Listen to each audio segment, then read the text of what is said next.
All right, I think we have a full house, so welcome everybody.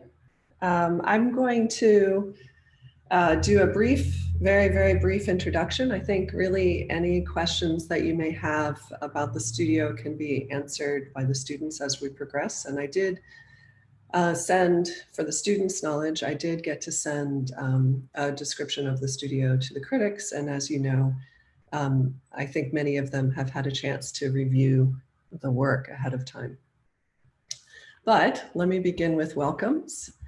I would like to welcome Dean Almy, colleague and director of urban design, Sedef Dogener, who is coming to us remotely from UTSA, San Antonio, and is the chair of the Department of Architecture there. And then I also want to welcome back Adam Thibodeau, who's in Connecticut at Yale, completing an MArch, and will be joining the faculty at SUNY Buffalo in the fall. We also have some collaborators that will be coming in and out, and I think we have Priya Patel with Black and Verneuil that's joining us today. And as many of you know, Black and Verneuil have, Sinclair in particular, have long time been proponents of looking at reconnecting Austin and really thinking about I-35. And I think Hayden Blackwalker will also join us later. So I think you've had a chance to look over some of the information I sent, but just as a recap, in each session, we're going to have 5 presentations. They'll be about 20 minutes. And we'll look at 5 individual building projects. And these building projects are going to emerge from 5 different urban strategies. So you're going to need to be on your toes in that sense. Rather than trying to keep the urban teams together, we broke them up. So you'll get to see 5 different urban strategies as a background really to the buildings that we're going to be discussing today. And it's important to note that the buildings are mixed use, heavy on residential, and they were developed in 5 weeks through remote studios. So you won't be seeing models or things like that today, but you'll see the development through a lot of, you'll see the work, but a lot of conventional drawings, but we also focused a bit on experiential drawings in lieu of having physical models that we could study experience through. As you know, the project is looking at I-35, the downtown section of I-35, through about 11th is the section that we chose to analyze. We did look at case studies that range from burying a highway like in Boston, or removing it entirely as in Seoul, and in that case daylighting a river within the city, but not even trying to replace the highway. We also looked at possibilities where it becomes a surface road, more like a boulevard again, and redirecting traffic. So I just want to mention that those things have been studied. We are not traffic engineers by any stretch of the measure. And the main thing is really we're going to be looking at the building, but just to give a little bit of context.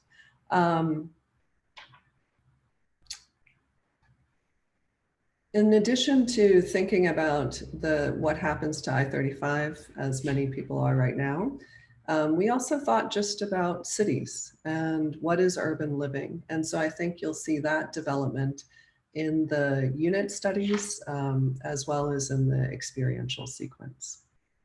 So I'm going to pause right there and ask the studio, did I forget anything that you think would be critical for them to hear?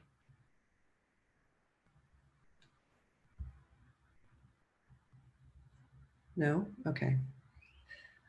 All right, so we can have the most time with our critics. We're going to kick it off, and we're actually going to begin. I'm going to be quiet and the timekeeper, but we're going to begin with Shikari Alexander, and she's going to share her screen. You also had the links to Concept Board, which if you've used it before, it enables you to sort of zoom around and look at things more closely. And just as a note to the critics that are joining us, this is live streamed. It's something that the school decided to do as a possibility of our remote studios. So, you know, who knows? We may have huge audiences. I don't know. I don't know if people look for architecture studio reviews on YouTube to watch. I really don't know. But anyway, just so you know. So, Shaq, if you'd like to kick us off.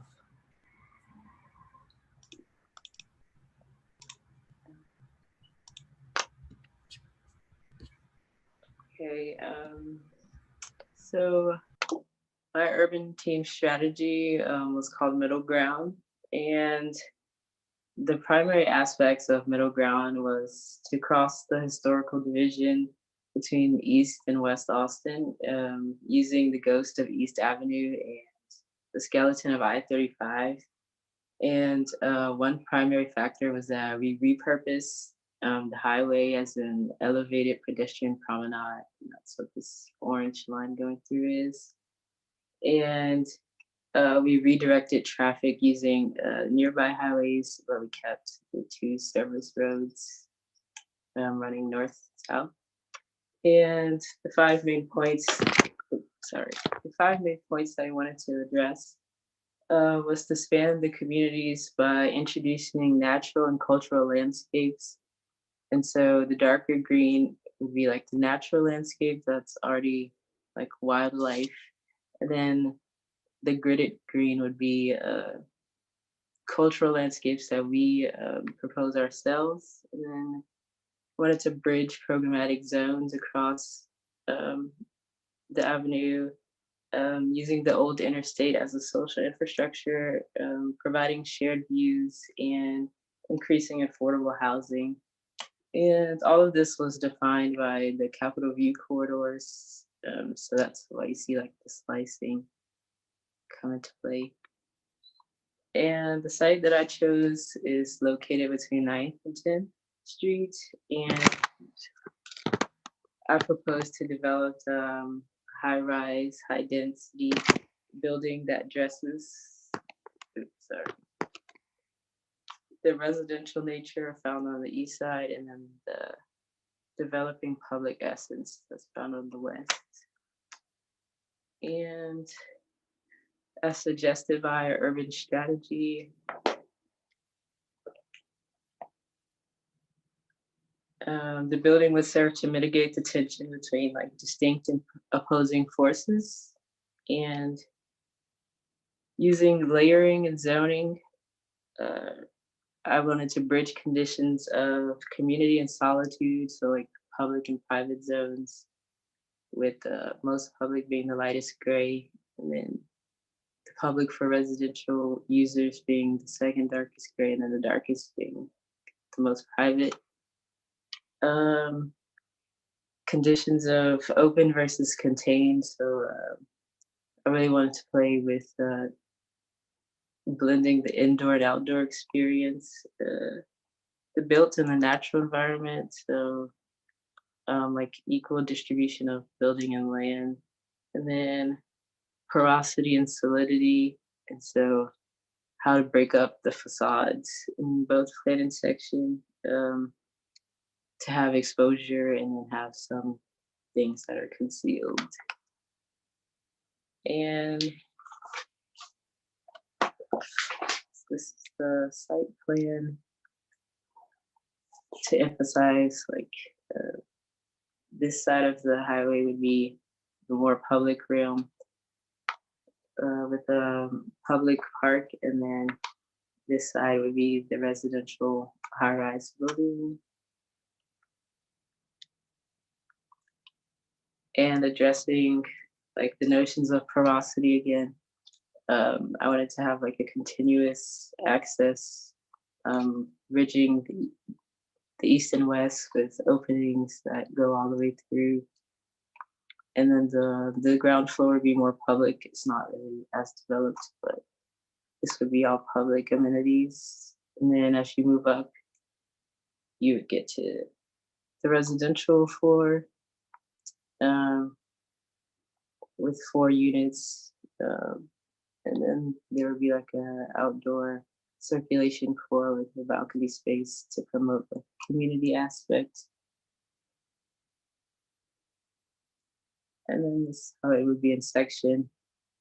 So you'd have like private apartments and you move out to a public balcony space with a brick screening that allowed for porosity and still have some element of containment. And then in between the private zones of residential areas, there's also like public floors to promote a community aspect. And same on the bottom.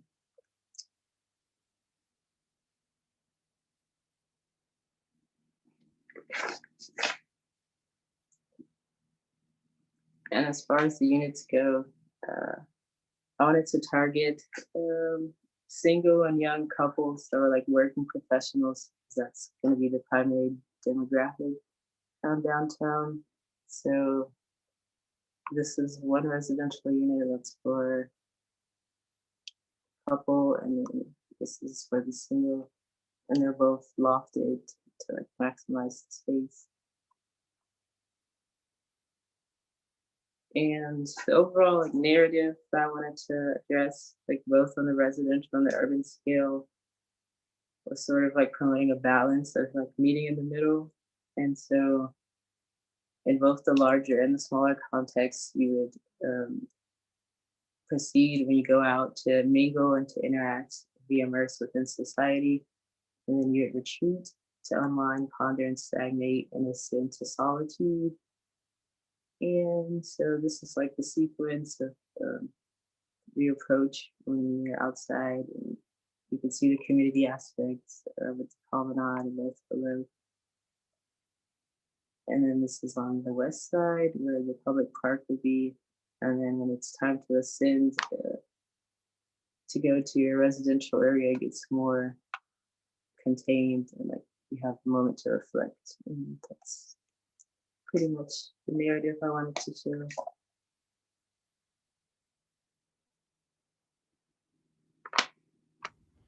Can you really quickly go back to that first site diagram and sort of locate your project within that drawing? Not that one. This one? That one. Yeah, that one. It's so you're that orange box. Okay. Yeah.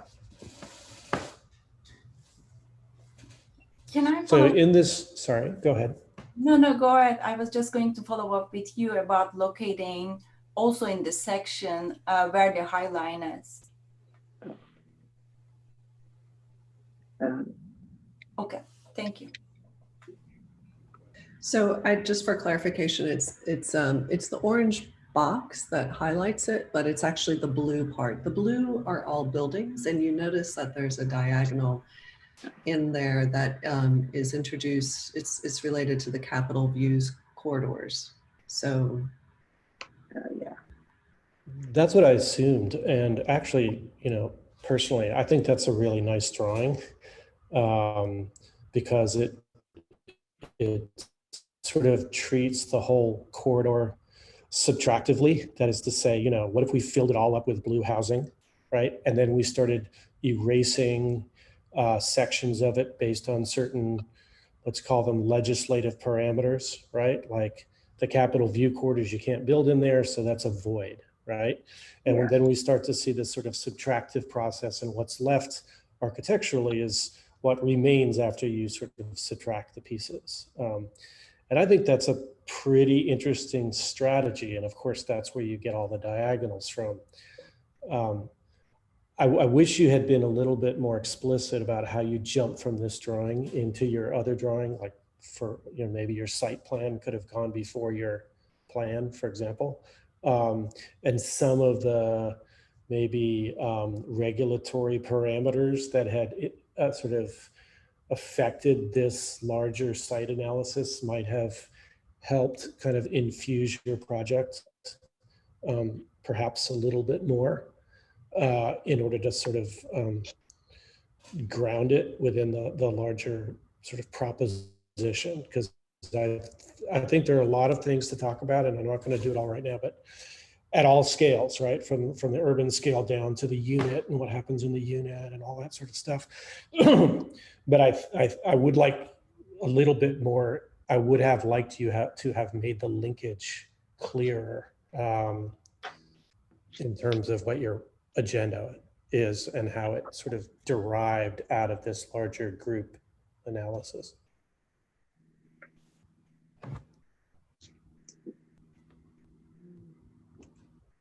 I would also like to say, I mean, just in terms of, as we talk about this overall urban scheme, I think that the reintroduction of the sort of East Avenue Boulevard condition is pretty smart, because what you've done is you've created sort of a set of parcels that are, in terms of square footage, very small.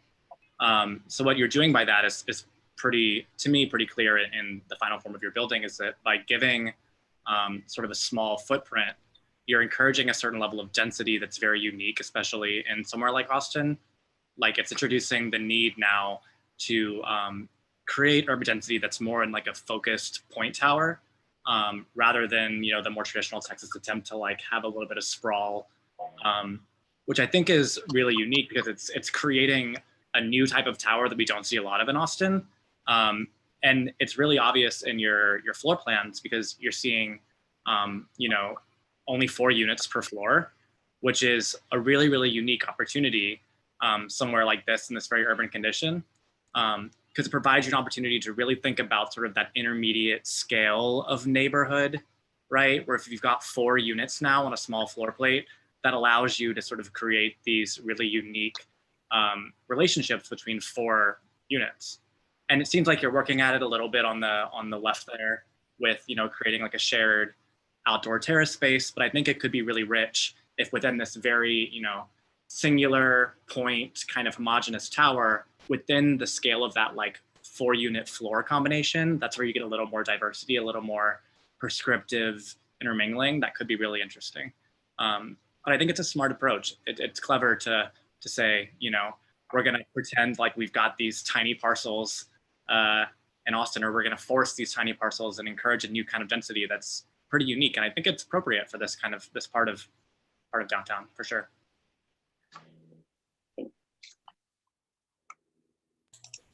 Can you please turn back to the site plan again? I was suggesting that maybe, Shaq, do you want to share concept board? Is that possible for you? Because then you can look at the drawings together in Zoom.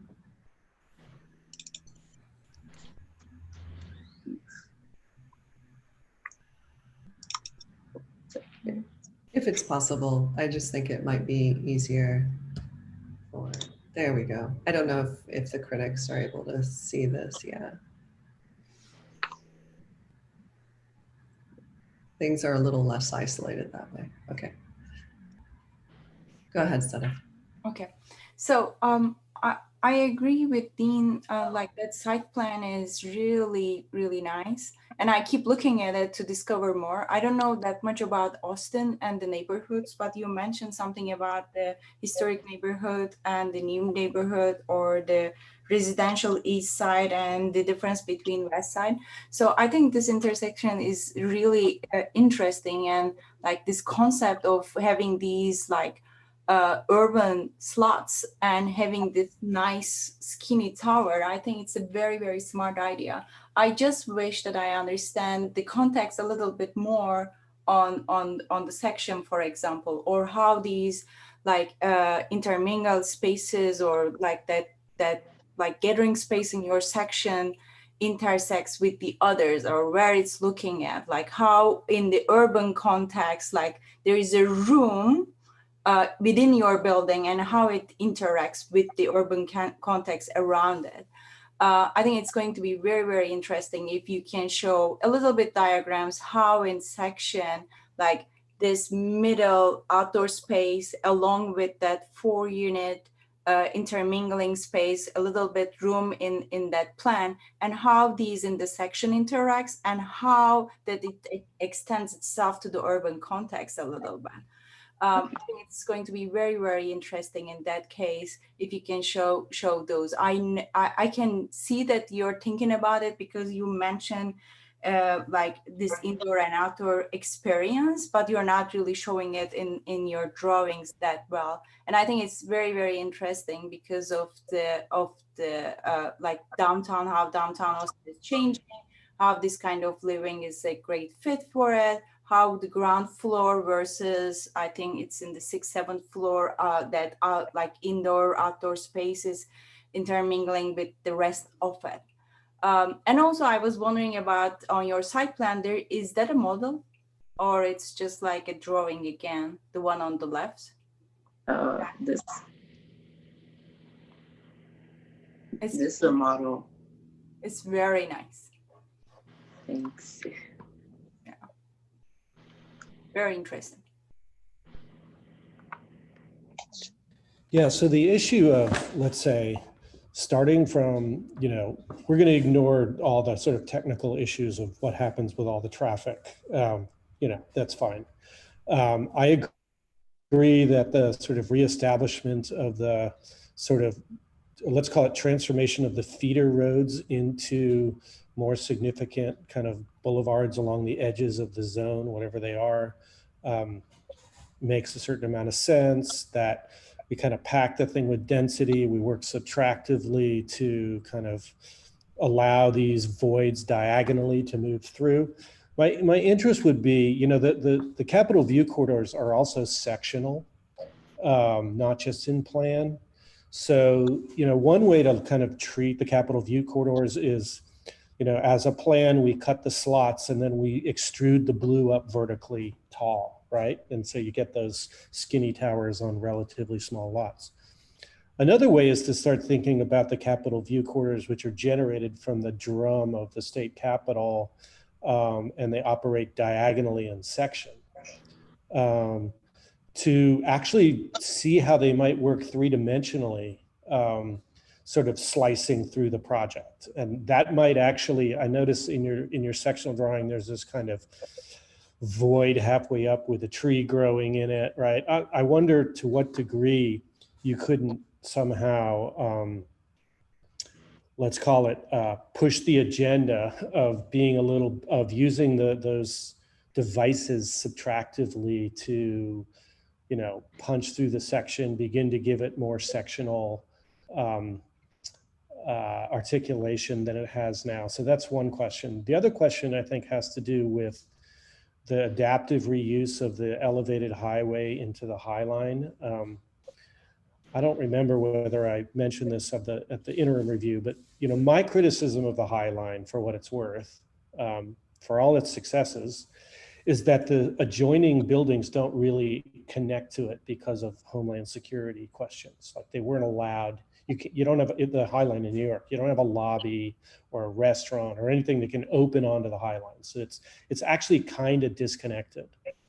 And so that actually makes me sort of ask questions about your agenda for your High Line. So in the section, it seems less connected to the building sectionally. So, what happens under it? So how does the building engage the existing ground plane or the modified ground plane and its relationship to the park and adjoining buildings and Waller Creek and the two boulevards on the side? And then what's the piece of the building that engages the High Line as a sort of piece of public infrastructure that now kind of, organizes the site at that sort of elevated ground plane? And how might the building, in terms of its sort of public performance, allow those two things to connect to each other more experientially? So I think that's one question that I have about how the building engages the actual infrastructure of the city. The other question, which was brought up by Adam about, the 4 units per floor, is interesting. The units are very small, right? If I remember, I don't remember whether you had data, I think you did, about how big they were. Yeah, so they range from 600 square feet, 400 square feet. It's an interesting question as to what the demographics of who lives in this tower are and who's it for. you know. Talking with Michael Hsu, who was building a building in the east-southeast quadrant of downtown, the average unit size that he was building was 450 square feet, which is really small. I mean, that's like Hong Kong, right? And frankly, it's for people that don't live in Austin. You know, they live in San Francisco or somewhere, or Seattle. And they have this place in Austin, and they come into Austin and they either use it for Airbnb, or they use it for, you know, which may be different now, or they use it for, you know, coming into town to work with digital or technological companies or whatever they're doing. So, I mean, the other sort of thing about that scale is, you know, it also works as kind of, I don't know, some form of SRO housing. So I think I would have liked to have heard more of a narrative about what the sort of collective society is meant to be within within the building, because it's a lot of infrastructure for very little actual net square footage of actual sort of units. And so it suggests that it's relatively pricey, which is fine. There are ways to subsidize it. You know, there's lots of different sort of agendas, and I wouldn't expect necessarily that you would know what those are. But I do think it's worth your while to have an agenda about the culture of this place. So I'm gonna interrupt here, and Shaq, I don't know if you want to respond to any of the comments, and then we'll actually transition to our next one.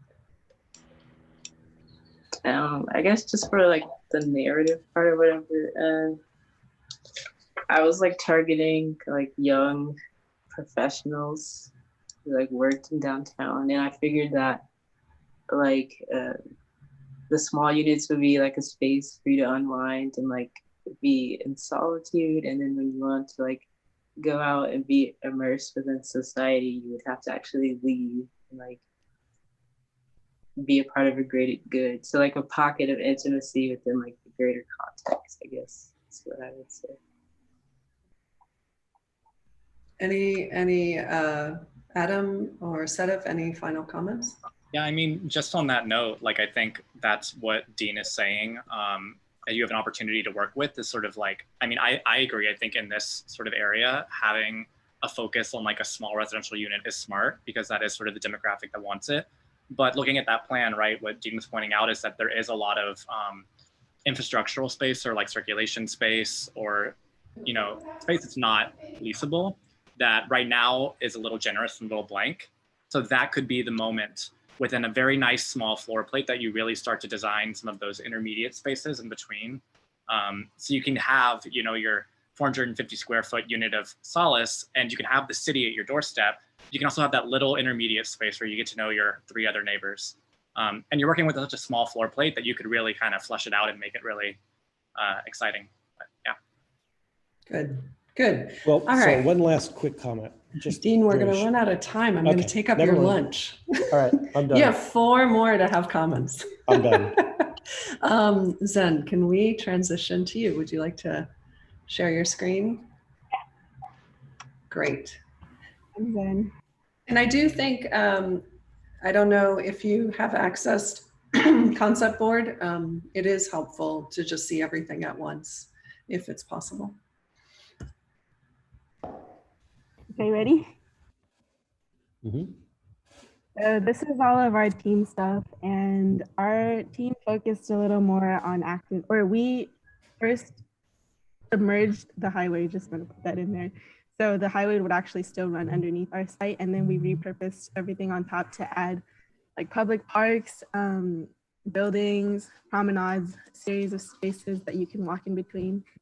And you can kind of see that in the model here a little bit.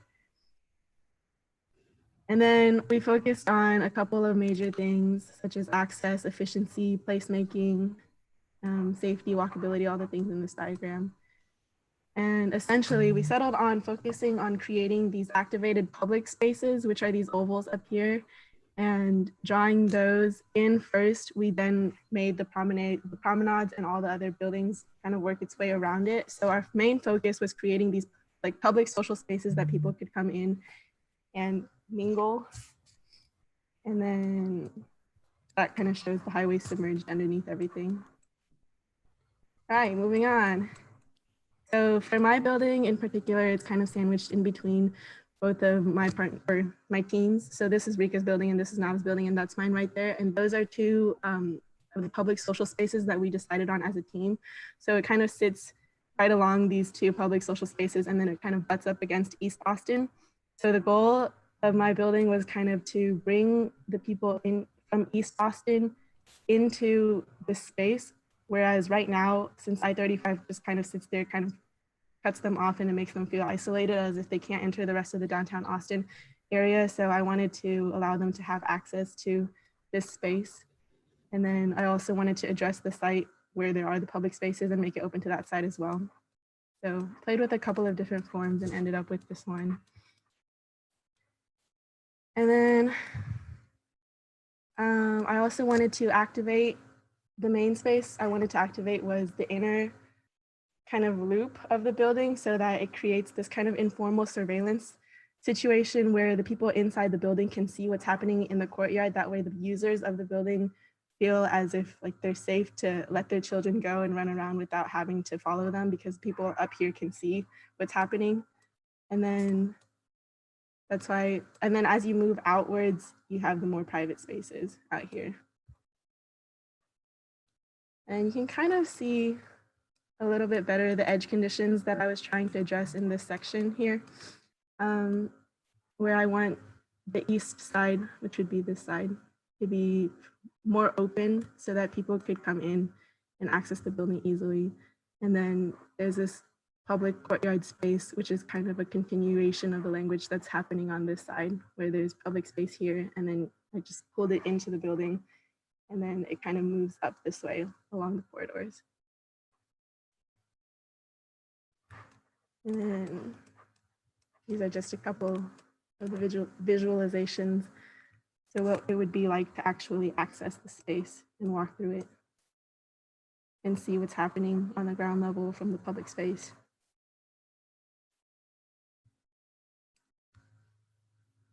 Yeah, that is all. Can you talk a little bit about your unit plans? Yeah.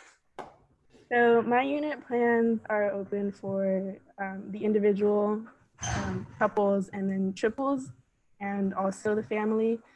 And then the square footages kind of reflect the amount of people who would be occupying the space.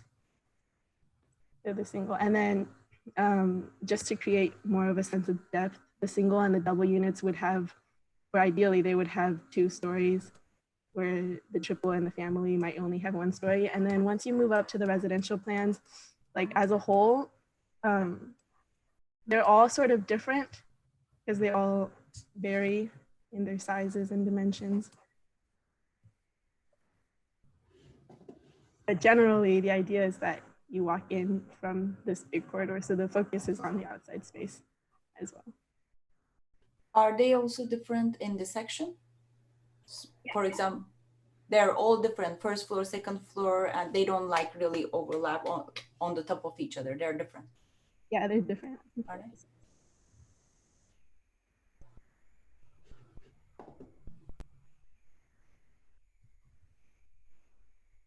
So just as a point of clarification, what's your attitude about the existing highway? Does it go away? No, it's submerged underneath our site, so the cars will stay under.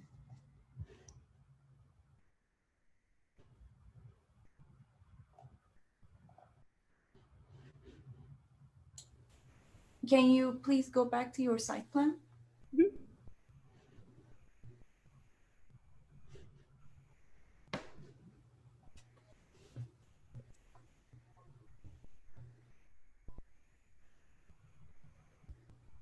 I would actually like to jump in because I did see this a few weeks ago, and it's exciting to see sort of where it's ended up.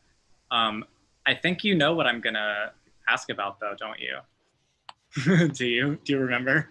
There's I'm on the concept board down here. This lovely section you got going. I still think it would be really, really exciting to see a little more in detail of this area. I'm gonna box it out right here again.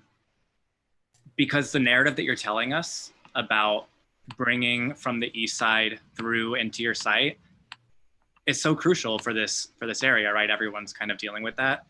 And I think that you could really delve a little deeper into the actual sort of sectional condition of just that specific moment. But I will say that having looked at this now a second time, something that I missed on the first round is the amount of time you put into sort of a considerate sculpting of the overall building massing, because you've challenged yourselves with a north-south kind of stretch site to take on some solar conditions and address a pretty complex attempt to mass with the plan with the overall scheme that you've got. So I appreciate seeing that amount of sculpting in the overall building, and I think you could use that same level of finesse and hand at the scale of these moments of threshold, these moments of transition, because clearly you've got it in you, and there's like a lot of iteration and nuance there that I think is really rich. And so I would love to see it just a little more zoomed in. Yeah, I just wanted to throw that out there.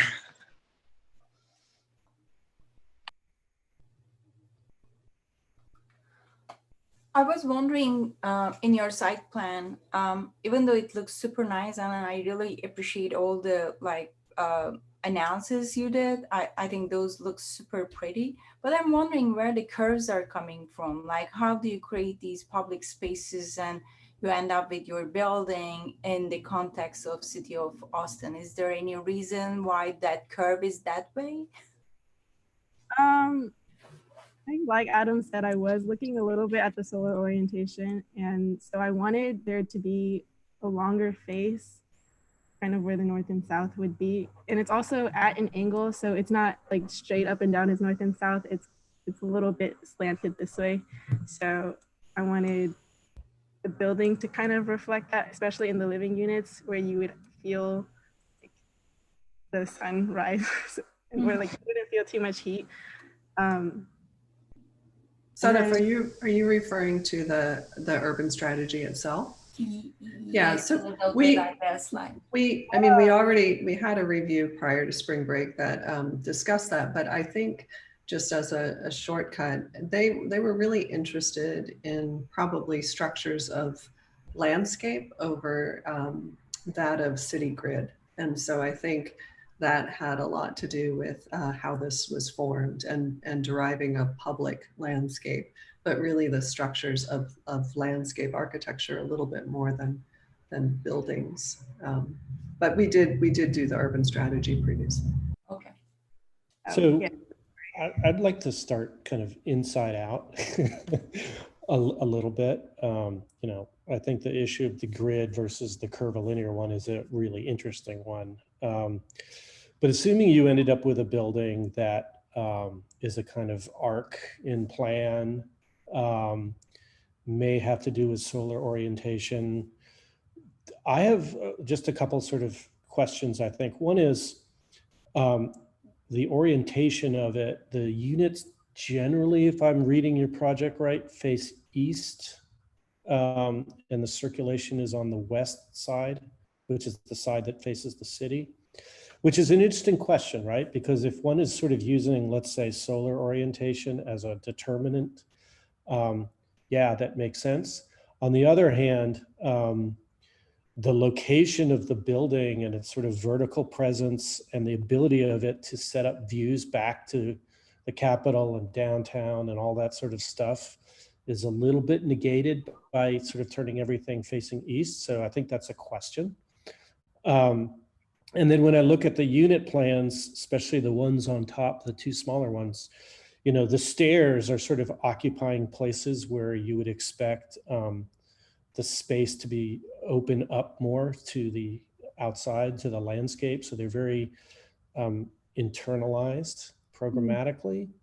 So I think for me, as a kind of intermediate, let's say, scale of investigation, looking at the extrusion of the curve its relationship to the larger landscape, not only in section, as Adam had pointed out, but also in terms of aspect, its ability to sort of engage the larger city around it. Why would you want to live here? One reason would be, I actually have this amazing view back towards the downtown or back towards the Capitol when I'm up on the 13th floor or whatever floor I'm on. And then, you know, you have kind of a dark side or a sort of a private dark side and a public light side, right? And the light side is the part that kind of opens up to the view, and the private side, the dark side, is the side that the corridor is on. And I think sort of looking at what the implications of that are in terms of the plan and section of the units would be really interesting. Adam brought up in the last project whether the corridor was a public venue or whether it was just circulation. I think my instinct is that it's more of a public venue in your project, less so than the previous one, but it's a wide space. So I think I think how the unit and the building and the city kind of engage each other spatially is a diagram that I feel could be more explicit. Mm.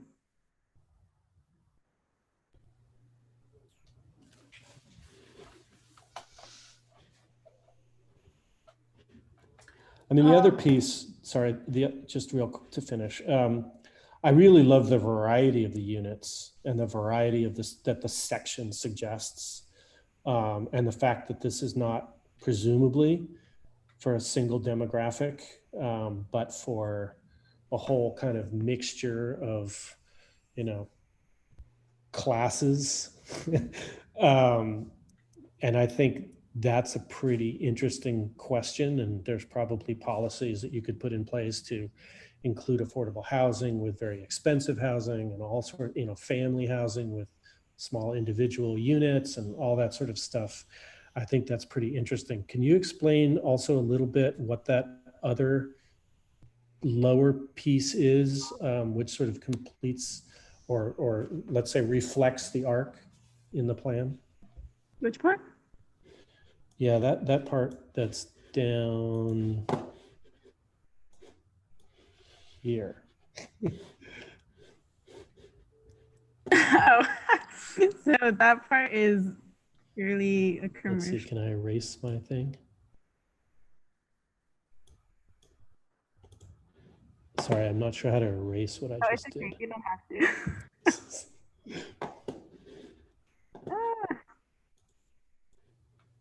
I'm sorry, wait, what was your question?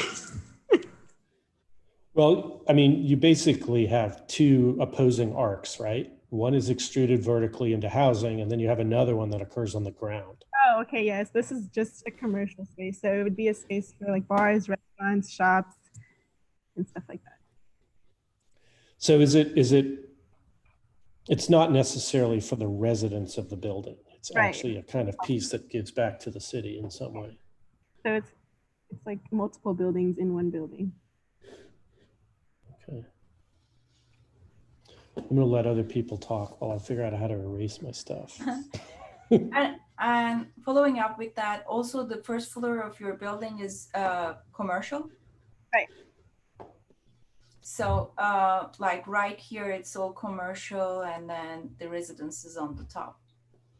So I will start with that variety of residential units. And I agree with Dean that it is very interesting. Also seeing all of these like connections from in the section is super nice. But I'm going to come from a very pragmatic point about like, I think it's going to be very nice to see in a diagram, where are the single units, where are the units with 2 bedrooms and 3 bedrooms, and how you organize that in a section and also in a plan in relation to the demographics also. Like he said, like it's good that it can be an affordable housing with a very luxury housing, but also how these interactions happens in the neighborhood level, 1.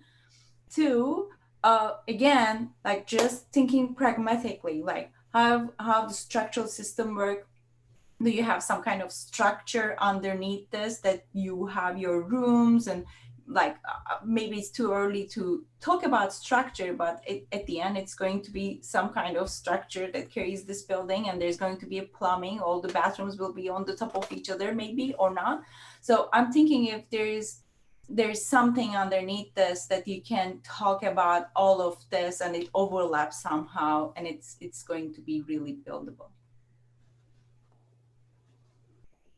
Well, what could be interesting, just to pick up on the section, if you drew the section maybe slightly more precisely in terms of what's actually going on with East Austin and West Austin, and then you put the highway back under here, and then you started thinking about, I don't know, how the core comes down to the ground at some point. And where the sort of circulation into the building might be, as well as through the building. And, assuming there's no cars for the people that live here, which is, I suppose, a plausible scenario. Is there a kind of bicycle parking garage? Or what's the nature of this is actually the boulevard right here, right? Sorry, I'm going to draw so much that you're not going to be able to see what I'm doing anymore. But that's kind of the boulevard in there. So I actually think starting to bring some of those irritants into your project is a way of starting to give it a certain specificity that could begin to make it more believable in terms of its location within the city. I'm still not finding delete. Maybe you can delete. No, it's okay. Leave it. It's actually sort of fun to have the record. It's not permanent. It's just an overlay. We have about 3 minutes. I know we probably need to move on, but I want to make one last comment, having seen a couple of projects coming from this urban scheme. And I want to acknowledge that it's helpful hearing from Nichole where the urban scheme derived from, thinking about how the landscape was the sort of first starting point that led to these more organic sculptural forms.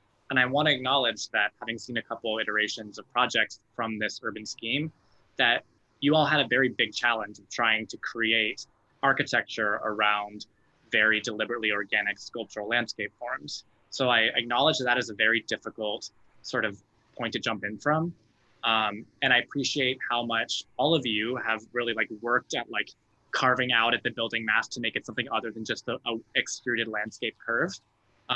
But my advice would be that an easy way, or not an easy way, but a helpful way to approach that maybe in the future is holding emphasis on the landscape. And if that is sort of the starting point of where these forms came from, letting them be the sort of first thing that start to generate the rest of the building. And so in that way, it would be useful to sort of focus in on these areas that Dean and I are drawing on, right? And let those maybe be the starting points, because they are directly related to this urban scheme that you spend so much time and love putting into. So that could be a really useful starting point of how those things, like Dean said, things like the core services and like bike parking and those things can start to really meld and create the rest of the building around it. Excellent. On that note, we are going to transition to Andrew. Thank you. These have been really, really great comments. It's really nice. I'm enjoying listening. All right. A lot of work has been done in the past, what's only been 2 or 3 weeks. I mean, congratulations to you all. It's a hard setting to be working in, but you've really pulled through a lot of work, which is impressive. Yeah, they've been working really hard. You can tell. All right, Andrew, whenever you're ready. Okay, I'm gonna go ahead and share the concept board and present from that, if that's okay. So that sounds good. You guys are welcome to follow on your own, or just follow my cursor as I present, but it's all in front of you. So, okay. So we're actually going to scroll past this project in the middle, and I'm on the far right. Everybody finds that.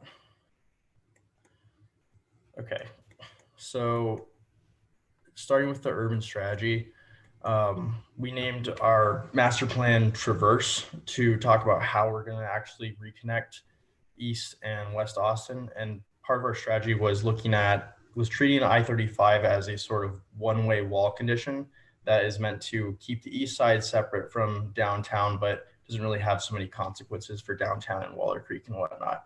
So our goal with this master plan was to return downtown Austin, meaning the Waller Creek and Waterloo Greenway, to the east side, and use that opportunity also to start to rekindle the urban person's relationship with nature.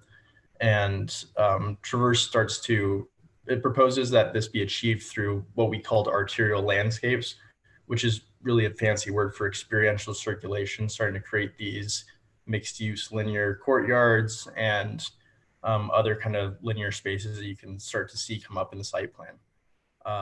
So my building specifically is located on the south end of the site, between Cesar Chavez Street, as you can see labeled in the axon, and the 4th Street light rail. So this kind of larger mass that's in here was just, the initially proposed, where you start to see the highway. Sorry, not the highway. It's a 4-lane boulevard is our treatment for the highway. So it's been reduced in capacity by 50%. And then there are only a few exit points to start to deal with the traffic, and not completely cut out the highway, but reroute a lot of the previous circulation. And so the boulevard dips beneath the ground at this point at the intersection of the building. And at the same time, you have a bike path that will connect into Palm Park with the new redeveloped plan for the Waterloo Greenway. And that will also intersect. So these parallel kind of intersections in circulation at the site. And moving on to the building more specifically.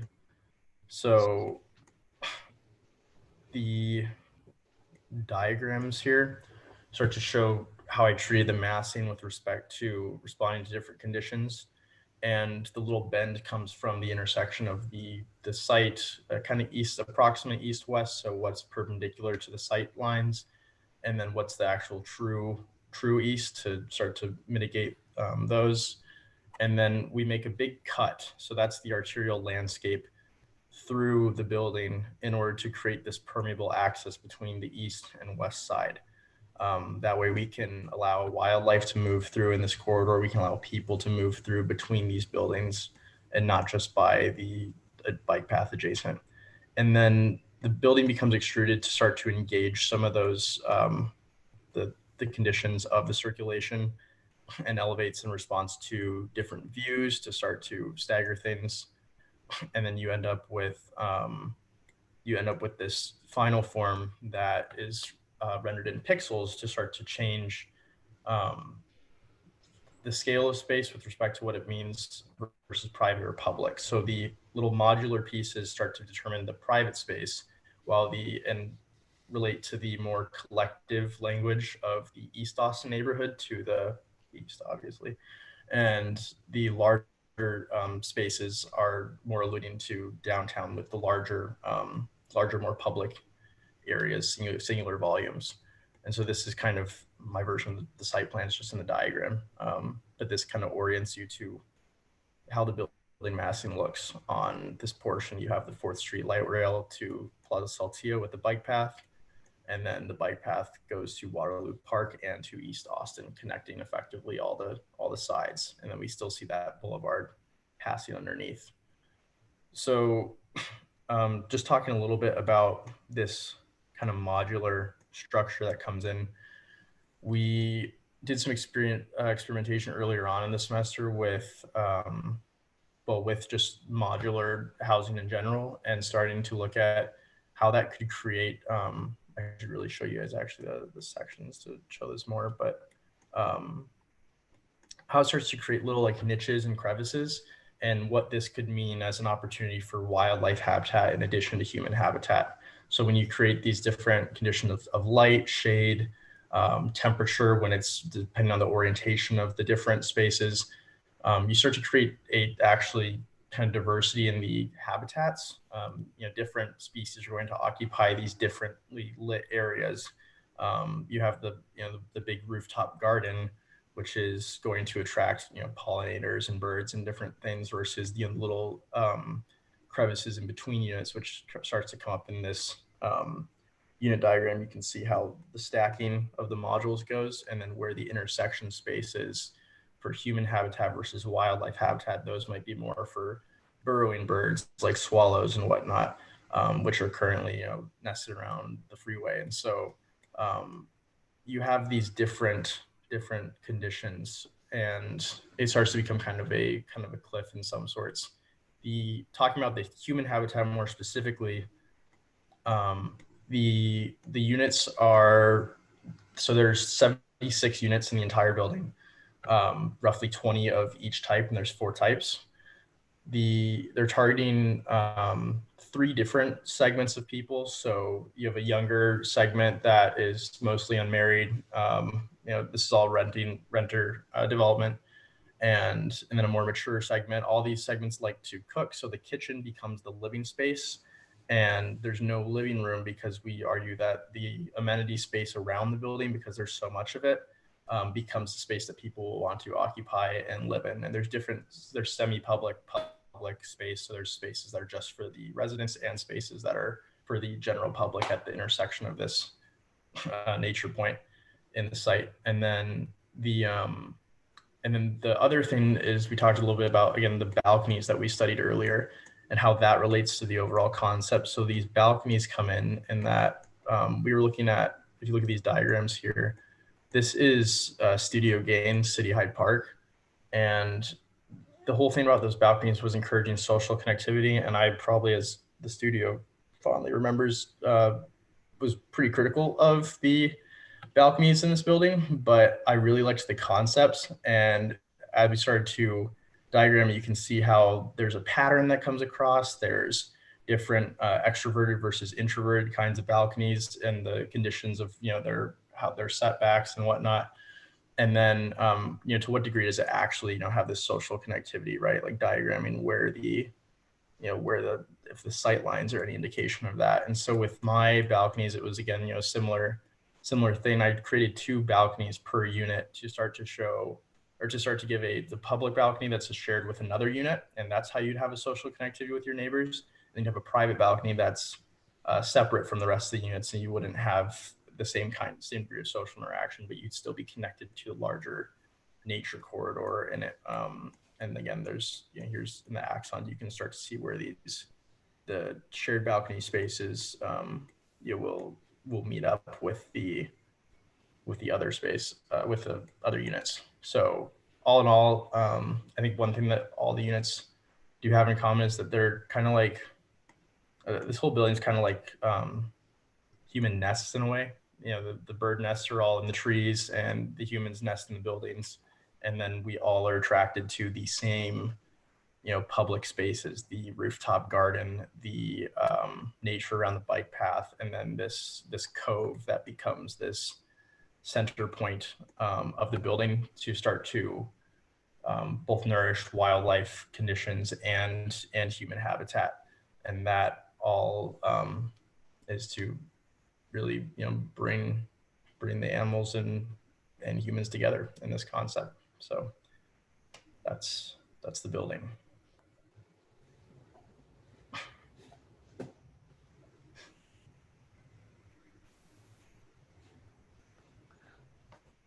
Let me start. I really appreciate your work. I think this is beautiful in many ways. Your site plan and the landscape here is beautiful, and I really appreciate it when you were explaining in diagrams the context of the building and how building did get shaped in regards to the context. I think those diagrams are really, really helpful, along with your units and how you stack them up in the section, how you create this habitat within, and where the intersections happens is super easy to understand and very nice. Thank you. Yeah, I mean, I agree. Particularly find the sort of studies of the variegation of the units and, you know, these kinds of studies in here that start to look at the diversity of languages and all of that that start to inform the building. I think those are really pretty interesting. They tie in really nicely to these sort of unit type mixtures that you're looking at in terms of the buildings. In a funny way, the diagrams that to me are the least interesting, for what it's worth, are these sort of little axons. And I'll tell you why. It's not that I don't appreciate them, but it sort of goes back, I think, to me, to the question of the degree to which, you know, you all did a joint, let's say, strategy along I-35, those sort of site plan drawings, which I think are quite beautiful. And then as you transition from that into the architecture, to what degree does that existing site plan stamp its authority on your ability to challenge some of the original assumptions in that initial site plan drawing? So where I'm going with this is, I actually think your project's not radical enough in terms of how it sort of negotiates the territory between, you know, the architecture itself and then the larger kind of urban strategy. That is to say, you know, the whole idea of the whole idea of how these connections kind of work through the city, its relationship to, I'm assuming that's where Waller Creek is. I could not be, maybe I'm not reading this correctly. Yeah, no, a little bit. But like, you know, if you were to take ideas from that sort of larger site plan diagram and say, I want to take the landscape, I want to bring it in through here, it's going to sort of work its way vertically up through the building in various ways. And it might even start to kind of, you know, infiltrate East Austin. I think there's the possibility that the building actually, or the architecture could start to almost be more sort of radicalized as a stitch, right? Because at some level, the way I read your project is that it's less about the kind of north-south coherence of the corridor and more about these sort of moments of east-west connectivity in which you use the site plan as a way of finding particular, let's call it acupunctural opportunities for your housing. So I think it's this middle ground that I would like to have seen you be more aggressive about sort of how that could begin to push and pull at the overall form of the building. What I think it does really pretty nicely is how it sort of tries to deal with that in the section kind of down in here. I think that's actually a really, really pretty drawing. And then my only other comment related to all of this is when it gets up into the actual sort of building footprints, the building plans, right? The question for me is, could these things be a little bit more porous? Could you like remove a unit? Could the circulations be more connective to what happens in this section down below so that, you know, maybe there are opportunities to sort of crack open the section up above so it relates more to the sort of agenda that you're pushing out there about kind of the porosity in this sort of three-dimensional sponge project. Mm-hmm. So I think the reason that maybe Dean got a little hung up on those diagrams at the top is because, in my opinion, they maybe are a little bit less connected to this very clear sort of narrative that you've created for us. And I'll say that I think that's actually the strongest point of this project, is the way you've crafted this narrative and chosen to represent it in certain drawings more so than others. And I think that's why, like, when we finally move down to that section at the bottom, right? And your sort of perspectives, it's where a lot of the things that you're telling us about the narrative of your project are starting to come to life. In particular, right, this whole discussion about bringing in sort of the landscape and thinking about the ecosystem. I think it's a very, very smart idea for this specific site. You either chose a really clever site for that program, or you chose a really clever program for that site, because it is at a very critical joint between, you know, Town Lake, or I guess Lady Bird Lake now, and that sort of first cross point, which is that 4th Street bike path. And it is, if anywhere on I-35, that is where you want to sort of bring the ecosystem into the city. And I think that in this sort of, you know, section that you're hovering in on right now, right, is sort of where that narrative becomes most clear. And you can really see in the way that you're representing it, some of those things coming in. And I think it's a smart idea if you're going to go that route and choose a narrative path like that, to have these things sort of pop up in the representation of the rest of your work, which it is. You know, we're starting to understand the narrative consistency between the way you're representing sort of the outside condition coming in, but then also some of those similar languages showing up in these perspectives, which are pretty evocative of this specific ecological human interaction that you're talking about. And so then it's maybe when the sort of, you know, OMA, Bjarke-Ingels diagrams maybe create a little bit of holes, because that's where we're able to kind of dig a little deeper and say, oh, actually, you know, maybe that sort of, that sculpting isn't necessarily the most convincing. But what you have convinced us on is sort of the other moments that are a little more narrative. And I think that's kind of where you can lean in. Because you did a great job of explaining those things. And as you're explaining them, they're very evident in the drawings in front of us. So yeah, smart choice on that, I think. Can we see the unit floor plan? Yeah. Units. You want me to zoom in on one of them? Let's do, oh, sorry, the one for the, specifically for the units. Oh, you're muted. Sorry, yes. Yeah, okay. I don't have one specifically for the units, but they are in the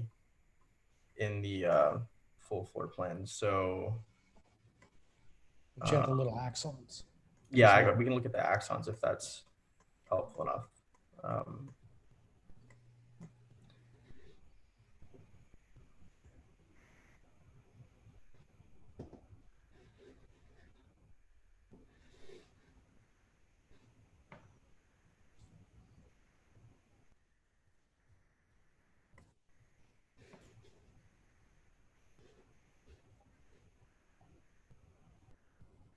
I mean, just one comment, that this is the comment I was going to make on a previous project. I think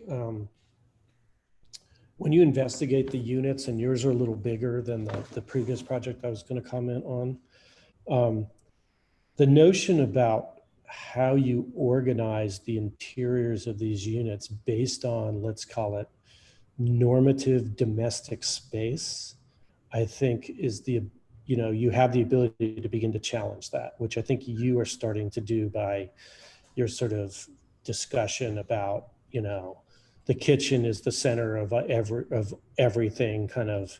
And then if you want more sort of collective life, you go out into the larger sort of community infrastructure of the project. I think that's really pretty interesting. Especially when you get smaller units, you know, the idea that you're going to subdivide it into some, you know, standard idea of what a kitchen looks like or what a bedroom might be, etc. Those things start to become problematic. I often tell students, I have a friend who's an architect in Vienna who lives in a long linear unit and he has no furniture in it, but he has a kind of grid of hooks down the two side walls. And when people come over, he just stretches hammocks across the space. Mm-hmm. And they all just kind of hang out in the hammocks because they live out in the cafes in the city, you know, and he doesn't want to spend money on like buying furniture. So what I do like is the way you're starting to kind of challenge that. It does bring up interesting questions about if that's the case, you know, do I need all those interior walls? do the stairs need to take up so much room inside the heart of all these units? Could we be a little bit more efficient about, let's call it, the necessary infrastructure for the domestic sort of landscape versus, let's say, a more flexible interior? Yeah, I think the walls are kind of probably a remnant of the, not to say they're not intentional, but they are definitely from the design process of doing it in terms of these modules and still looking at it as like the modules as distinct things being put together, as opposed to like I'm thinking of the BR project that just blends the modules completely. So the massing on the outside is modules, but on the inside they're completely like open floor plan kind of deal. So I didn't really go that route and took it more of a, you know, there's kind of almost localized stitch points between the modules, whether it's a vertical kind of atrium within a unit or like the balconies moving between certain units. But yeah, I definitely, that's thank you for bringing that up as far as the walls go, because that could be reevaluated to create a larger space within these. Okay. Any last comment before we transition? Thank you, Andrew. All right, thank you very much. We are going to move on to Amelia. So if you'd like to share the screen. Yeah. Okay.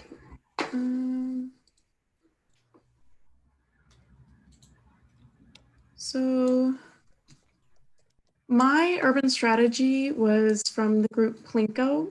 And so our main idea of it was to remove I-35, and in doing that, we wanted to emphasize local travel, top to bottom, east to west. Basically like a Plinko game, where like if you drop a coin or something in the top, it would just have all these various avenues of travel throughout the whole grid. So in removing I-35, we're emphasizing more travel on the smaller roads, the local roads, and then in place of the footprint that it would leave in that big void, we propose kind of a multi-use park complex thing that involved a lot of green space, a lot of programmatic space, a lot of space for people to play, to eat, to shop, for cultural events, and just to kind of have a good space for people to emerge out of their respective sides of Austin and into this great public space. So the site that was settled on in my group for me was this small site. It's not that small, it's about the size of a city block, in between downtown Austin and where the Fairmont is, and East Austin. So this is Cesar Chavez right here. And then this would be where I-35 was. So to kind of get an idea. So, and then in respect to our model that we made earlier this year, I would be down here. So this is the Fairmont, a community center, East Austin. The library on Cesar Chavez is right here to kind of give you some idea. So, and initially analyzing my site, I wanted to make sure I didn't block any travel from Cesar Chavez to the park and all the amenities, and not block that east to west traffic as well from the community center to the single family houses on the east side. And so I ended up coming up with these three kind of areas of potential development. And so I decided that instead of working as a singular building, I should work in more of a complex. And so these are some study models I made. You can start to see that I started to play with scale and porosity and just movement through the site. Because one of the problems with the scale was on one side, there is the Fairmont and the big convention center. And then on the other side in East Austin, there's all these single family homes. So I wanted to really work with mitigating that big scale change and not have it be so abrupt as if there was, like if there was no building there. So I began to analyze also how sunlight would affect it and how I could bring sunlight into the site, since I was going to be working with higher structures and structures that were kind of close together. And I also wanted to work with bringing light in, which is part of why I have these terraces that kind of come in or bounce off of an interior, more rectilinear structure. So that's why I ended up getting this kind of shape below. And then this was a brief study of how that would mitigate the solar radiation that I would get from it, since there wouldn't be much of a structure in front of it. It would take on a lot of sun from the south side and from the west side, since there is a little bit of a gap between the Fairmont and my structure itself. So I ended up with this undulating shape that, move all the way up here, that uses the transition from downtown Austin and East Austin and tries to mitigate that by keeping it a continuous street front, as well as a more gradual scale change. I also wanted to pay more attention to the attraction hubs and attraction points for people to move through the site, and keep it a dynamic space for the site in downtown Austin. So this is what I came up with. It has, like I said, it's more of a complex of buildings. So in this section, you can see that there's actually residential in two of the buildings, the northern one and the southern one. And then if you go down to the ground floor plan, there is a restaurant, kind of a bar, an exhibition space. This one's more of just a general lobby area. There's a coffee shop, bike parking. There's community showers and baths over here. And then kind of a convenience store, grocery store. So I really wanted to play with the idea of a multivalent, multi-use space that people in downtown Austin and East Austin can use and would want to use, and would draw people into the space and furthermore into the park itself. So in terms of my units, the units are relatively regular throughout the structure. They're kind of based more on by floor, and then as you move farther down, as you move, sorry, over here, as you move through the plans, the undulating curved terrace things create canyons and balconies for people to inhabit and to use to their advantage as a place and to go beyond the unit itself. So especially in this plan, you can see it dips into the structure, and this whole space becomes a community space for the units on that floor to use. So it's a good kind of semi-private living room for the residents of that floor. And then if you look further down, you can see there's more terraces and bridges actually bridge each structure together to create an overall broader community and family within the structure, to kind of have a sense of unity and pride in where you live. So going into the units, we did some small experiential studies, and these are some models that I felt that were relatively successful in the interaction within the unit. So this one is eat right here, eat or cook. I was just in modern days, you have a lot of people usually gathering around an island, and a lot of people gathering around a center for cooking and a center for eating. So that's kind of what I wanted to emphasize here.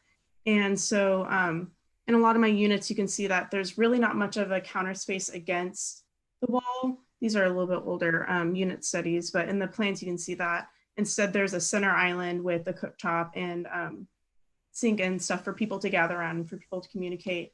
Additionally, there are more kind of like benches throughout my units that just kind of rise out of the floor and allow people to sit and enjoy.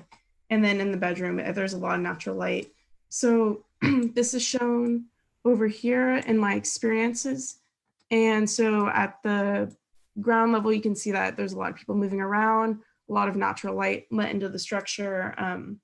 It's a very bright and inviting space. And as you move out, towards the street, you can see the bridges that bridge each structure to the next. And then as you look up the building, you can see how the curves undulate in and out, reflecting the sky, kind of merging with the sky, but creating these curves that create balconies and nice spaces inside. And then down here, you can see what the light quality is more like in the units, where it brings the natural light in. It's very enjoyable, very warm. And you can see where those benches start to rise out of the ground and become more of a gathering space in the living rooms.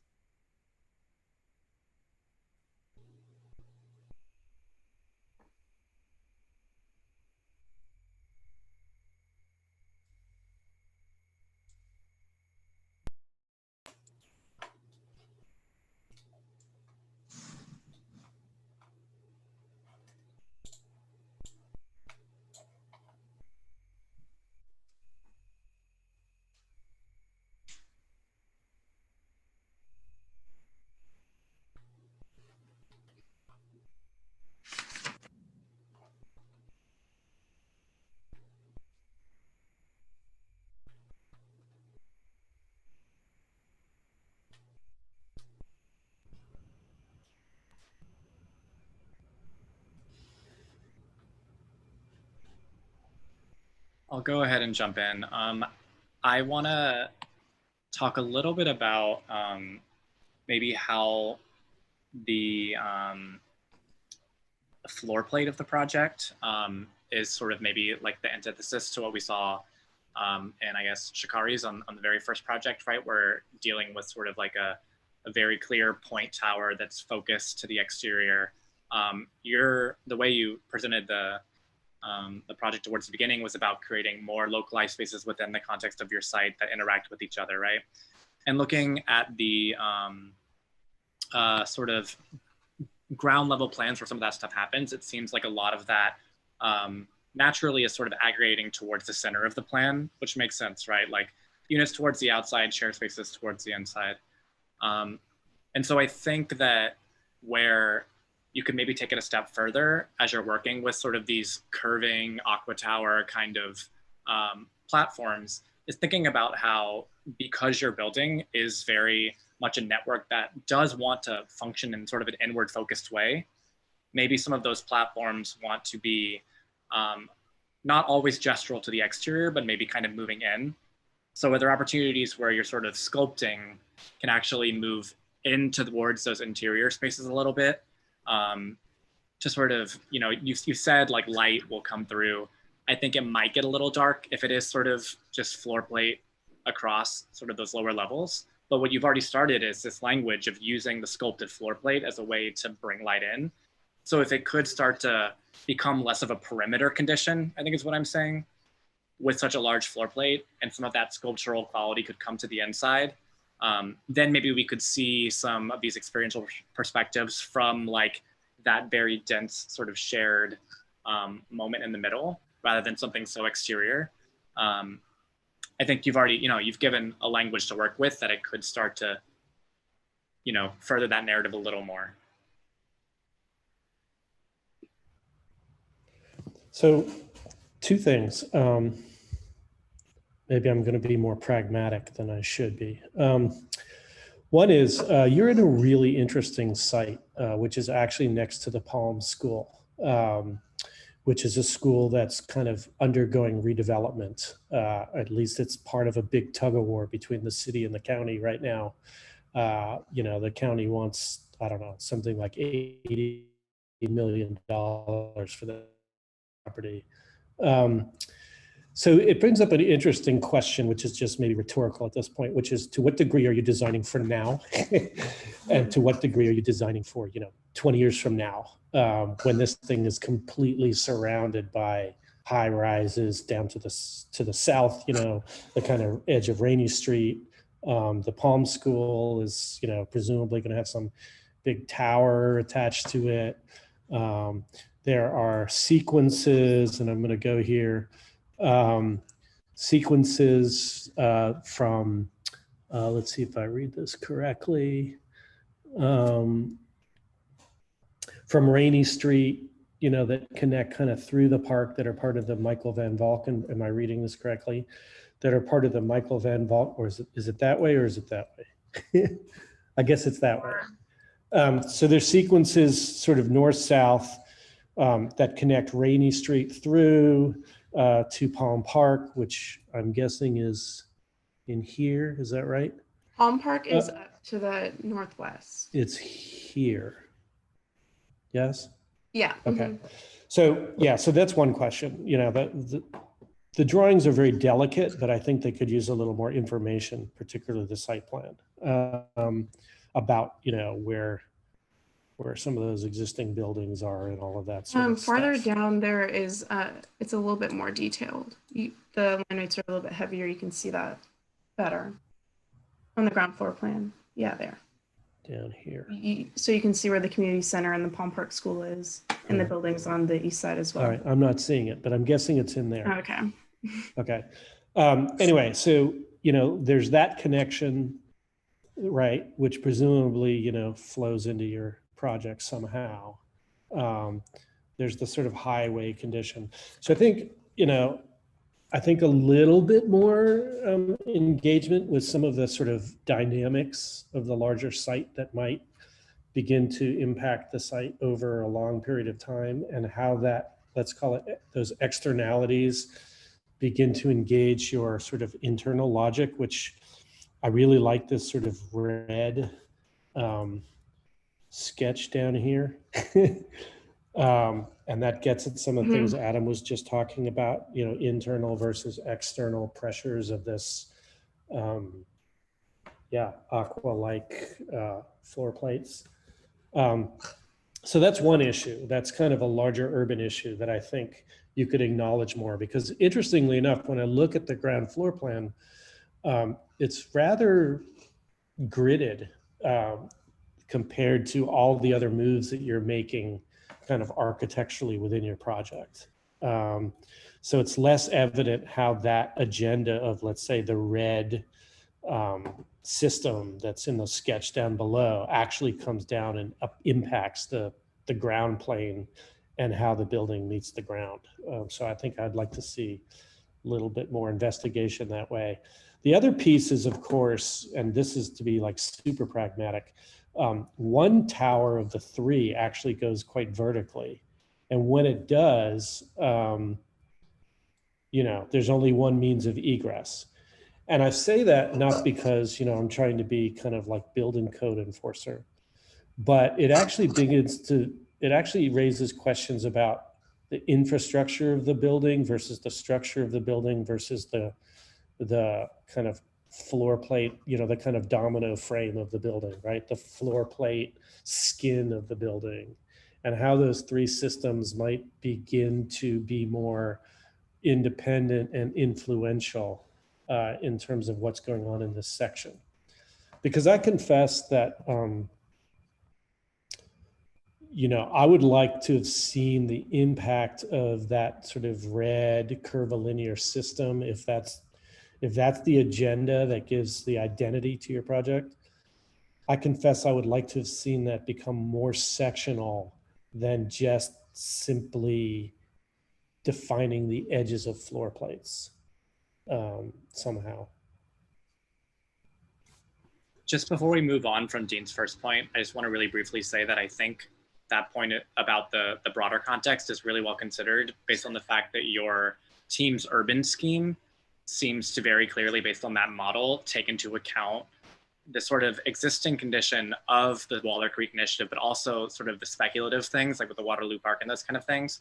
So I think that Dean's point about bringing those things into the scheme of your project is something that could be a lovely like transition point, right? From your wonderful urban scheme where the existing city bleeds into yours. Maybe we see that one more time at the scale of your site plan. That could be useful.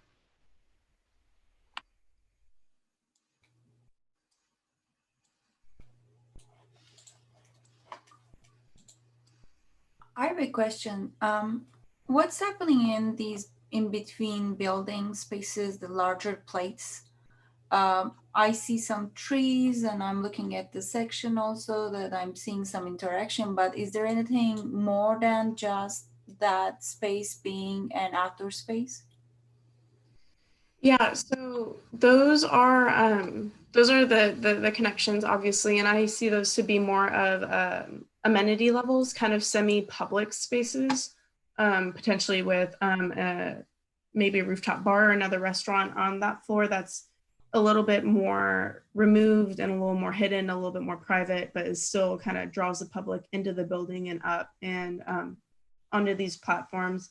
The trees and plants and stuff are, I kind of just see as integrated planters or kind of a thick green roof for the residents of the building to experience without having to completely leave the building.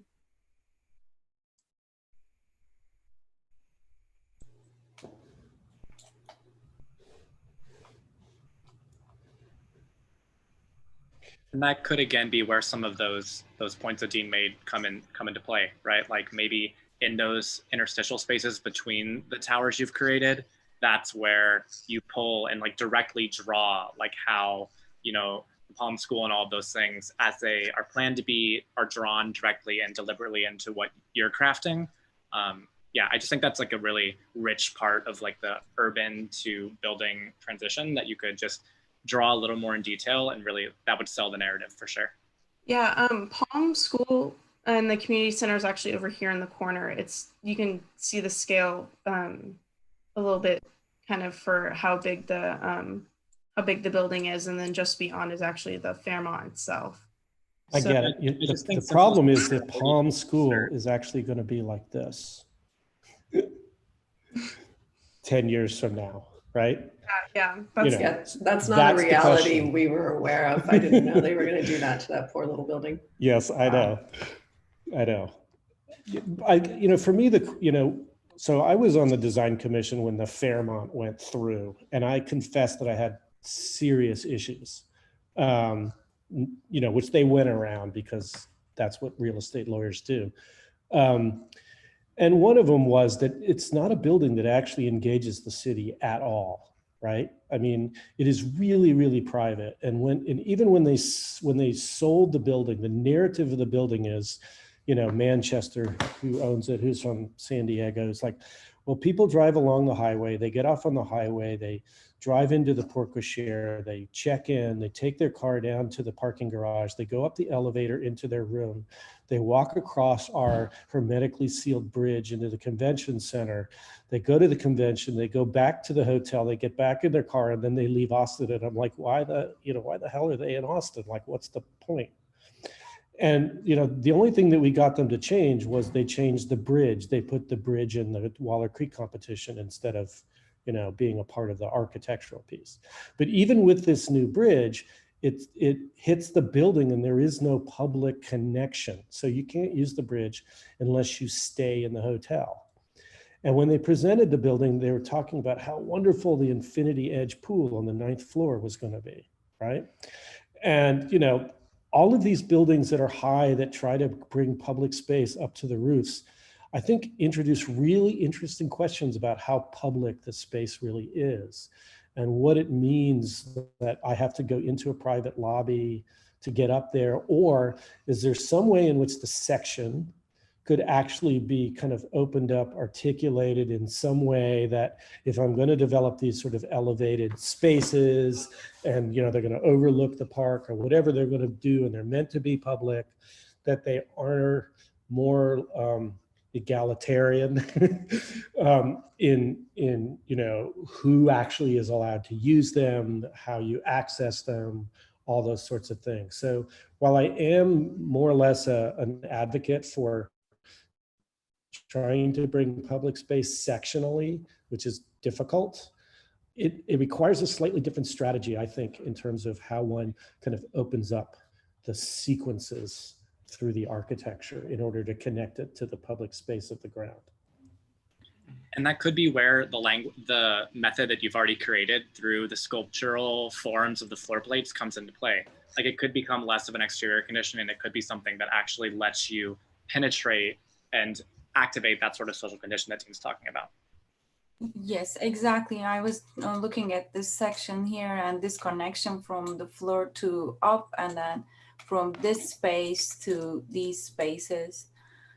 It's really important that public access to, if this is a public space and in section also, these are public spaces, I think these floor plates becomes more important than just connections like that Adam and Dean was saying. That's a great place to close this review. Really great comments. And we're going to move on to Tate, who's going to finish us up for this session.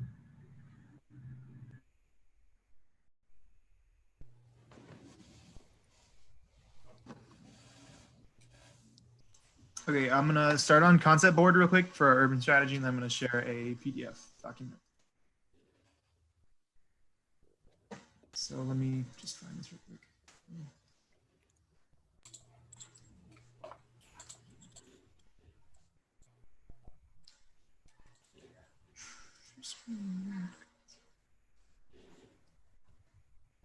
Okay.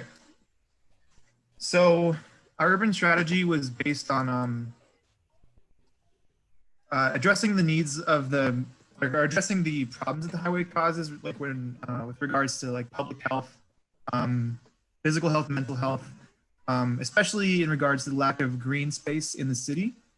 And so our urban strategy looked to take the highway out. And this is sort of an old drawing here. We did update it to like, instead of having the train, to have like a stitched back city grid, which is in my site plan and like my actual project later. But yeah, so our project was just addressing like the needs of the human in the city, and instead of the needs of the building or the needs of transport. And so using diagrams like these and looking at how the public zones and accessibility in the site can extend across, and introducing different green spaces and sustainable building forms into the site. So that was pretty brief, but my project is related to it a little bit more when I show that. So I'm going to switch the share here to my PDF.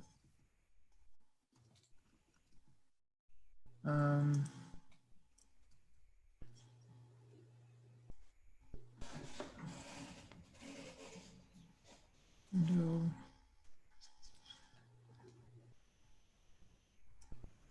Okay, so the actual project.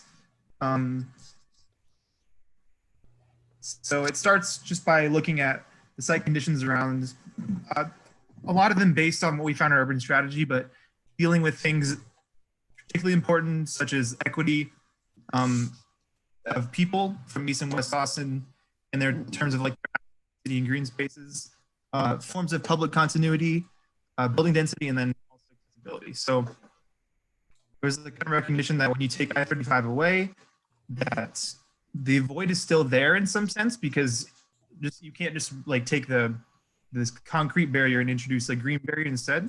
You have to actually make that like stitch across much more like connected. So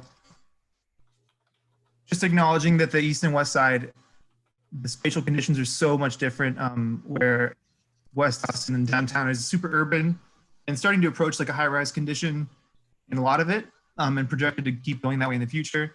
East Austin is like a much more suburban area. And so the project being able to respect those different conditions is really important.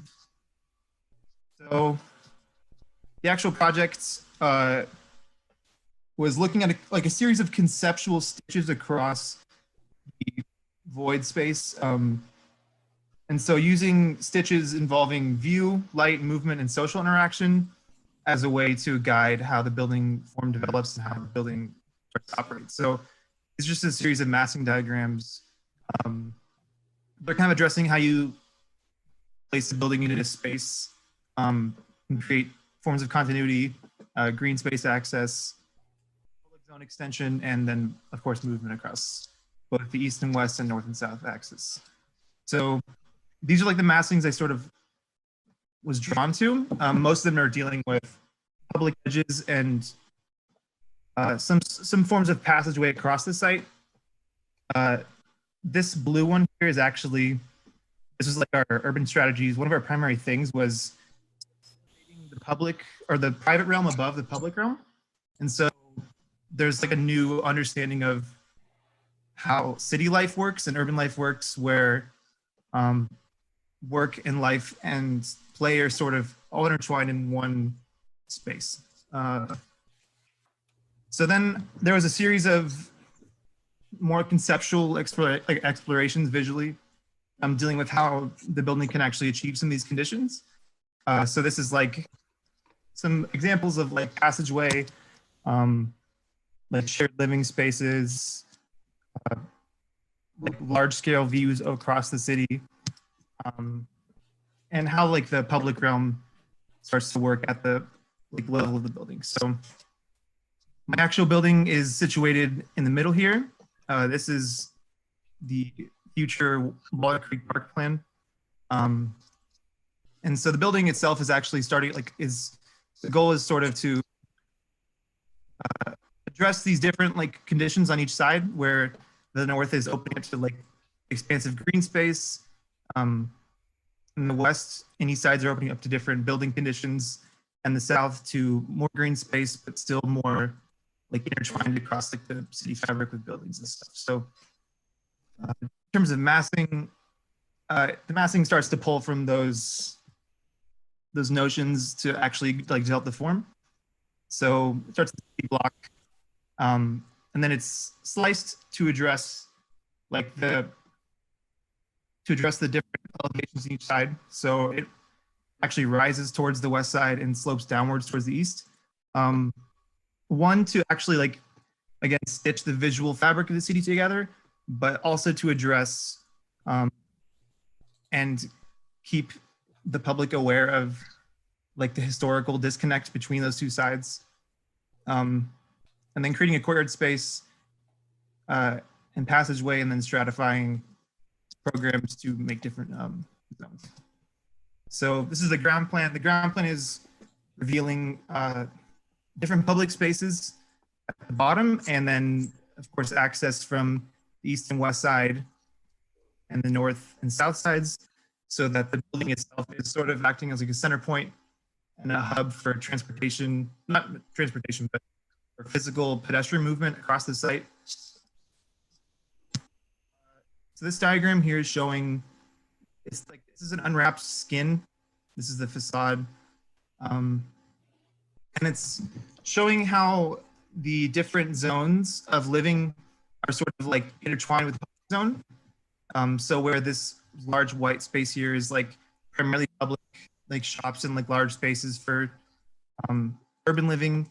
As you go up, it becomes more private, but those private communities still are intertwined with more local, like void spaces that are sort of understood as like community spaces within floors.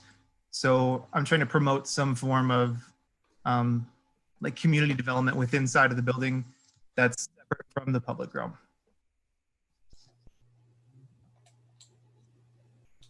So this is just an example floor plan of like the larger family units.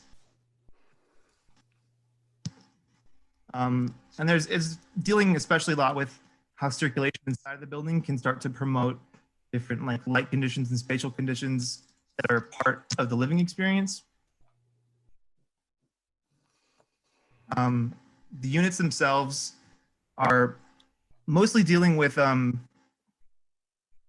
trying to develop like very dense, just for the sake of affordability, especially with context to East Austin traditionally being like a poorer zone than West Austin, and wanting to like let this house still be something that's accessible to them. So the units, a lot of them deal with like long entryways and access to significant light from like interior balcony or like conditioned spaces. And like having places where this light becomes super important in how the unit itself is perceived and respected. This is a cross section. It's demonstrating the movement both from the north and south area, as well as how the actual like units look into a courtyard condition, and exterior staircases like create moments of like rising across the building. So this is just like a rendering of what one of those portal areas might be. Just like a place of transition between the public edge inside of the building. And circulation, just simple like 3 cores, passageway, and then the staircase that sort of goes around the top edge. So, and then this is final rendering. I'm going to stop here, but I'm just showing how the like physical representation and manifestation of how the private and public zones are sort of registered as a view from the site. So, yeah. Can you please share the concept board? Yeah. I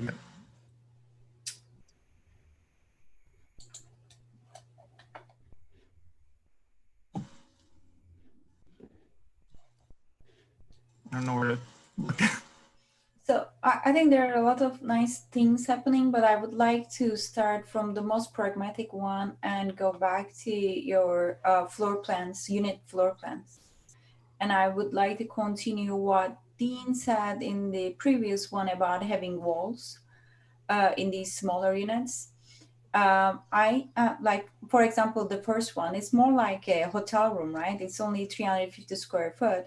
I would really argue, do you really need all of these walls here, or it's you just consider this more like an like a hotel room or a unit with no walls but only maybe the bathroom. And also in the second one and the third one, the 625 square foot and the 1000 square foot one, like you're really not getting any sunlight for these bedrooms. So I think you should consider it a little bit more like broader and how you can get light and get have less walls in between and have a little bit more open floor plan when you're considering these. If you go back to these floor plans, it's really hard to understand which one is which. And you can clearly see how complex it is when you just have these walls in between and you're not really dealing with the real condition of getting the sunlight in and having like more open living spaces in between. I do think that this unit in particular, I drew it in this orientation, but I actually placed this unit, every time I placed this unit inside of the building, these 3 walls were all like on the building face. So these rooms actually all have some form of window like in the unit. So like here and stuff. So yeah, the unit drawing maybe is a little misleading in that sense, but lighting these spaces and also these thinner walls. I'm gonna go with the rendering real quick just to show what I was envisioning like these walls more as like programmatic separations and not necessarily structural, like purely opaque walls. Like they're much more like translucent and still like creating visual continuity like between these spaces. So it's really a question of what you mean by program, right? So we can call things a bedroom, or we can say, I'm actually going to sleep over there. And the degree to which you sort of change the sort of rhetoric of how you describe the program, I think might begin to kind of open up new possibilities of configurations within the unit. Like maybe it's more about furniture and infrastructure that supports, programmatic activity as opposed to sort of standard, let's say, nomenclature of what a room might be. Maybe that opens up possibilities. I do think that like generally when I was developing these plans, that I'm definitely envisioning like living and cooking spaces as sort of like the main part of these units, and leaving those with like the most open access between them. Like this wall here, I actually have this unit rendered in the atom view. But like, it'd be more like where this one's a little bit smaller. I did increase the size since this drawing, but where this kitchen condition is actually like visually open to the living space, and so they sort of like merge into one, and the only real separation is two like sleeping spaces. Sure, but I mean, and you know, it's pretty clear that you have invested yourself in this project. I mean, all the drawings are really, I think, quite beautifully done, and with a certain care and real sort of agenda about trying to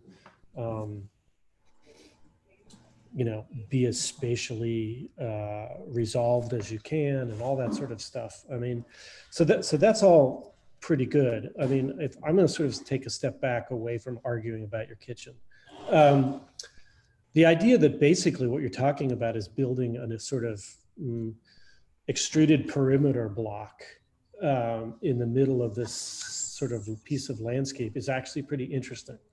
And then you slice the perimeter block at the corner, both in section and in plan, as a way of sort of generating the larger sort of agenda of the project. I think that's also pretty interesting.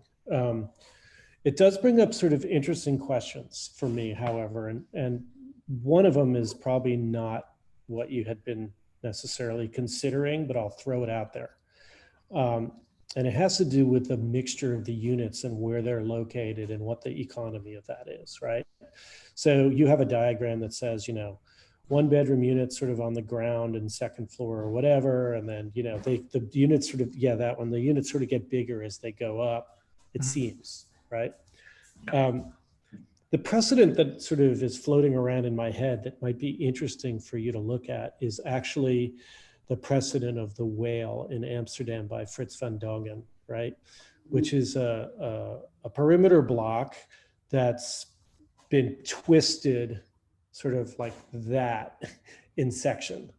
And that has to do with getting light into the courtyard and getting kind of public access down at the ground and all sorts of things. But the really interesting piece of it for me is that a significant portion of that building, it's the Netherlands, so it's different than the US, but a significant portion of that building is subsidized housing.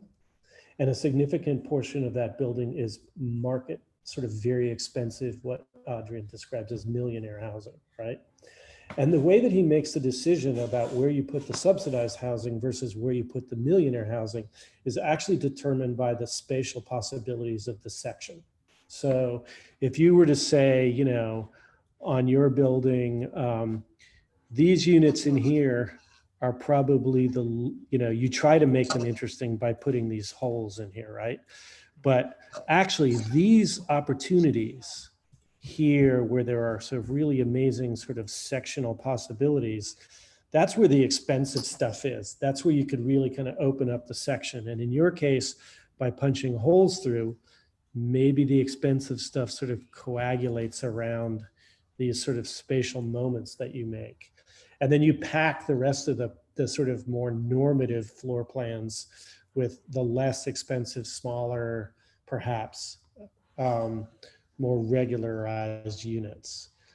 So you might begin to get a more interesting mixture, I think, demographically in the building in terms of where, you know, smaller units are, bigger units are, expensive units are, cheaper units are, that tie to your own spatial agenda and your own sense of orientation and all that sort of stuff. So for me, it's a slightly different way of looking at how you might distribute units throughout the whole building.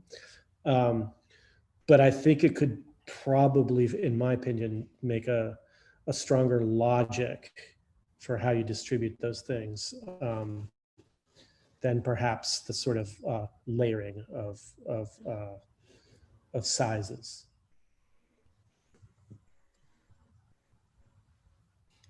No, we're getting a little close to the end, but I think if we're talking about the Netherlands, I do kind of want to address what I think might, like, to me feels like the elephant in the room, which is 8 House by Big. Are you familiar with that project? Yeah, in I've New seen York. it, but I've not like studied it or anything. Yeah, I mean, the reason I bring it up is because I recommend you actually looking at some of the critique of it, a lot of which is about sort of the transition of working from diagram to architecture. And I think that in that project and in your project, you know, there is a very strong consideration to the urban context that drives the diagram on the front end. And I agree with what Dean's saying about the level of rigor that you've put into this. You can very much feel it in the front end with a very rigorous considered site diagram and site massing based on that diagram. And then a really rigorous, you know, drawing of the architecture that fits within that diagram. But I think my advice maybe moving forward would be through your process, that moment of transition between the two is something to maybe sit with a little longer. Because once you create a really well-considered massing based on your site analysis, it's okay to take a little more time refining it and chipping away at it a little more so that you're not fully just building out the diagram that you've created in massing. And I think that's where you might be able to have a little bit more of that nuance that Dean was referring to, somewhere in the in-between space. And then maybe it also gets back to some of those first comments about trying to fit little bits of architecture within a pretty prescriptive envelope, because you're also taking that same kind of path with the units even, right? It's like what is a 1,000 square foot unit? You've got a rectangle that's 1,000 square feet, and then you're drawing within that 1,000 square foot border. I wouldn't hold so fast to those borders in the same way I wouldn't hold so fast to the overall diagram of the building as it starts. So all that's to say is a lot of rigor on the front end and on the tail end. It's like, I think just that little moment in between where you're transitioning from or building massing as a result of site analysis into developing the architecture a little more. Just sit with it a little bit, chip at it a little more, because that's where you can get some of that nuance in there. And it releases a lot of the tension on the tail end of trying to squeeze architecture into the envelope you've given it. I mean, the only other comment I want to make, Austin, like many American cities, are missing the typology of the perimeter block, which is, you know, the idea that you put housing around the edges in order to create a kind of semi-public community space in the middle. And to me, it sort of raises some interesting questions about what the nature of this space is, right? And to what degree is it connected to this? To what degree is it more public, more private, et cetera? I personally lean towards this becoming the space for the people that live in the building and less a kind of completely porous space for, you know, people moving through it in terms of the city, because there's plenty of that up here.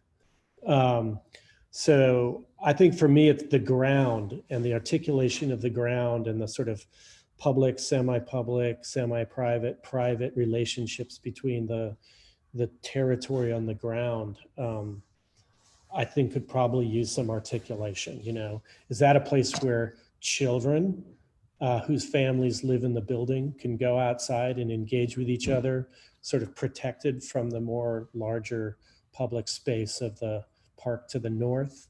Or is it really a completely porous space that, you know, the citizenry of Austin can, you know, percolate through as they choose? I think to me that question needs to be answered.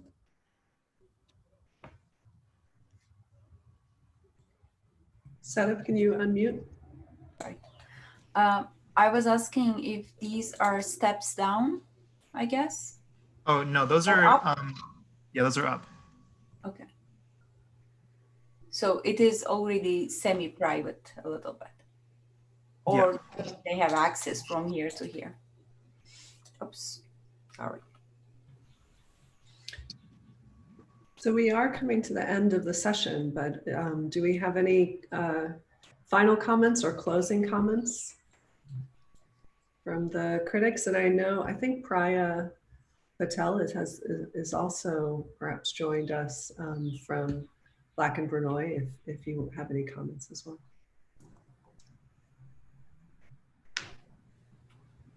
Hi, everybody. I'll just say really quickly, as someone who was here a few weeks ago and saw a lot of this, a lot of work has been put into this, and I understand that you're in very unique circumstances, and this is a very difficult, you guys entered this phase of the quarantine at the time of like the very challenging transition from urban scheme to building. And the amount of work that's been put in the past few weeks is very impressive and well appreciated. So I'll just say that. Yes, I have to say it's incredible amount of work. It's hard to believe that it's only in 6 weeks, and all that 6 weeks was in quarantine. So Five. Congratulations, 5 weeks, even 5 weeks. Incredible amount of work. Congratulations to all of you. Well, I'm an advocate for housing as a architectural subject at these sort of intermediate level studios. Sad that it seems to be going away a bit, and happy that Nichole is not letting it die, because I think this type of project is really interesting in the way it forces you to shift from the scale of the city to the scale of the body, and how you begin to understand the role of things like diagrams as a way of helping you make scale transitions and conceptual transitions between one scale and another. And in that sense, I read that very strongly coming across in all the projects in the studio. I mean, some are more architecturally resolved, some are less architecturally resolved, but the whole sort of agenda about shifting the kind of scales across the range from city to unit is in all of them. And I think that's really good.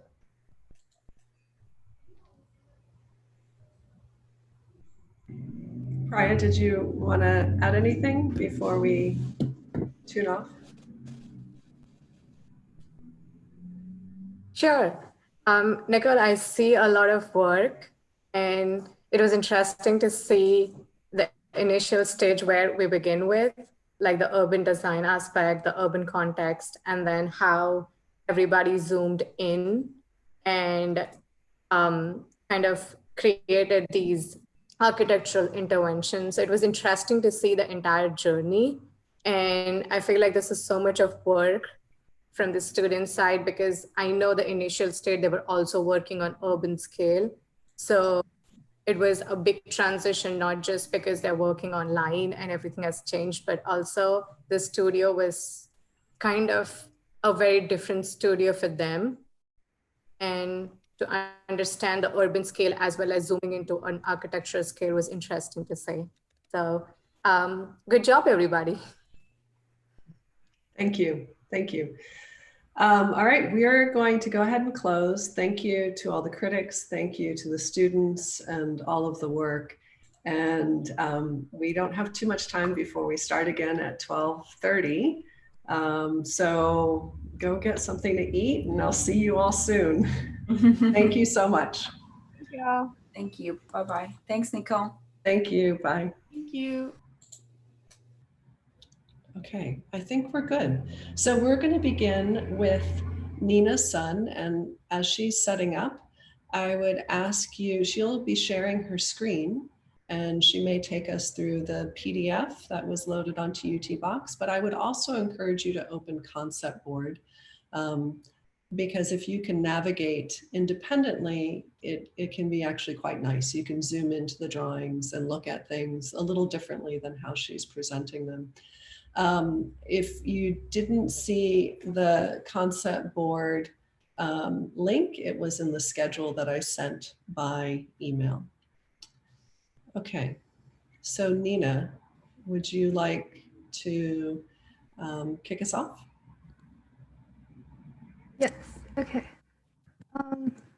So I'm part of the Plinko Urban Strategy Group.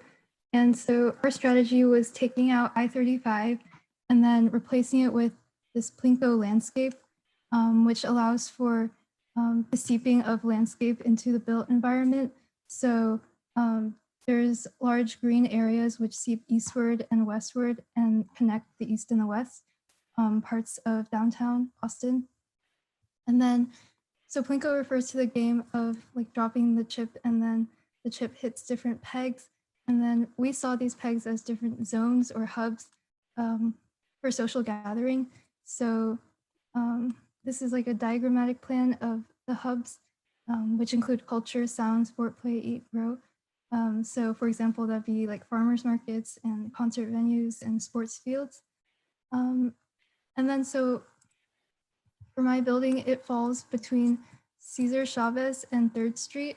And then this would be the former I-35 corridor, which is replaced by the Plinko landscape. And then so this is the building over here. And to the west is Waller Creek. And then so on the building scale, the seeping of the landscape can be seen with this green screen that wraps around the masses. And then the shifting of these masses allow for east-west transparency. And then the white blocks represent the residential units, and the bottom pink block represents office and mixed use, which is more a public program. So in the ground plan, you can see the east-west connectivity more clearly. So there's like direct access or seeping between east-west, and then it's more porous, so people can move freely through the building. And in terms of the residential units, there's a middle chunk and then a top chunk, and they're pretty much stacked within the chunk. And then, so this is a middle chunk plan, and in the middle, between the middle and top chunk, there's a terrace, which allows for the seeping of the landscape on, or like through the residential units. So you can grow like trees on planters, and it's like a courtyard for social gathering, and represents the idea of the hub at a building scale. And so in the section, you can see the terrace more clearly and the green wrapper that wraps the building. And so this is north and this is south. And then for the units, there's two main types of units. One is family and the other one is single or couple. And so these two are different units, they're just mirrored. And same with these two. And all of them are double height, and in the sections you can see the interaction with the screen more clearly. So this is exterior and then this is interior. And then this is section from the longitudinal perspective, and then these would have the green screen. I'm sorry, Nina, these would have the what? The green screens on the green screens, okay. Yes.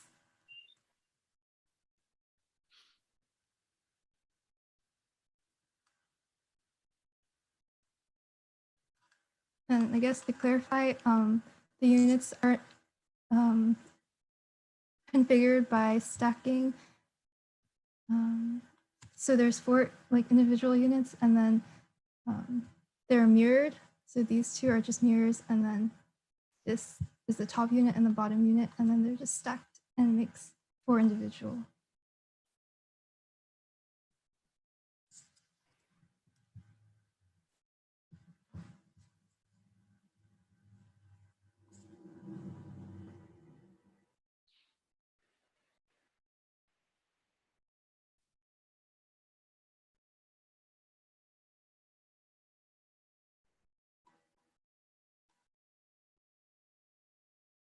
Are you done, Nina?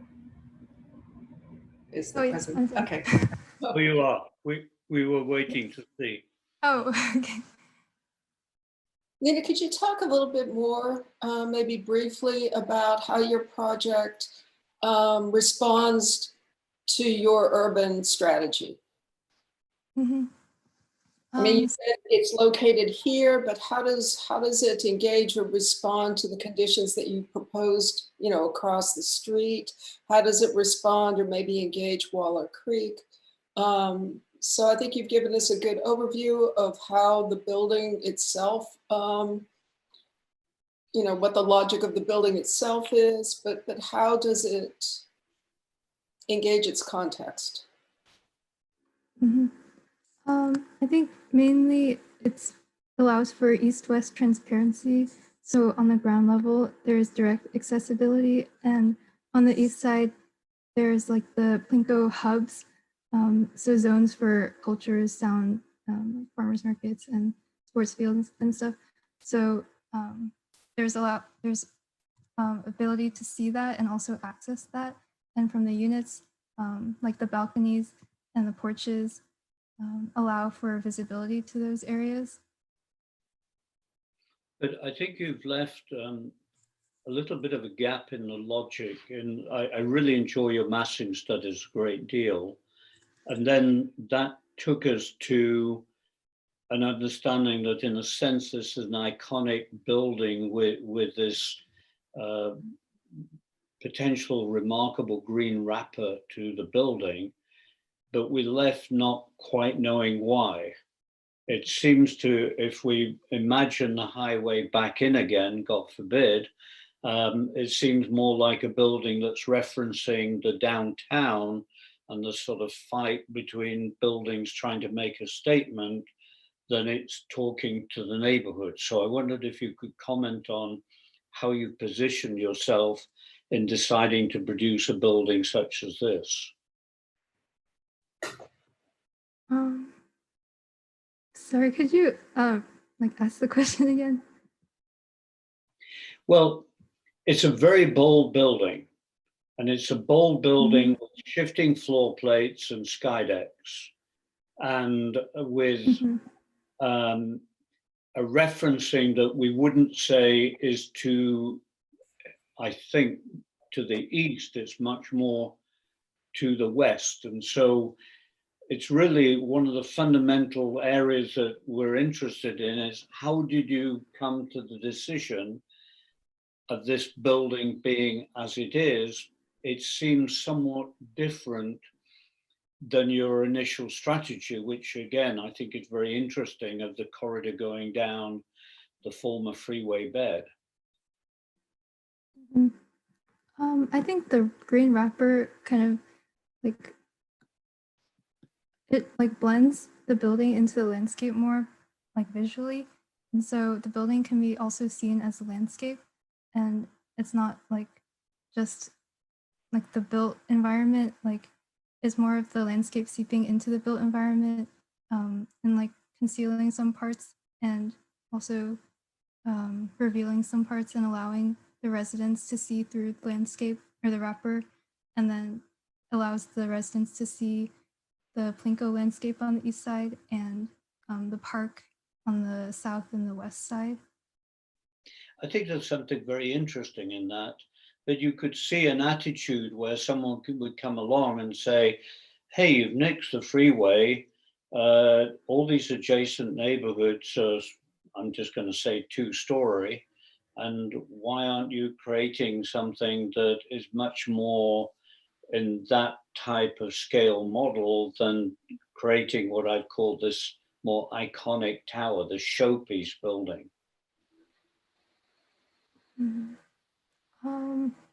I think I just like, in the process, I just started with the tall building, and then like the tall building, which is like basically almost as tall as the Fairmont, but then it also like conceals some of the tallness with the green screen, and then like the shifting of the blocks will allow for east-west transparency. So it's not just like a standing block. Judy, I don't want to cut in on you. No, that's fine. I'm sorry. I'm trying to get both concept board and Zoom on my screen so that I can take a better look at some of the images. Yeah. I was just going to say, if we could look at, I think it's plate 7, which is, I want to just be clear, is your main floor plate for the housing. It's coming up bottom right on the screen at the moment. So here we are, if we could focus on the right-hand plan. We're going, that one there, yes, if we get that up. Okay.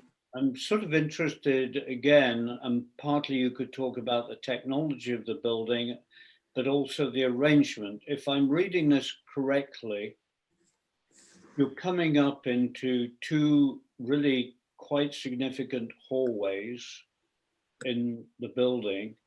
And then you've got on this floor plate, east, west, and south facing homes. What is going on in the middle? Talk about the social life and what your ideas are there. And maybe that's one where, again, I know we're hooked up on one definition of portfolio, which happens to be next week, but I look beyond that and say, I think this is something that maybe you're a little short, if I may say so, on description and having us know what's going on, where and why and how. Some of them don't even have a level. This seems to be an important space, but you've left it as a blank. I just imagine those as more public gathering or like between the residents. So they will allow it to interact between residents, and then they're all surrounded by the green screen. So, so for example, in the KMC corporate office, like the green screen allows for harvesting of plants and like produce. So I just thought of it as like a hub within the residential units. And then it's also kind of like a more public version of these porches that are shared between the residents. So there's these gaps that kind of like allow more public access to the porches or balcony exterior areas. Are the residents a particular social group, or do they know each other, or how do they come to be in the building?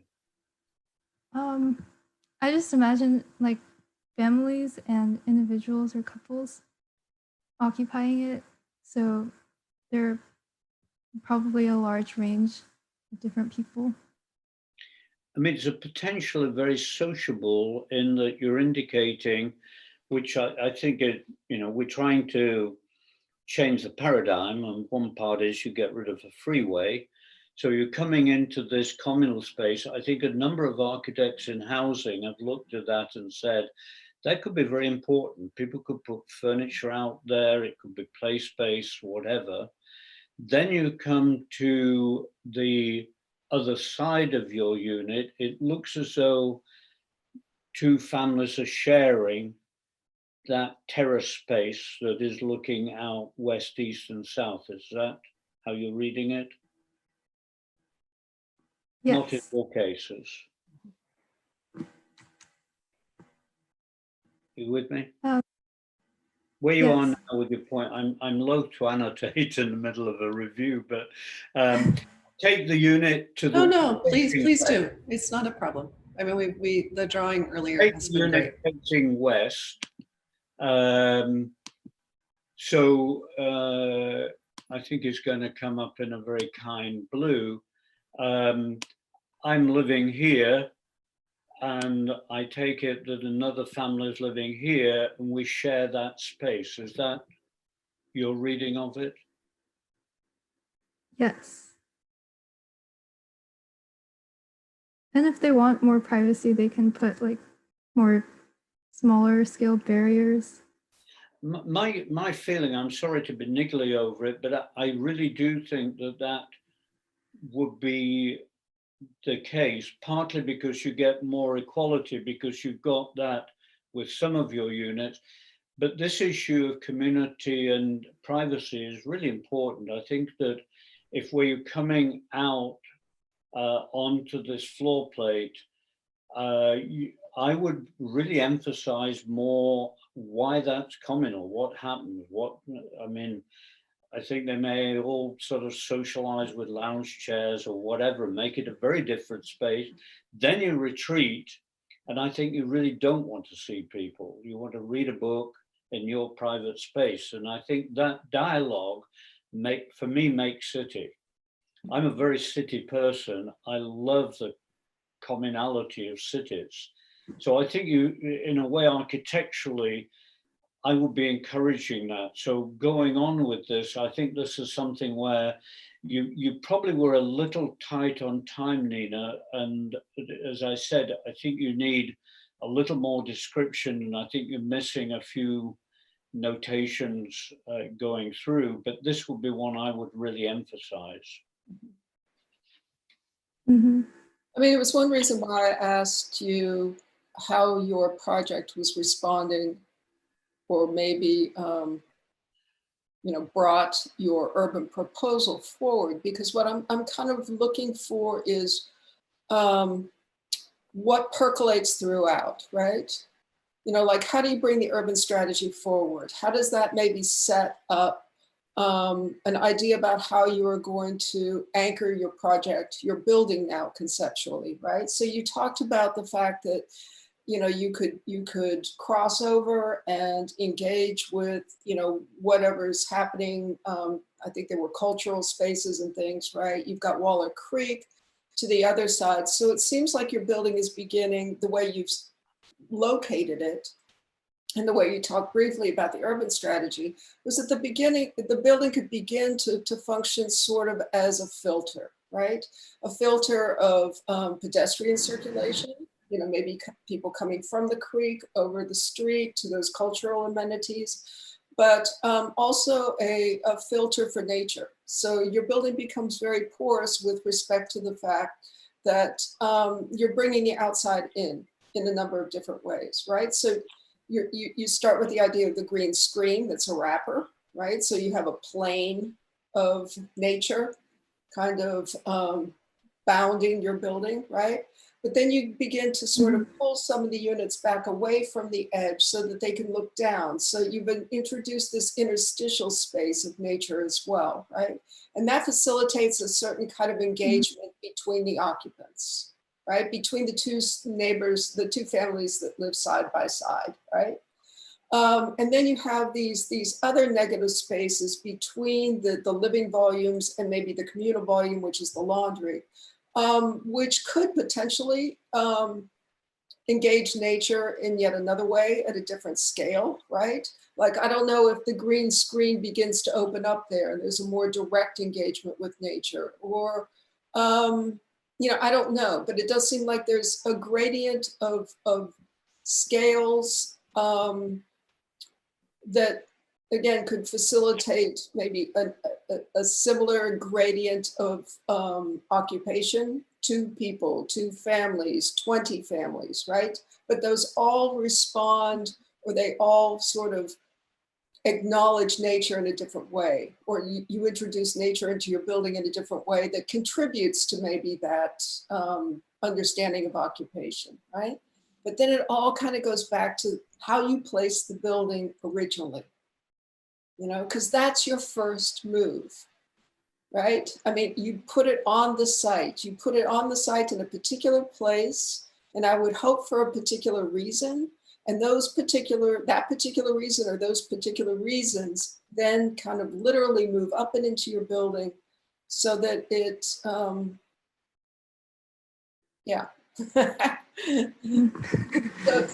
that there is a seamless kind of acknowledgement of your urban strategy, of your attitude towards your building, that percolates all the way down to the living, the positioning of the units and how you imagine people actually inhabiting your space, how they engage with nature. Does that make sense?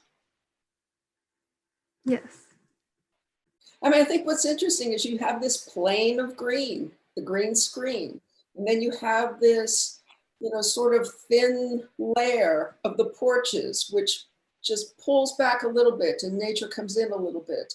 And then you have these spaces sort of between the living volumes again, which gets much more bigger and more generous. And now I'm not sure quite yet how you bring nature into that, but I think there's the potential for it. But those scalar differences from plain to thin volume to fat volume, I think could be a really interesting,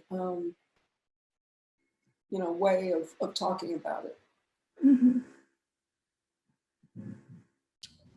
Any final comments? I think you could have made more of the green screen. I think it's a very important agenda. I mean, on the one part, you could say this could be a very interesting way to be dealing with the west side of the building and giving solar protection. But I think we are beginning to take far more seriously the idea of green agriculture in the city.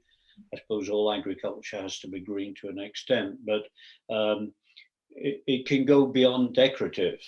Mm-hmm. And so I think that it would be very interesting to see how that matures, partly architectural as a wrapper. What is the technology of that, which appears independent of the main structural bed of the building, and how it maybe could be harvested. And so you could possibly be getting vertical farming in relationship with your building. And that is perhaps one reason of giving it this stature in the city. You're almost speaking to the west side and saying, hey, you know, you've got dumb buildings that have no environmental sensitivity, and here's one that's on the east side that is about giving something back to the city, and we actually harvest the building. And I'm saying this because I think, I don't only think, I mean, I think Nichole and I have seen this as a real opportunity in the school of a studio that doesn't have to go down traditional patterns. We are on the environment. And so as soon as I saw this, I was just really interested. So again, it's difficult because you don't want to hear somebody talking about what you do next at this stage, but I really, when you feel like it, I really would bring out the role of the screen and the greenness of the building more than you have. I think I would encourage you to question the idea of the screen as sort of this consistent wrapper, right? So like, what if you pulled the screen back to here on this place? Now you've got nature out here and you've got nature behind you. And, or depend, you know, if you pulled it back to here, actually, then these two units have a completely different experience and engagement with nature than the units behind them. You know, what if you pulled the wrapper back to here on the west side? You know, that might, you might be able to grow stuff here, and yet that wrapper becomes sort of a barrier of sun, you know, for these units. And now you can maybe open up that edge in a way that you might not be able to before because you were concerned about, you know, heat gain, right? So I think you can move this wrapper around and create, again, a variety of spatial conditions that bring maybe more variety to the different units even. Yeah. And on that note, we're going to stop. That was perfect ending point. And John, if you want to get us set up. Thank you. Thank you. Thank you, Nina, for going first. Thank you, Nina. Okay, so in my urban strategy group, we were really focused. Well, first off, we were imagining a future in which I-35 Where are you, John? We don't. Well, he's sharing his screen, but on the concept board, can you tell us where you are? I'm just looking at. Oh, there you are. I see you now. Okay, you're down the line. We should have moved you up somehow. Okay. Okay. Very good. So our group was imagining a future in which I-35 is rerouted around the city, and in its place, the two divided sides of the city are able to kind of grow back together in the space that it left behind. And so some of the ideas, the main ideas that our group had was reconnecting some of the east-west streets to form new blocks in the center, and then programming these blocks with either green space or with cultural buildings or residential buildings. And then one of our other ideas, which is kind of represented in this diagram, was the continuation of the public realm at the ground level. So we represented these buildings as floating so that we could say that the ground level is this continuous public realm that is accessible by everybody.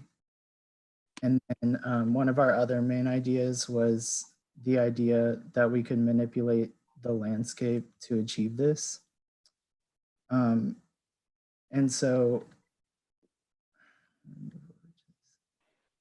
okay, so on my specific site, is between 3rd and 4th Street.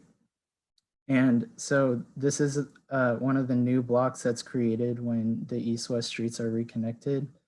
And so we saw this as a place to build a building because there's already development on both sides of this block. So we figured it would be a good spot to build. And then to the south of it, there's Palm Park on the west side, and then the east side is mainly smaller residential buildings. So we saw this as a good place for to introduce a large green space. So this is like the expanded Palm Park. And so I really wanted to imagine for my building what a building for one of those cultural programs would be. So I really focused on a building where artists could work, and in the bottom of the building there would be a public space for them to present their work. So it's kind of a combined museum, workspace, and living space for the creative community of Austin. And so in developing the mass of the building, I chose to go with a courtyard typology and manipulated it to fit the site conditions. So in order to have the continuation of the park into the building, the park landscape folds down beneath 3rd Street, and then you're able to pass under the mass of the building and into the courtyard, which is created to create this kind of a semi-public space for the museum. And so the lower floors of the building, the lower 2 floors of the building are in this plan. And these are the gallery spaces where the artists present their work to the public. And so this is kind of like this, the courtyard acts as the social hub of the building, really. And then the 2 floors above that are the workspaces and education spaces. So this is where the artists work and where the public is educated by them. And then the upper 2 floors are the residences. So this is where the artists live. So I was really trying to imagine a building where a specific group of people could work and live in the same building without having to use a car to get anywhere. And then zooming in on the units, I was focused on, since it is a courtyard typology, having light come in from both sides of the unit. And instead of pushing the surfaces to the border, really consolidating the private spaces like the bathroom to the center, so that the perimeter can really act as the main occupiable space, and it always has natural light. So the bathrooms are consolidated to the center, and then the living spaces are around. And then these are just some sections of the different units, but you can see kind of the continuity between the courtyard and then the terraces on the other side. Talk about the vertical wall there on the right-hand cross section. This one? Yeah. So these units are, they're the 2-floor units, and they are on the east and west sides of the building. So, and on both sides of my building, there are proposed developments that are mid-rise buildings. So I wanted to create privacy for the residents here, but also be able to shade them from the harsh east and west sun. And then, but I also wanted to provide them with light. So they have kind of a smaller little courtyard space that the living units or the living spaces look out onto. I wasn't sure whether it was sun or overlooking. I mean, it's a profound gesture that you put in. I wonder whether, I don't want to interrupt you, but maybe we'll come back, whether it could be more permeable. I think it's a bold intervention that you've got. Okay, and then looking at some of the renderings, my idea for the spaces is that the architecture itself would be fairly quiet in its form, so that because I feel that creatively it's a lot better to be in a serene environment than to have a lot of distraction going on around you. So the overall language is a little bit quieter. And then looking back at this section I wanted on both sides of the building to create a entry sequence rather than you just arriving to the building and walking through the door. So on the north side from the street, there's a garden, sunken garden that you pass over to get into the lobby of the building. And then from the park, you pass under 3rd Street and then under the mass of the building into the courtyard. And that's it. Very good.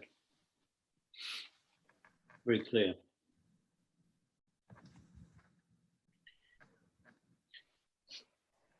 Let me start with the controversial question. I particularly like two things to begin with. One is the way that you showed us the analysis of the massing and how you led you into the detailed design. I think that's a really interesting study that you produced.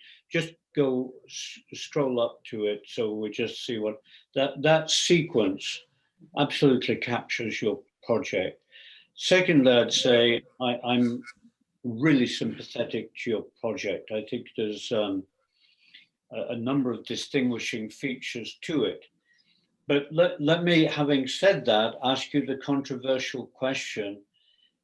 Could your project go anywhere, or is there something that is particular to it having to be here? Well, I think that certain aspects, like I certainly believe that a courtyard typology building is something that like really isn't, I don't know, I don't see it a lot, even though I feel like there are a lot of benefits to it. So I feel like generally some of the concepts of the building could be applied in many locations, but I think that the general courtyard typology in this specific project has specific manipulations that apply to the urban context that we've created. Well, it's partly because we produce cheap housing in Texas that can't breathe.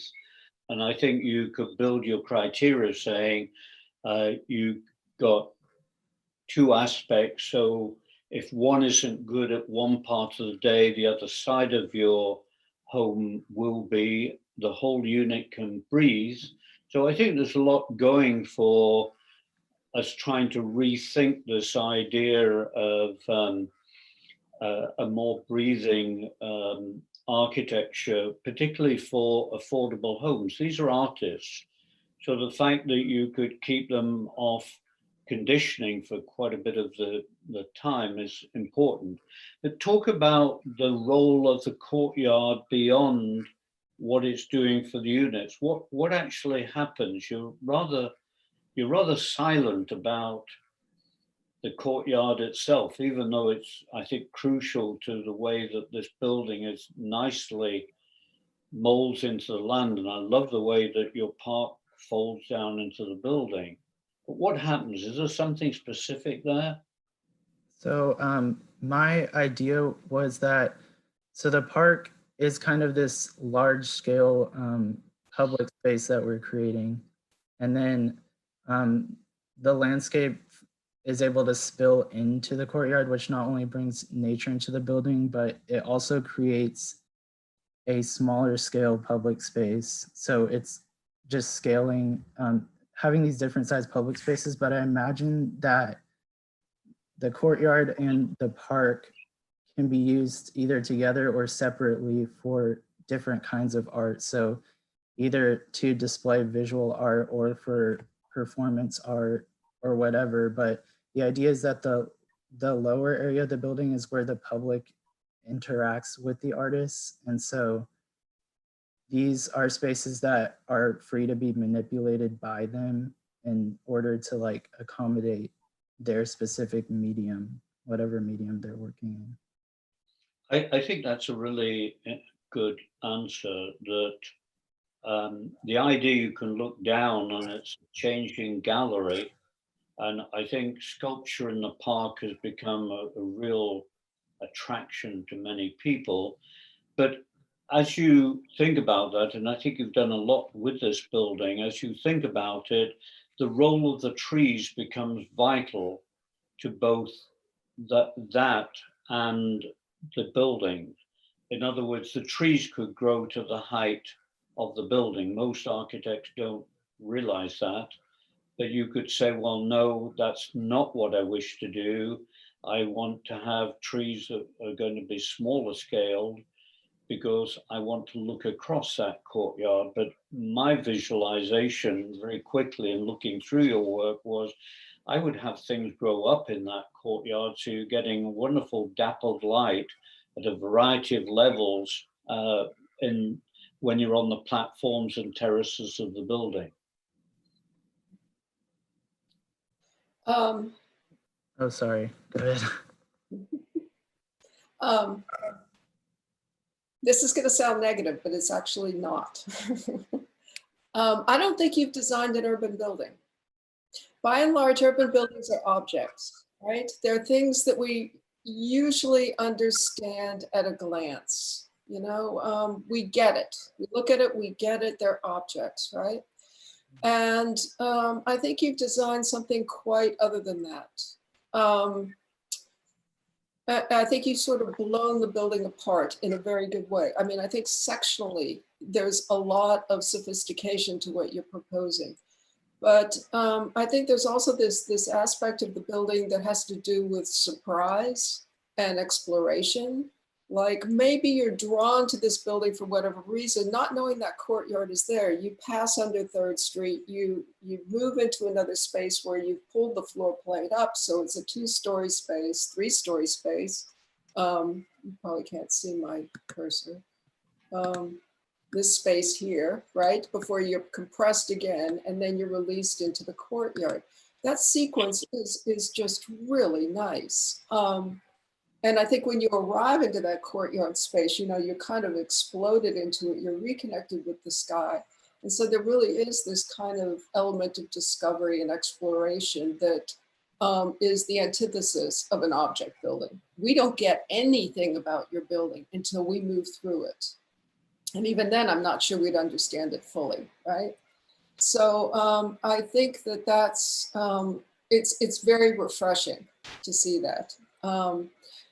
I think if I have a negative comment, it only has to do with the presentation, which is I'm greedy for more.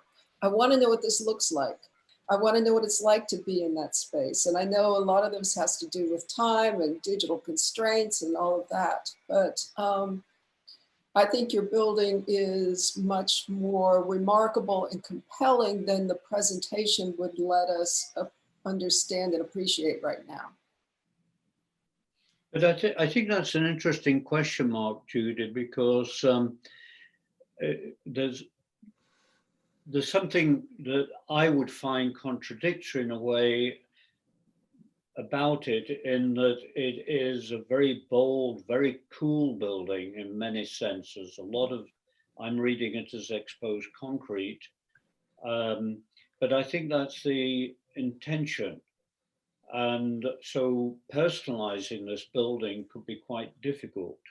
So I'm wondering, and maybe I'm sort of turning this back to you, John, whether you do have an environmental or other agenda that, because it is rather stark at the moment. I mean, if you were to go back, it's got touches of brutalism.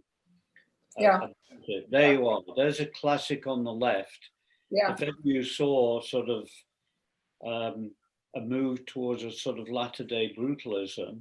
So I could read the building at the moment, and I'm sort of picking up on your thought, Judy, because it was one of mine. I was asking myself, what makes this building distinguished? Does it suddenly become almost a plant? Do you allow greenery to start growing all over the structure? And quite a number of architects doing housing in the mid-modern movement worked a lot with landscape interrelated with a highly orthogonal architecture.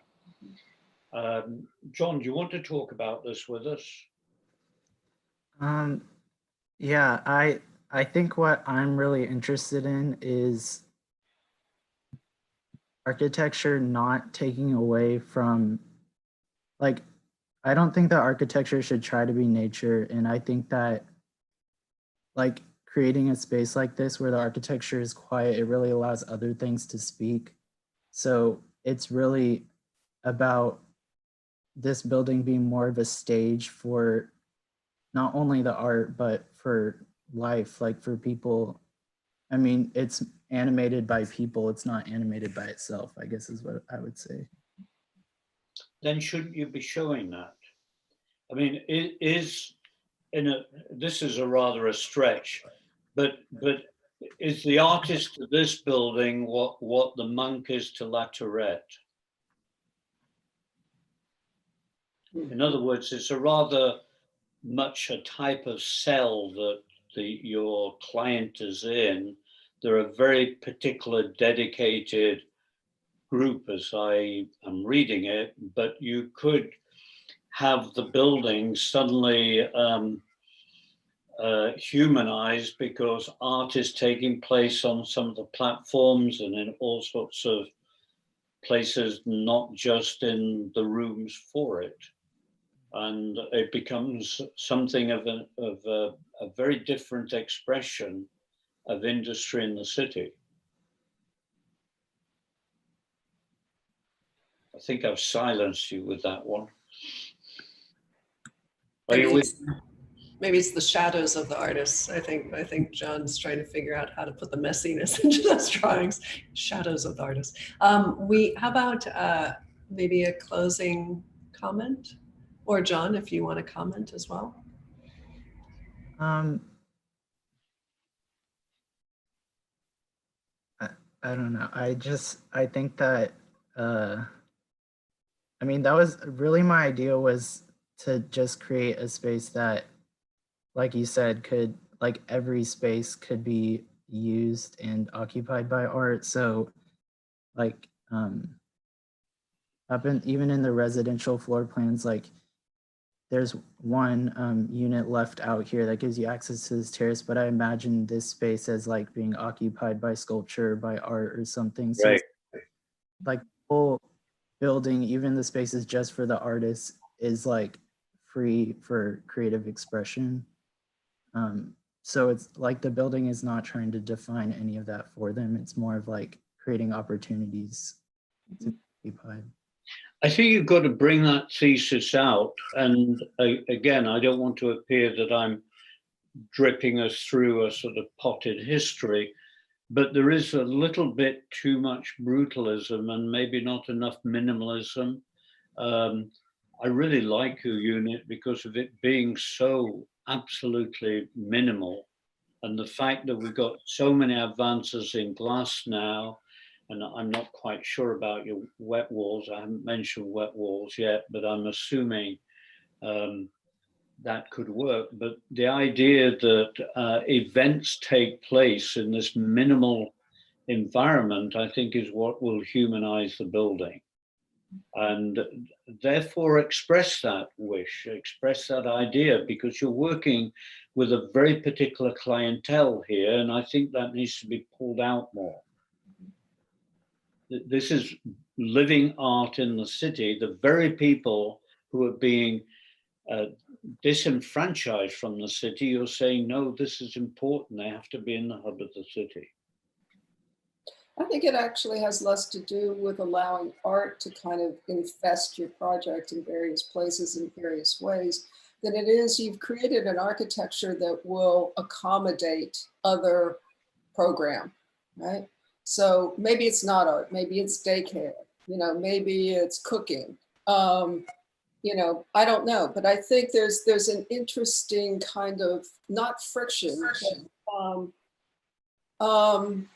symbiotic relationship between elements that you're taking absolute control over, and then other parts of your project where you're kind of relinquishing that control and saying it can be used for, you know, again, it can be populated or, you know, taken over for other purposes. And I think that's also something that's very successful about this. You're not trying to prescribe every space, every type of occupancy.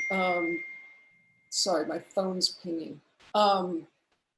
Instead, you're saying, you know, okay, I've laid out a framework for a particular way of living. And for you, that's art. But I could also, like I said, imagine this being reappropriated at some time in the future for a different program altogether.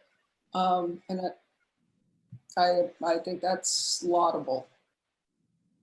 And I have to say, I'm not convinced it's brutalist.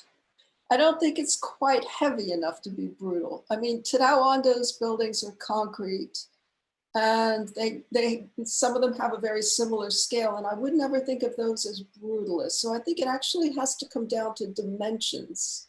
You know, Well, I think John's imagining these very kind of thin planes. And, you know, he's broken up the mass with these expanses of glass that I think really kind of dilutes the brutalist reading of it. Of course, you're correct, but I had to try and capture an idea, and that was the best way I could. But I think it needs to go more towards the ideas of John Pawson and David Chipperfield. I think that's really what we're trying to say architecturally. Yeah. Okay. Very good. Good. Thank you. Thank you, John. We're going to move to Grayson. So she's going to set up. Grayson. Oh, I'm going to share my screen. All right. Just so you guys know, my daughter brought me snacks because she knows I'm going to be in here all day. I have a lovely array of snacks. So if I'm eating a little bit of cheese or crackers, it's nothing better than an 11-year-old daughter. The way that we humanize the school, we reach out and bring families in. Yeah, yeah. All right. I've had so many stories from teaching the studio this way. We've had just about everything come on the screen. The range of cats has been phenomenal. Yes. Oh yeah. Yeah. And odd members of families and other objects that have appeared on the screen. It's been very good. Yeah. And on that note, I'm going to pass it on to Grayson. All right. I've had a lot of people working under really difficult circumstances. One person who will probably be known to the whole of your studio had to do all of this period of 7 weeks on a sofa. Anyway, very good. We're interrupting you, Grayson. It's fine. Need a little break. So the team site strategy was called Middle Ground, and it involved 3 types of zones that kind of pattern across the I-35, which we redirected most of the traffic using the pre-existing highways and then turned these into just service roads. And then we also utilized the northbound highway structure as a pedestrian promenade, kind of like the High Line in New York. And we use the Capitol View corridors to create these zones. So the darker green is the wild landscape, the lighter green is the manicured landscape, and blue is buildings. And then my site is right down at the bottom at Cesar Chavez. Mm-hmm. So here's kind of how my site relates to the capital and the greater urban context, and then some of the edges I considered in the massing of my building.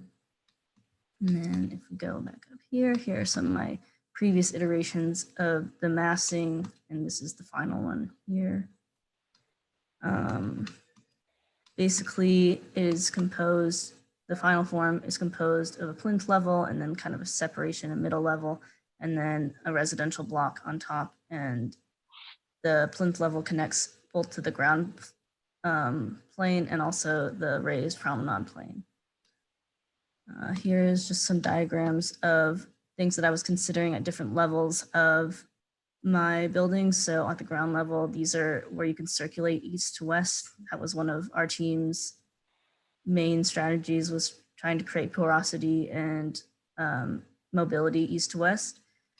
Here is how you would enter the promenade. Since my site is at kind of the base of our urban strategy, I wanted it to kind of bring in people onto the promenade because this might be where they would get on. Here are the vertical circulation. So the residential entry is from the east side and it's kind of more protected. And then there are more public vertical circulations that open up to the west side and this plaza right here. There's how the circulation fits into the plinth. Above the plinth, or on the top face, is a rooftop garden and a level with residential amenities. There are the residential floors, and then wrapping around the residential floors is a punched metal shade screen with these slits that allow views that you can see in later in my plan, and that's just all of them. Here's my ground floor plan and how the spaces relate to the east-west connection. So we have these kind of spaces that could be used for commercial use, and then the plaza in front. Here's a site section that shows kind of how the building relates to the sidewalks and the streets and the plaza and the promenade. Here's a plan of the middle level, the top of the plinth with the rooftop garden and the residential amenities. And then here are the residential units. These are kind of base units that I worked off, and they kind of were fit into this scheme. So they're not exactly the same as they are in the plan, but those are the kind of base like square footages and floor layouts that I was working with. And here's kind of an example plan that would be stacked. And here are some experiential views. This is a quick little visual I made about the plants that I used. I tried to use local or Texas native plants. Here's a view through the plinth level and looking at the residential entry. Here is inside some of the units. This would be the family unit. And this is like a work studio. That's another thing, is I have 5 different unit types, and I wanted to try to mix kind of more affordable with more upscale units to encourage diversity. And as you may be able to see, that all these unit types can be found on the same floor. So people from different like socioeconomic backgrounds or just like different lifestyles can interact in these kind of circulatory spaces. But I don't see the circulatory spaces as specifically like social, but more as kind of like shared experience areas. Here's some extra stuff if you want to look at that, but that's about all. Very good.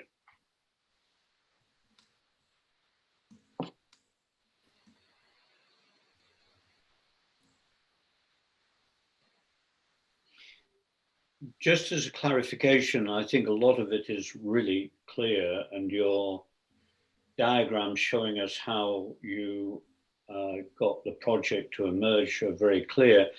Is the role of the promenade something that stretches through a long area north-south, and that has some additional significance that, and then this building is latching onto that?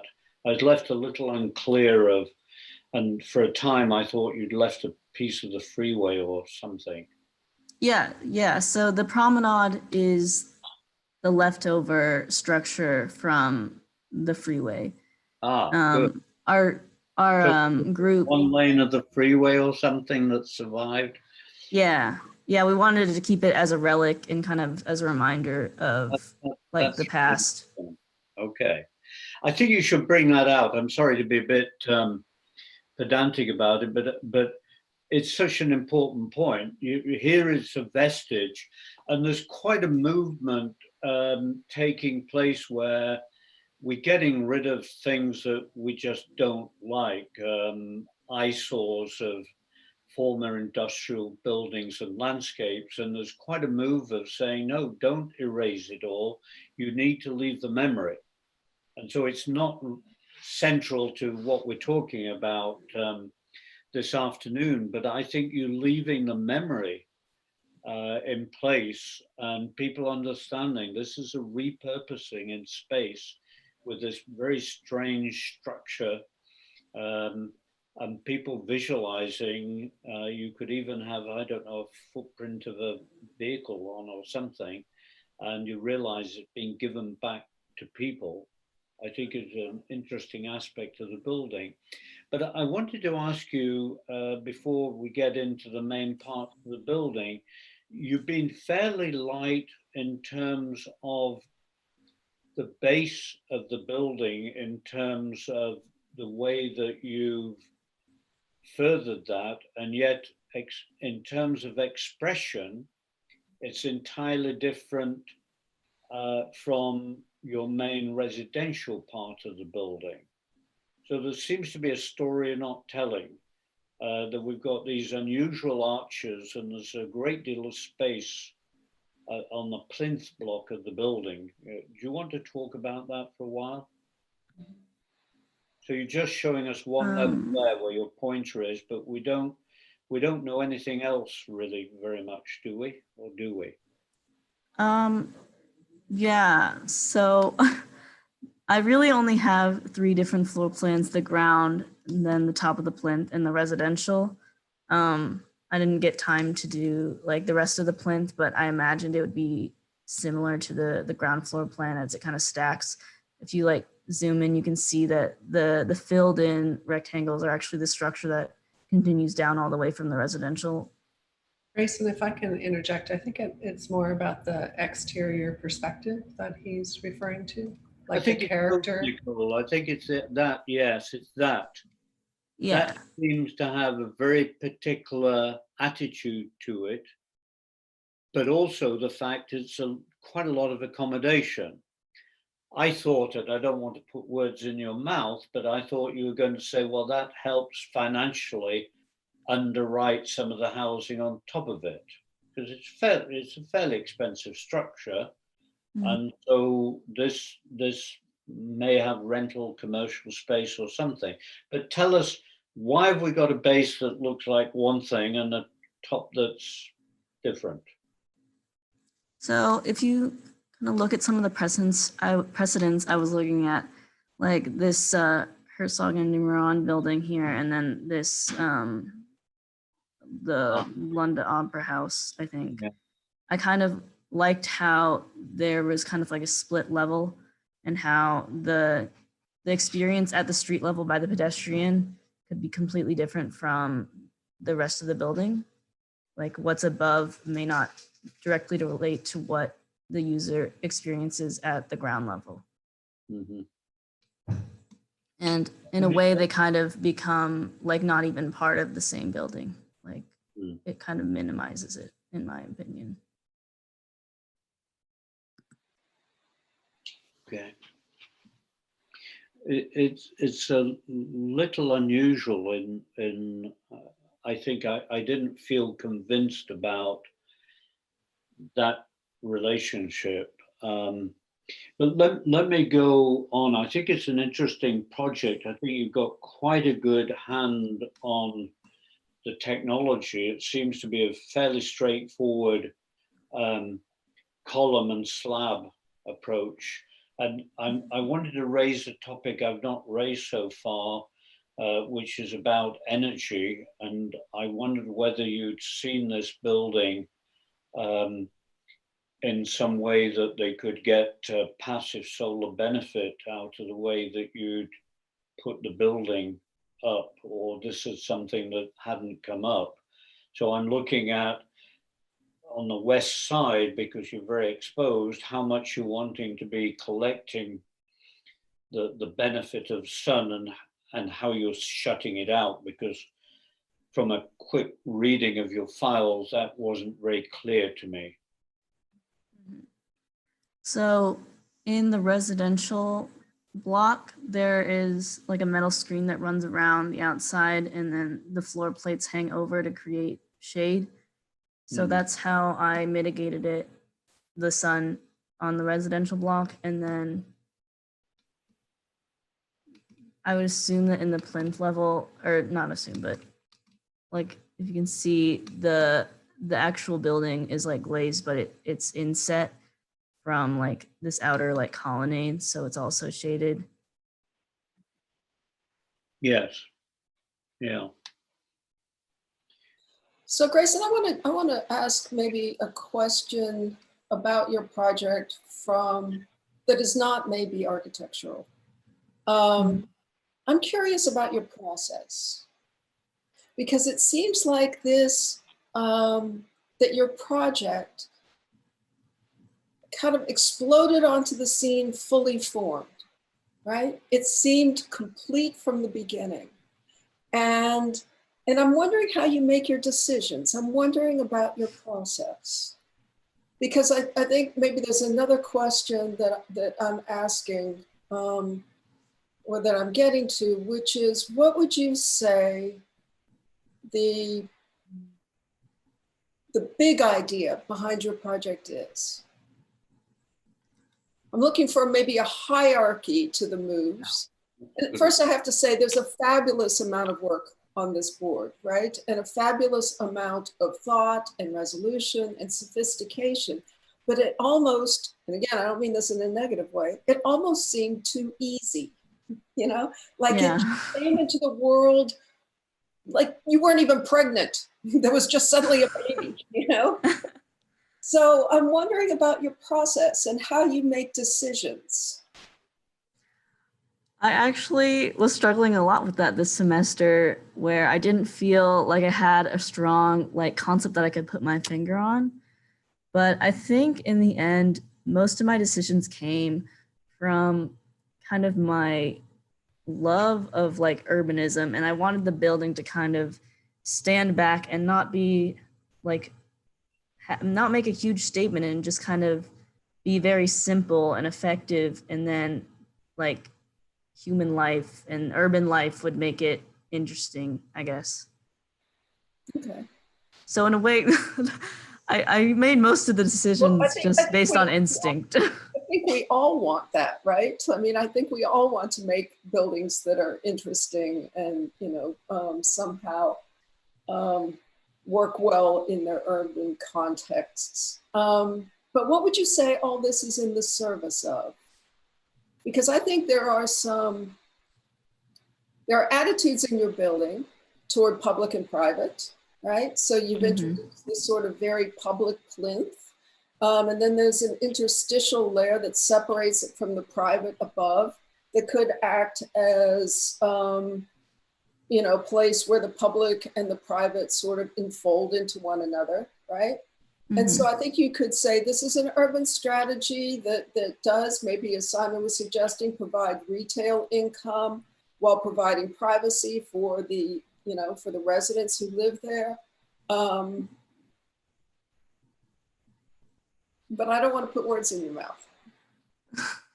I think I didn't want to say anything. We've had lots of discussions about this. I think it's more, I think it's, if you look at some of the drawings that are off to the right and the top thing, it's sort of scaleless, right? It doesn't, even the bottom plinth level isn't, it's more like grottos than it is like specifically a door or something domestic. And I think it's more like a cairn, you know, like the stacking of rocks within this landscape. And I know Grayson doesn't agree, but I'm just throwing that out there because I think some of the impetus for this project has to do with its presence in the outside in this landscape. It's right on the edge of this wild landscape. Mm-hmm. So I'm going to be quiet now, but I think that's part of it, whether she... Yeah, I want to sort of move on from that point. I think it's an interesting one, and I think you need to work out in your own head, Grayson, where you are. I think it's completely reasonable to argue that you wanted it to appear of two different authors or three different authors. But go to the floor plate that we're seeing here. Can you zoom in on that in more detail? Because I think there are some concerns of one or two things that to work out with it. Okay, we're going down into that a little bit more. I think you made some interesting moves. Again, I'm going to go a bit picky and detailed with it.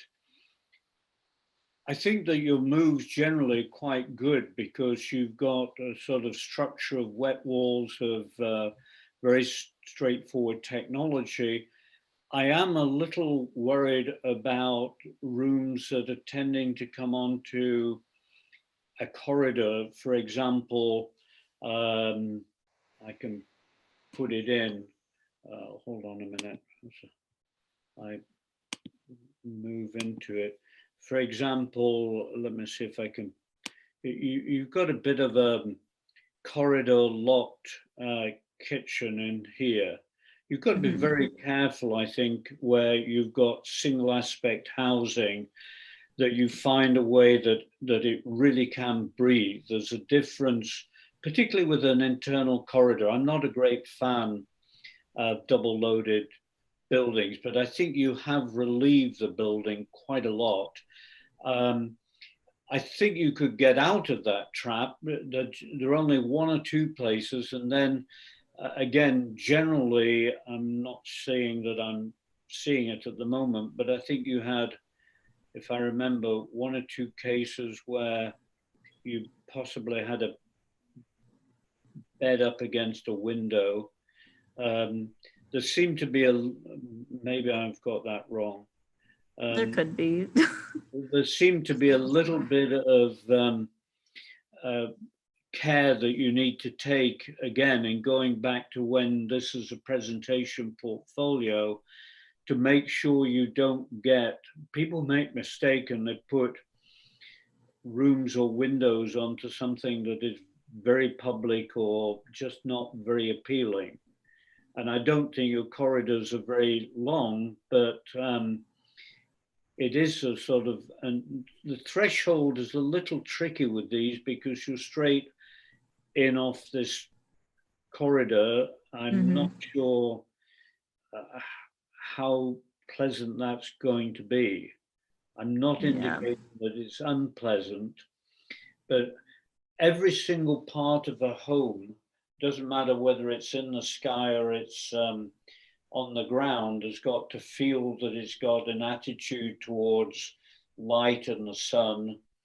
And so this again concerns me a little because you've got entirely west facing apartments. So you're looking there at, can we capture sort of a lateral sun coming in and helping me out, and at the same time shutting down that late afternoon sun. I know we didn't care historically about this, and probably not now with some architecture in the city, but it's frightening, and it is a killer economically in terms of the way that it's heating up the building. So you can see I'm mentally walking around this slab and saying, I think, do look at it very carefully. I agree with Judy, there's a lot that's gone into this, but you've really got to think that every piece that you produce isn't a house, it's a home. And every single one you live in it. Mm-hmm. And it's a very good way to look at your architecture. You don't produce architecture when it comes to homes in the city for other people. They've got to be good for you. And I've never believed it's a question of size. I love the fact you've got some really quite small units, and the way you've used an axonometric to explain those, I think is really good. It's very, very helpful. Judy, do you want to have a closing comment before we transition?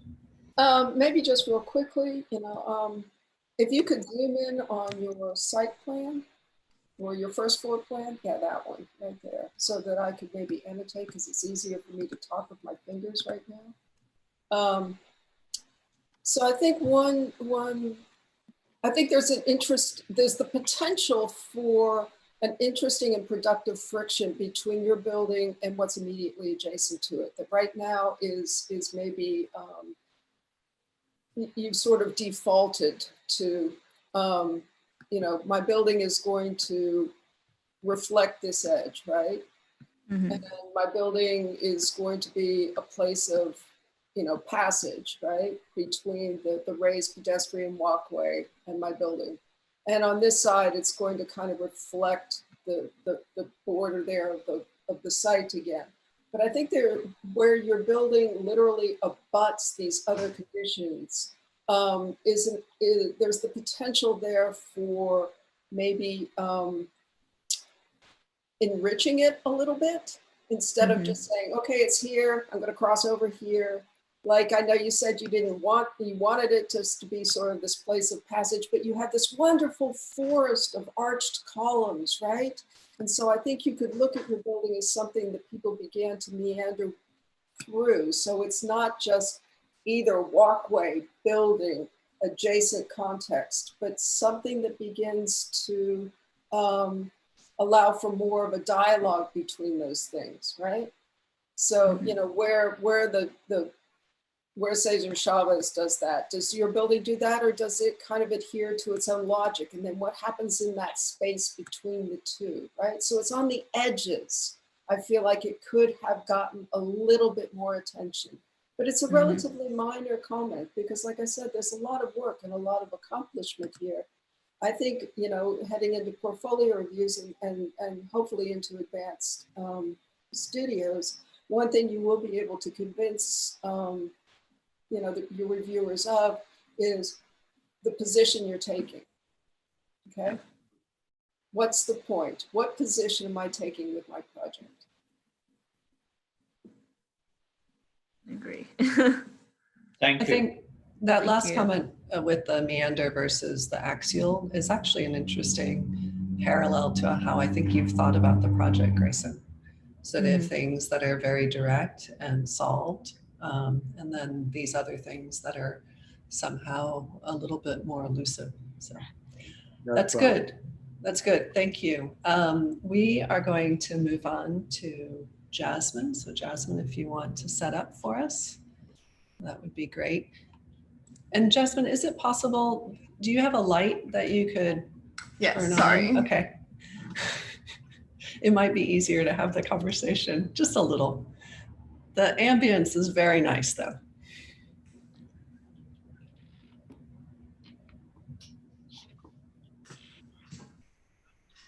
Yeah, that's a little better. We can see a little bit of you. Okay. Okay. Okay.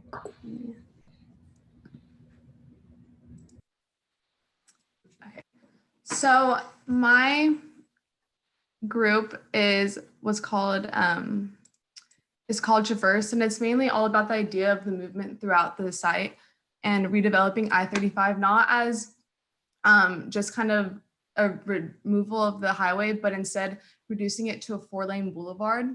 And then also with the idea of traverse about other modes of transportation that can then move throughout the site, allowing access from the east side to the west side and vice versa. And so some of the strategies that I decided to incorporate into my building is the idea of an arterial landscape, so experiential circulation throughout the building. And then the transportation accessibility. So throughout the site, there is a 4-lane boulevard that I called I-35 Boulevard that runs either underneath it, adjacent, or kind of rises above the site. And then there is a rail line that does the same thing. And then there's a pedestrian boulevard and like a regular sidewalk. And so in regards to my project, it is situated in the densest area of our site. So one of the strategies that we incorporated was a density gradient, starting kind of from the lower end to the top. And so mine sits within kind of a 4-pack of other apartment buildings and also an existing one on the east side between 11th Street, and it runs down to 9th Street.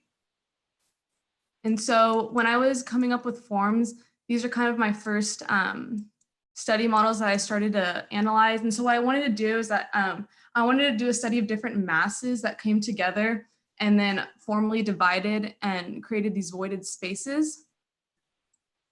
And so for my overall form, I ended up creating kind of these diagrams. So a building envelope that is generated from the surrounding building heights, and then removal of the top to then create terraces that respond to a park in front of it, north of the site. And yes, then— can I interrupt you for 15 seconds, please?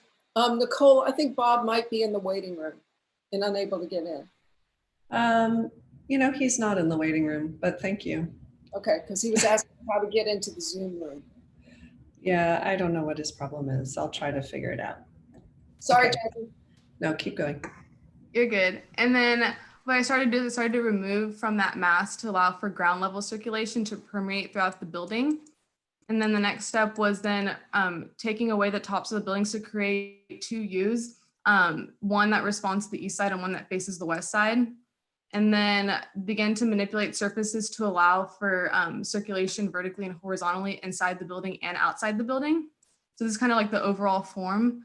And then, so in regards to kind of programming it and laying it out, here's kind of like an axon of just different types of like community spaces. And so my approach was incorporating kind of different lifestyles instead of having one apartment complex that is only made for one type of, I guess, resident or one type of family. It has 3 different areas that are situated and then embody those masses. And so on the left is kind of just as regular apartments. And then in the middle, more of a loft family style. And on the right, this idea of the kind of a co-op type living, adult living, to where it's just minimal single beds or maybe a double type of studio that share kind of an amenity space, kind of the idea of kind of like a residence hall. And then, so those then become, then the remaining spaces are the non-residential spaces. So underneath it's the station, the lobby, kind of amenity spaces for both of the, or all 3 of the unity communities. And then framed market space that's on the ground level. And then here it just shows the vertical circulation throughout the building. And then here it shows the accessibility to the transportations through the outside of the building with the black arrows, and then the green arrows showing how the building then begins to pull through on the landscape of it, of the green roofs, and then just the overall view in the site. And so here are the 3 different types of unit communities. So here's just one of the studio lofts, and it shows how where it's located inside the building. Here's the idea of like a studio, just minimal amount of things needed in it. And then here's just like the regular typical 2x2 apartment. And so I'm just gonna roll through these and then zoom back out. So these plans show how, it shows better how these unit communities are situated within the mass. And so to begin with, like the regular unit apartments on the far left, what I decided to do is to then create its own type of community or little habitats within them. And so on each of the floor plans, they have a shared space down the center. And then on some of the floor plans, they begin to then have some of the exterior units have a shared balcony space.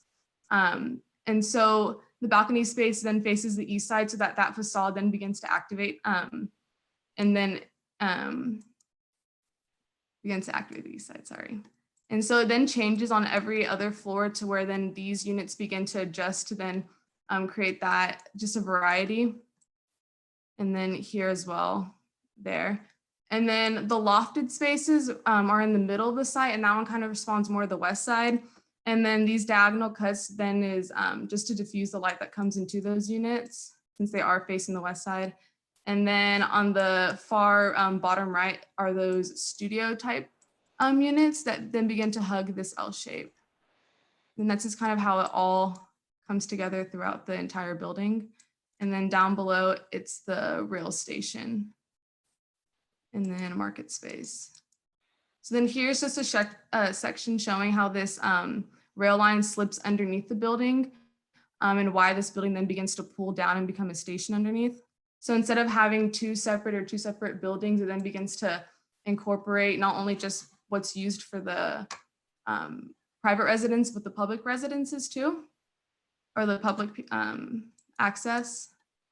And then here are a few kind of, the color came out pretty bad, but just experiential like watercolor sketches of what I wanted the feeling to be in this building. And so in this first experience space, let me get that right. It shows the engagement of what's happening below the ground and what's happening below the building, because I felt like all the other drawings didn't really show that right, and how these grand stairs begin to pull you into the site. Because what I wanted to do is that I didn't want the building to be enclosed or kind of faceted on all sides coming down. I wanted it to be lifted so that then what's happening underground and what's happening on the sides could then be pulled into this site. And then on this visualization, what I was trying to show was how the building creates a different sense of habitat from the cityscape, and then the duality of the built and the natural environment and the relationship to how you traverse through the building and north and south, and how you go from east to west, how it changes in that path. And then in this is just a view of how it is in relationship to the rest of the apartment buildings along this like density gradient, kind of the higher density, and how this pedestrian boulevard begins to divide throughout it. And then this last view is just kind of more to show what's happening on the back of the building, because none of the other views really showed it.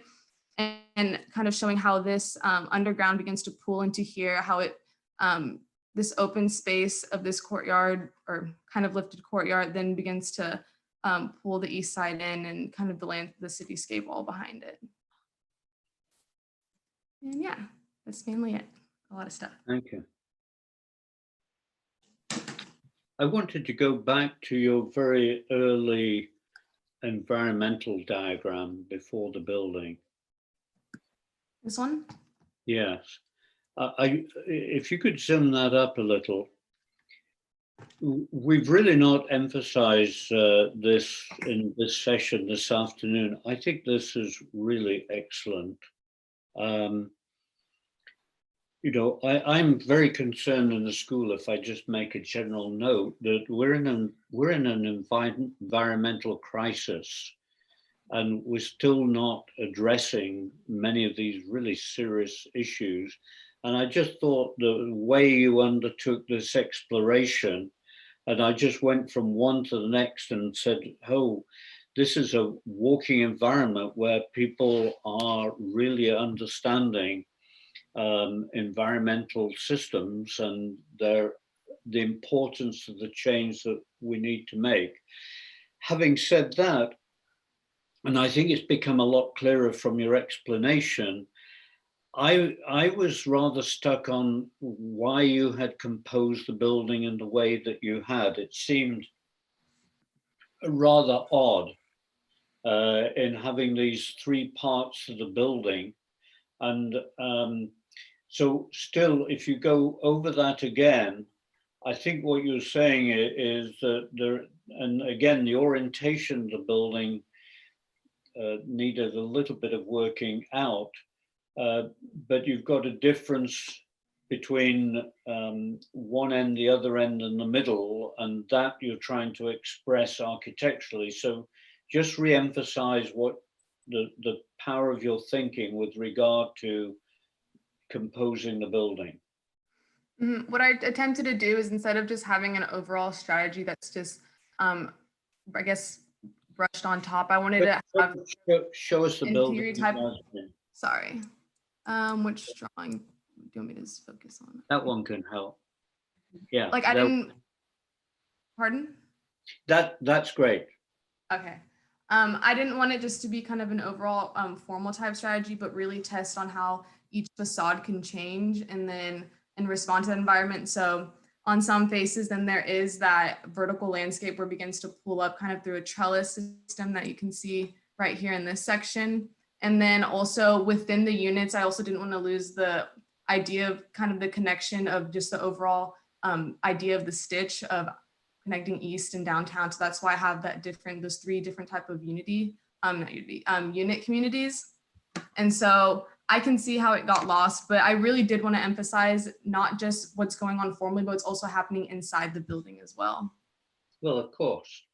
But when you come to your perspectives, again, it seems that you've lost or left behind the first plate, and I'd much rather you came back to it and showed how these environmental systems aren't just a separated aspect of architecture. I believe that they are an architecture, but you could have shown how they begin to weave into your buildings. I think it's on the verge of that, but somehow it may have been time. I don't think you've brought that out strongly enough.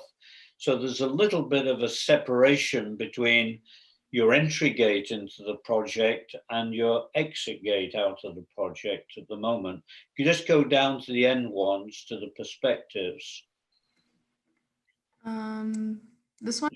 Yeah, well, any of these, and you could say, well, they're not perhaps doing the justice that they need to be doing in terms of the thesis that you presented. I don't see the thesis moving through into this.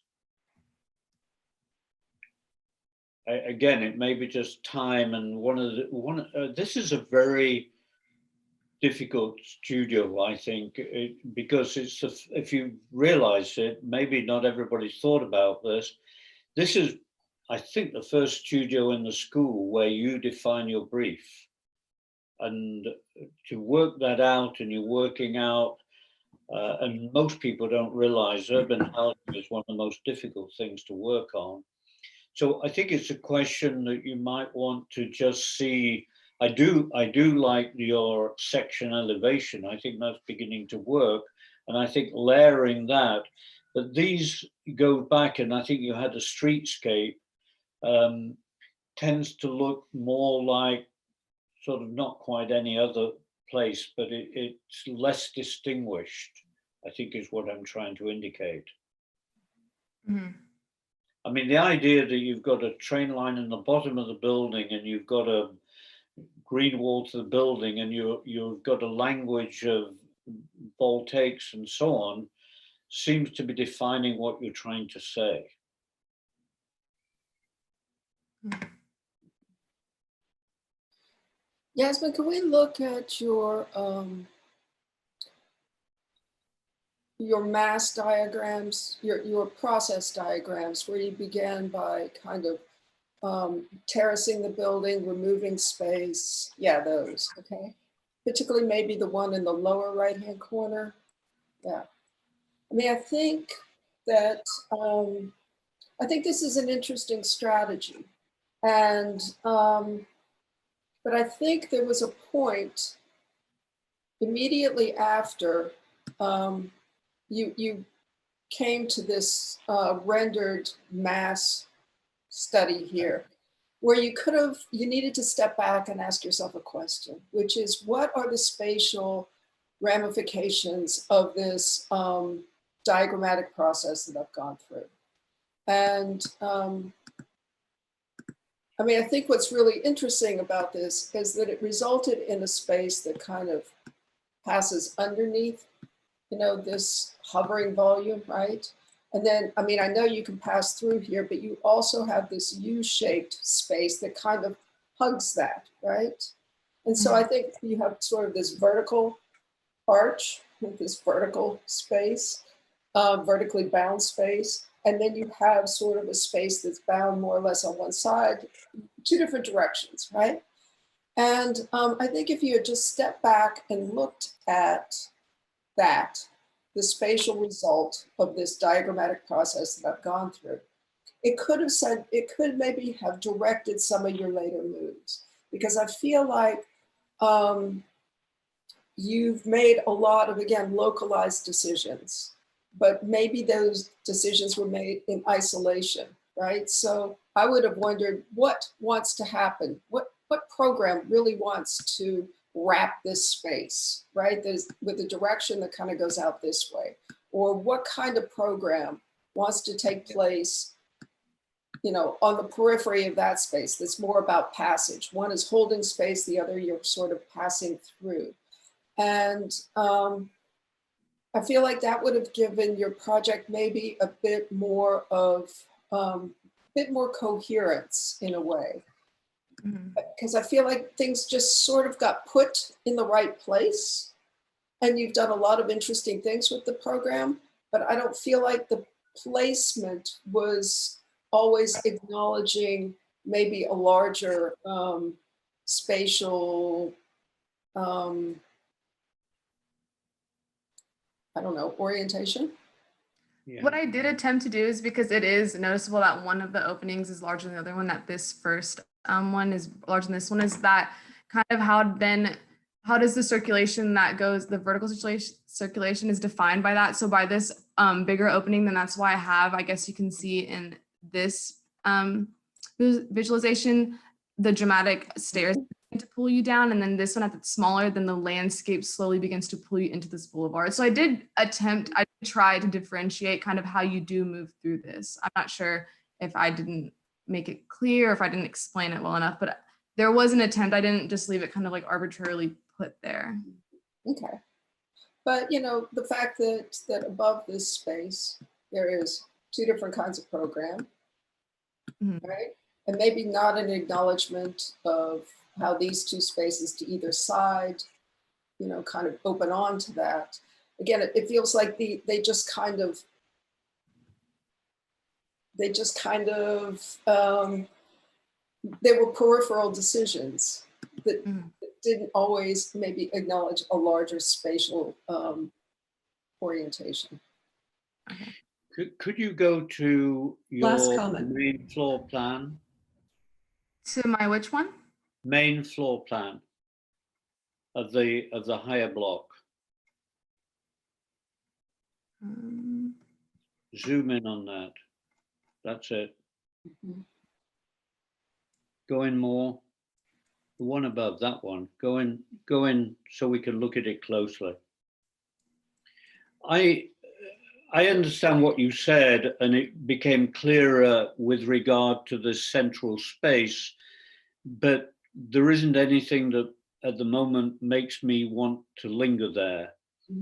And I think you've got to find a way that you liberate that space. It really needs to breathe. I mean, if you could have arranged, and I do understand, obviously, the importance of egress, but I think that you probably don't need a second elevator.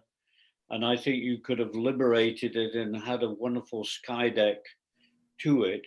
Then you come to your apartments. I'm sort of a little iffy about how public and private, and how you're dealing with the west side in this and protecting it. And I think you've got one or two where it's probably the one above where they seem to be sharing their balconies between one unit and the other. Am I reading the one? Let me just come in, show you what I'm pointing at here.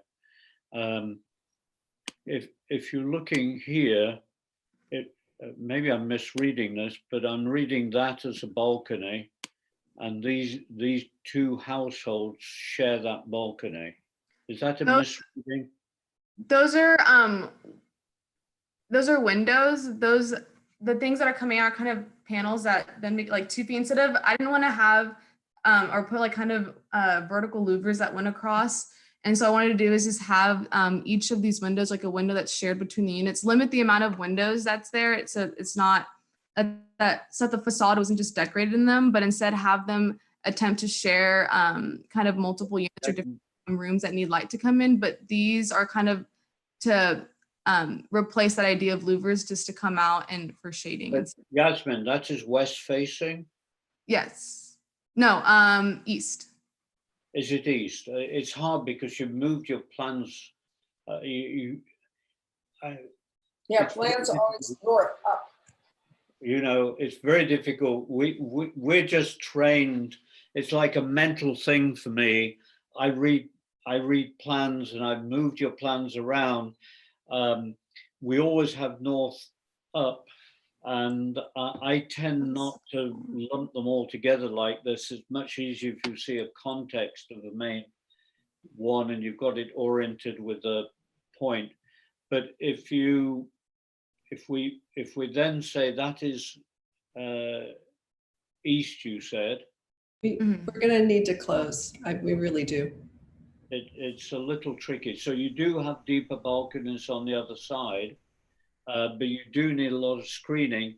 I don't think people would be sharing a window. I did see that on an earlier piece, but I really think that if you want that architecturally, it's still going to have a separating wall in it. So there's a little bit of working out, I think, on that, on parts of this floor plate, I would suggest. Okay. All right, thank you. I do want to welcome Robert McLeod, who's joining us. And we're going to have our last student, Pranav. So Pranav, if you want to set us up. Nichole, I have looked at the projects while I was trying desperately to get on Zoom, and they look really interesting. It's a beautiful program, so I apologize to you and the students for running late. No problem. Hello, can everyone see my screen all right? Yes. That's awesome. Okay, I'll get started. My name is Pranav, and we started out with our urban strategy, our team strategy sliver that strive to stitch together West and East Austin by submerging the highway and then creating a promenade that ran through it, along with several different social spaces, which are kind of these ovals that intersect the promenade. And essentially how we determine the promenade is by grabbing onto the access points in which the road intersects with our urban strategy and making sure the promenade touches at those points. So we have the capacity for movement not only up and down the site, but across it as well. And it's a very landscape oriented project, which is why we ended up with much of the organic forms that we did. And then moving on to my building, something I wanted to take away from our urban strategy of Sliver was kind of the public landscape idea, and really deal with the social aspect of it, because I feel like the issue of the human disconnect in dense urban areas is something that I wanted to address, because to me, it almost seems like the more densely populated our urban cities get, the more we start to lose this this connection and identity that that I think otherwise would exist. And so I wanted to maybe think about how architecture can be used to kind of regain that identity. So the way I ended up designing the building is I started with the different edge conditions on the site, because there are a lot of different things that the site intersects, whether it's a social space or a transit center or an access point, the bridge, or the promenade, or even other surrounding buildings. And from there, I mapped out potential ways that people would move through the site.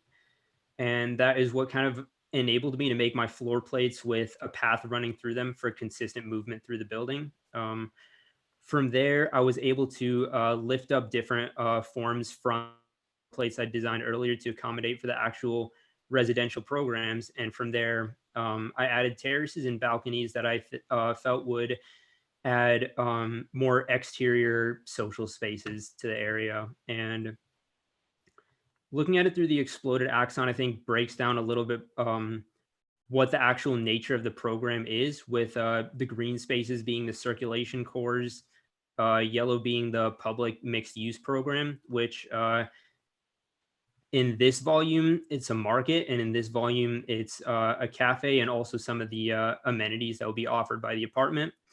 And then something I did with the units is I had the red units be what I'm calling introverted units and the blue units be extroverted units. Because I think when I was designing for kind of a social cause, one thing I tried to keep in mind was curated social experiences, which means in my interpretation, designing a bit more for personality and how people want to experience social interaction instead of just throwing out social spaces and assuming people will flock to them. And breaking down the introverted and extroverted units, I have the unit plans of them here, and I tried to angle the introverted units more looking out of the building. And they all have like the individual balconies, which provides a little bit more of like, I guess, an intimate reaction, a little bit more of a different social condition than the extroverted units, which have the terraces instead and are oriented inside the building towards the social courtyard. And through that, I was trying to create a bunch of, like I was saying, curated social experiences on a variety of different scales. So over here, I think this is more of a moment of intimacy, the singular social space. The inter-terrace thing I felt was more of a coexistence, and then across terraces I felt like could be convergence. And I think overall, part of the reason why I chose such an organic form is because I wanted it to be something that could be applied throughout the rest of the urban strategy. So more designing for the future than designing for the present, I guess, to demonstrate a more socially connective urban lifestyle.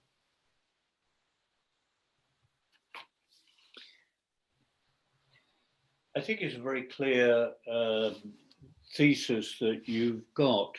I mean, and I'm not saying this as a negative, I'm saying it as an observation.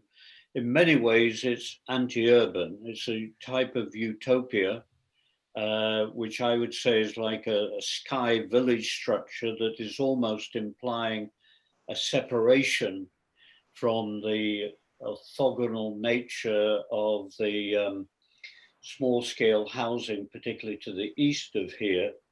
And I was trying, when I looked at all your diagrams, and particularly the very complex diagrams that you begin with, to see that I think that's something you're trying to say, that you see the city as, and this trying to make a particular mark of difference.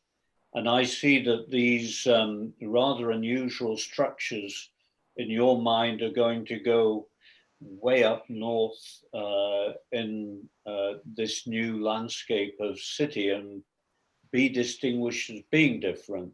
But having said that, I then got a little stuck, and I'm partly asking that as a question of, is this profoundly questioning the way that we live? But also I got stuck on the building because you seem to have tremendous amount of space in the air, and I couldn't quite work out how everybody got up onto these decks, and certainly I couldn't work out how they were all held up. So can you sort of relate in your overall way that I think you're seeing a thesis, and how this then links into how you would build this?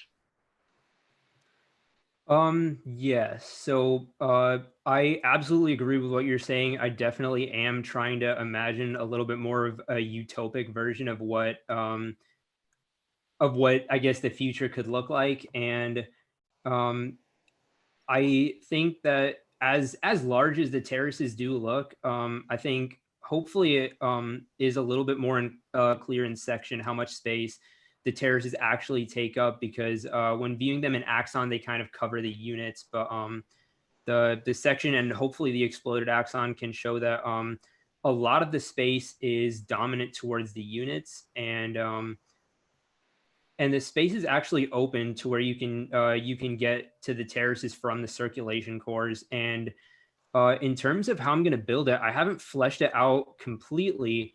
But one thing that I would really like to employ is the way I'm doing the balconies is something that you can see in the diagram over here. I'm having these precast concrete structures that I hope to be able to form the actual structure of the terraces themselves, and then be stacked on top of each other to almost create a self-supporting shell. But I definitely I haven't like ran any calculations on it or anything. I have a lot more details to work out in that realm. So I definitely agree with you on that. Thank you.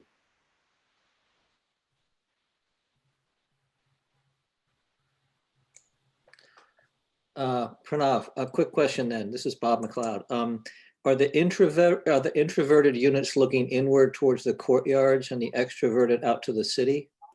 The introverted units are actually looking out towards the city because that gives them access to the private balconies, which is a different it's a different category of a social interaction compared to the extroverted units looking inward, which instead have like shared terraces and more of a direct interaction with each other rather than indirect. Can you just show us those again, Pranav? The unit plans? Yeah.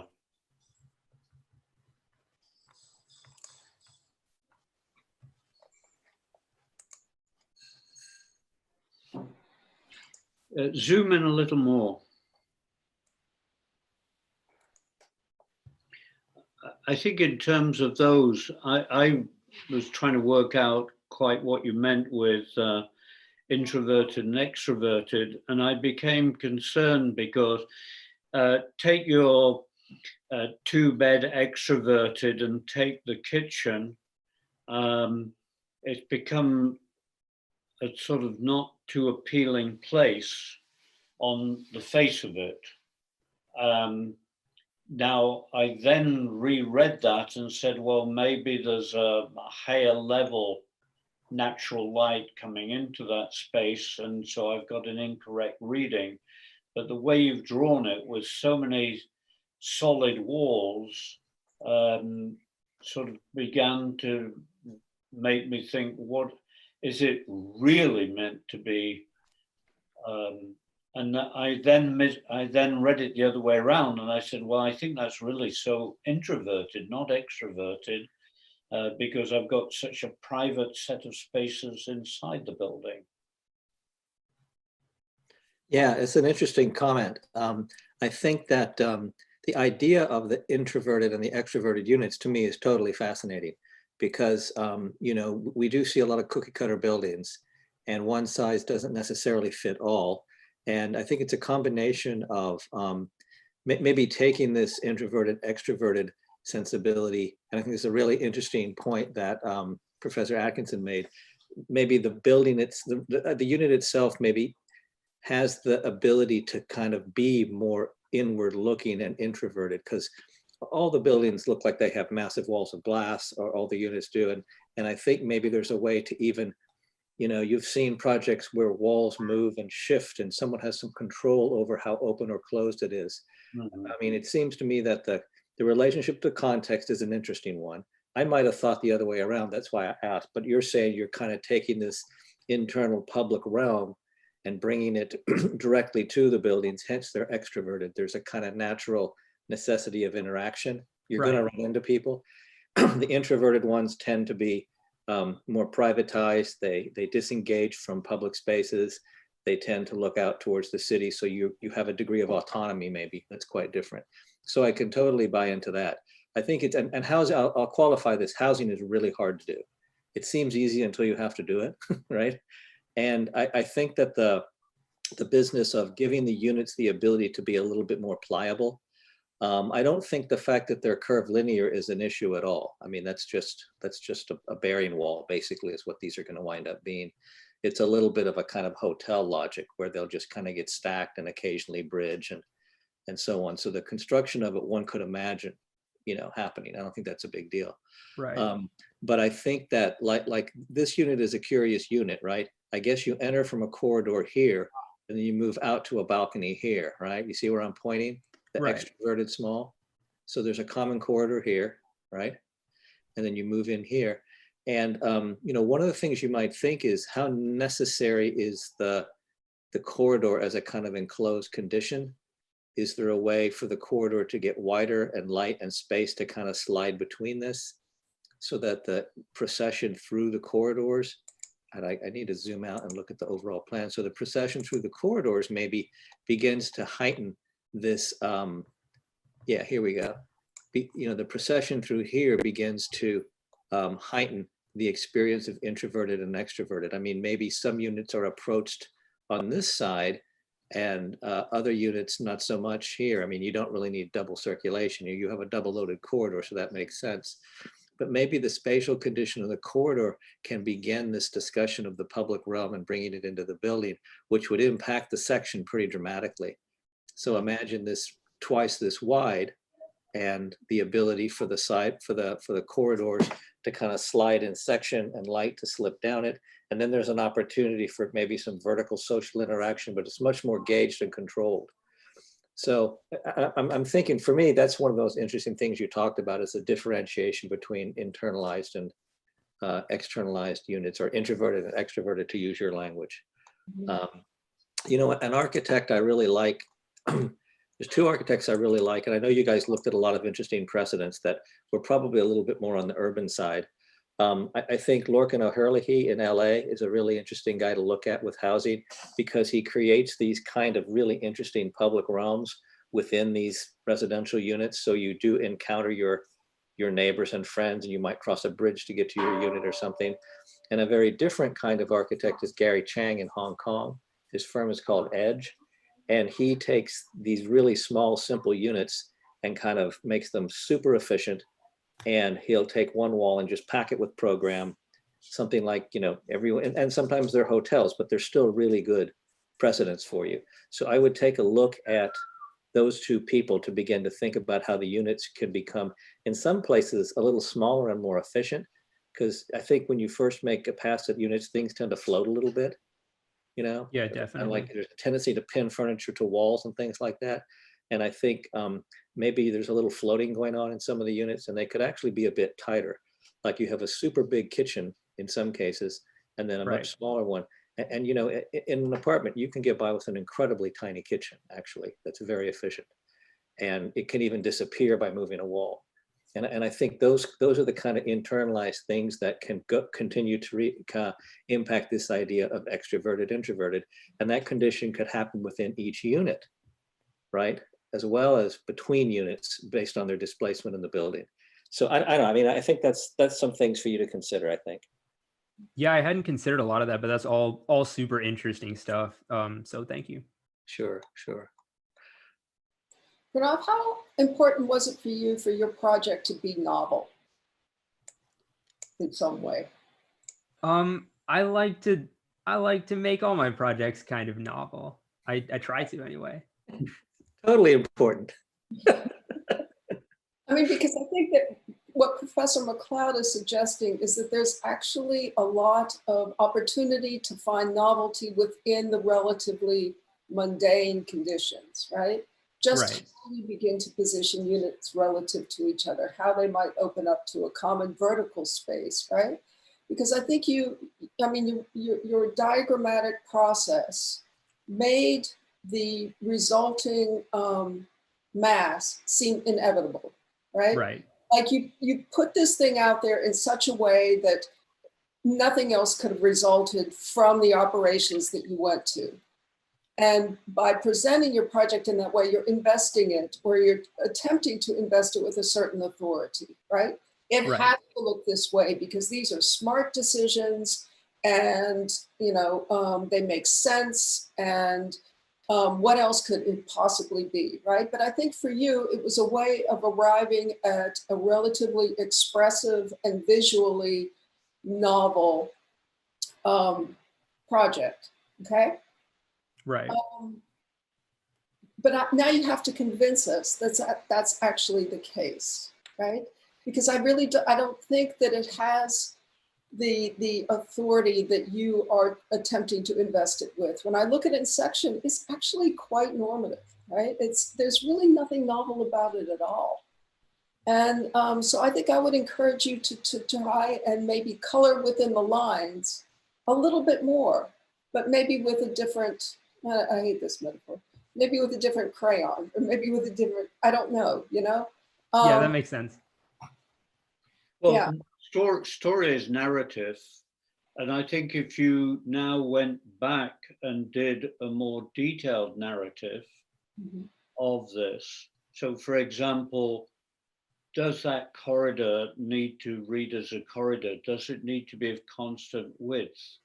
Aren't there some very unusual collecting and meeting points within the building? So you could be writing or rewriting or amplifying a story. And I think this would begin to define a living organism, because this is an organic shape. So you've got to have the social organism that begins to marry with the physical organism of the building. And I think that you would get probably a much richer texture to what the performance of the building becomes. I think this is a building centrally about performance, but it isn't fully gelling yet as a performance, though I'm always interested in people who develop a quite different coda of how they approach their work. And you mean social performance, is that right, Simon? That's right. Yeah. I think yeah. You know what? Let me take a completely lateral one for you. If you take the 8 house, as just leapt into my mind, it has a social proposition to it, whether you like it or not, whether you agree with it or not. I've roamed all over it. And the people in the block swear by it. It wouldn't be my view of a housing that works. And it's very clever in its social performance and the way that it weaves with the sun and the courtyards and the meeting spaces and the ramps and whatever. And a lot has been talked about that block. Now, I don't want to suggest that you're trying to produce an 8 house. I think it's a much quieter project, but I think it's, for me, I used the word village earlier. I think it's a living village that you're trying to create in the city. And villages do have all sorts of places that you bump into each other as you walk down the street. So I'm saying, well, what if you move some of your other activities into the building? So where the funny bridge piece is now, suddenly that becomes maybe a 2-level coffee bar that people hang out on with their computers and they socialize at the same time. And you may have a sky dog park somewhere in the building, and you know, and you actually have a living whole green section to the building with maybe community farming. Because I think this is what you're trying to say. There's a certain detachment from city, but at the same time you're saying, but we are part of the city, but when we leave the city, we want to become something else because we're tired of the way that America's been painted as this sort of, I think Bob was saying, this sort of cheap dumbing down of who we are. And I think we are a nation of, we're a very sociable nation, and we're also a nation where we love to express our individuality. Yeah, yeah. So just so you know, we're actually at time, but if we want to have a few closing comments. Yeah. You're a good timekeeper, Nichole. Always better than anyone on my faculty.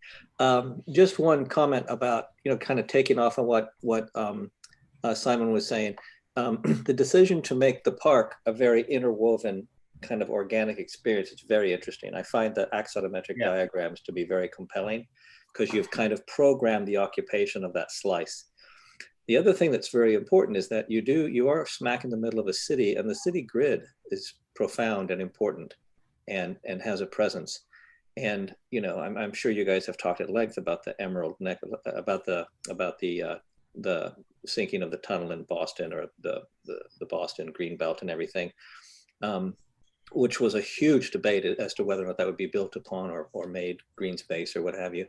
But I think, you know, maybe bringing the grid into the park and letting the buildings sort of negotiate between the kind of tightness of the grid and the formal geometry of the city grid, and then the kind of, for lack of a better term, let's call it the more organic character of the park, could have created a kind of beautiful tension and would have allowed you to further your discussion of introverted, extroverted, perhaps, but maybe more importantly, would have begun to kind of build the social program that Simon was talking about, which I think is really important. And I'm glad he talked about it the way he did, because I think that that's kind of the essence of what happens in a condition like this. I don't think, I mean, you talked about this kind of utopic thing in the future, but it doesn't have to be. It's now, it's present. It doesn't have to be, you know, the future is now, as they say. Yeah. And I think the way that it negotiates between this kind of extraordinary strip of land and the power of the grid that's not going to go away, to be sure, is a kind of interesting moment, you know. And I don't know how much flexibility you had to continue some aspects of the grid, but it could certainly kind of have a formal presence in there, which also, I think, geometrically, formally would have helped you a little bit. Yeah. And one of the things I really like, I find it really compelling. I'm here at the little diagram. I don't know where I am on your sheet. I think I'm on the right, sorry, the left. I'm under urban strategy, where you have the exploded axis and you have the three circles with the kind of spaces moving through them. There's something very compelling about those. Those are three of my favorite things in the project. Yeah. I think it looks a little bit more like the grid of the city is sort of holding one edge and you're making these kind of powerful gestures. But I think in the end, the gestures also need to respond to kind of program on different levels, kind of the utilitarian program, the social program, kind of need to come in and, you know, there needs to be a negotiation there rather than a kind of just a pure formal gesture. I think the more that you can allow multiple things to impact those kind of gestures, the better off you are. They become rationalized in a lot of different ways, and they get pinned to different ideas and contexts and presences within the, you know, within the project. Thank you. And I know that Hayden Blackwalker, one of our collaborators, is here. And I don't know if Judy or Simon, if you have any closing comments. I think we can take 3 minutes and then we really need the break before the next session. Yeah. Judy? I have to race into the next okay, that's session fine. and grab something to eat. Okay. I think that this issue, and it's interesting because I think one or two people are now seriously looking at it, of all the strategies in terms of the future of freeways. And I know this is not what we've been talking about, but there's some really interesting work occurring because firstly, the amount of environmental damage, the amount of human discrimination that has taken place because of these sort of male-dominated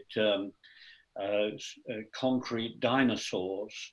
And the idea that there is an architecture there and it can be repositioned, repurposed, or turned into a skeleton that can be adaptively reused because they are built with a huge cost of demolishing them. So I think there is an agenda that schools of architecture should be opening up much more seriously of what are going to be the new paradigms, what are the new opportunities of the way that we visualize a city where they have to be, at the very minimum, carbon neutral, where our whole mobility is going to be changing dramatically. And it's strange that we can't visualize this, even though we visualize these great giant structures roaming through America at enormous cost. And so I think we are going to be, particularly if and when we come through this horrible crisis that we're in at the moment, I think it will make a lot of us really rethink about fundamentally different futures. And that is the role that we should be in. And I'll just close on the point of saying, I think architecture has been far too timid in this repositioning. We should be becoming far more adversarial in terms of criticizing where we are and how we live and how we can live differently. Sounds like one of my rather tedious lectures, but take care. See you soon. Okay. All right.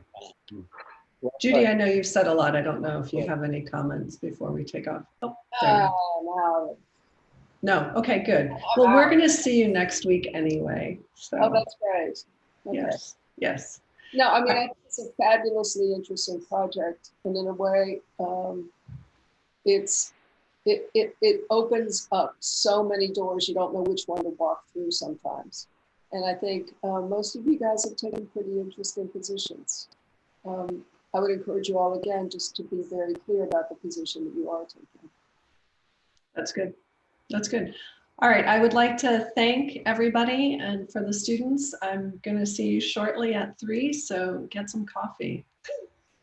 Thank you, Bob. Thank you. Bye, McLeod. Nice See you guys. Bye-bye.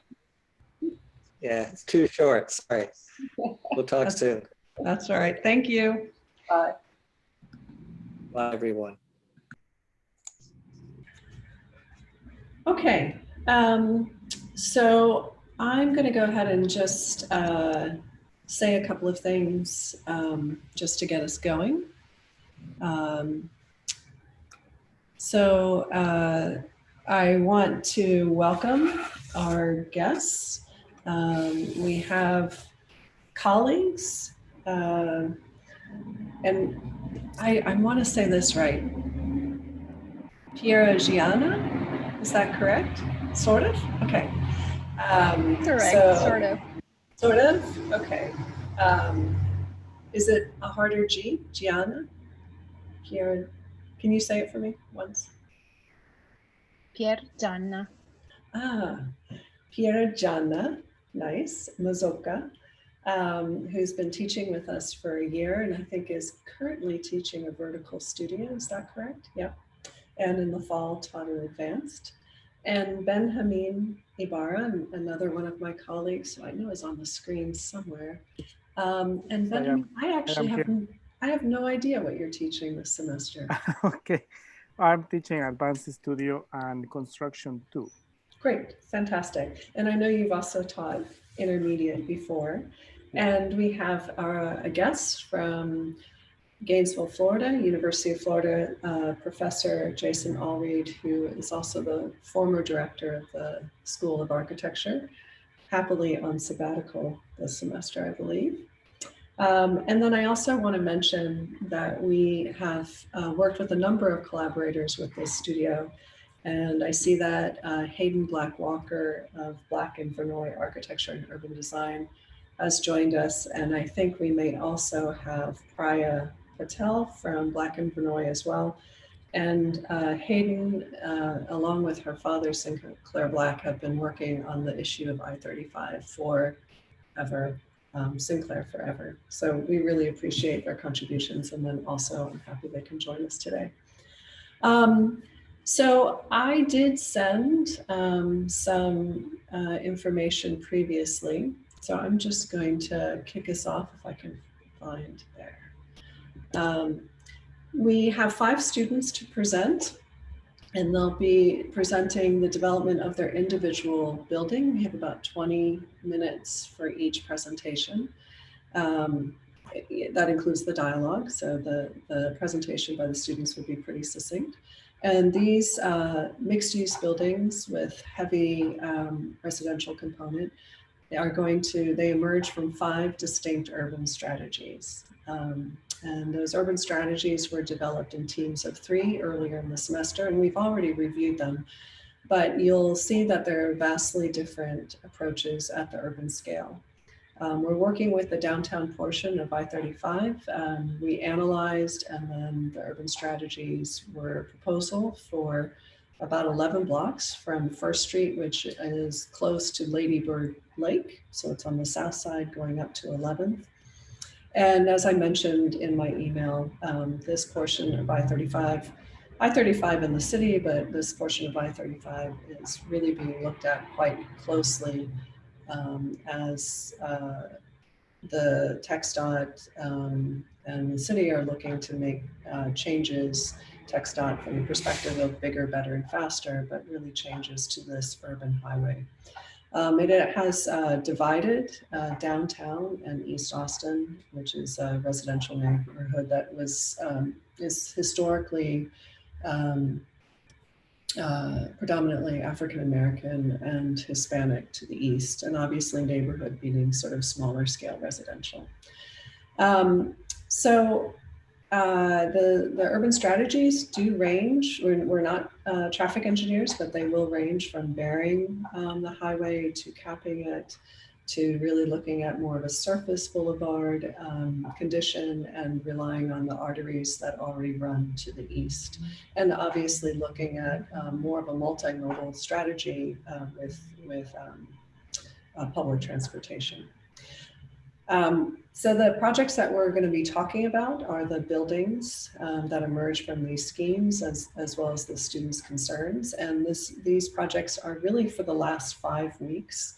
And in these 5 weeks, we've been working remotely. So after spring break, our spring break was extended to 2 weeks, and then we've been working for 5 weeks. And you'll see the studies that go, really from questions of urban living or the unit, all the way through massing and connectivity to the city. And so I think we're just going to go ahead and kick it off. And I'm going to ask Rika to share her screen.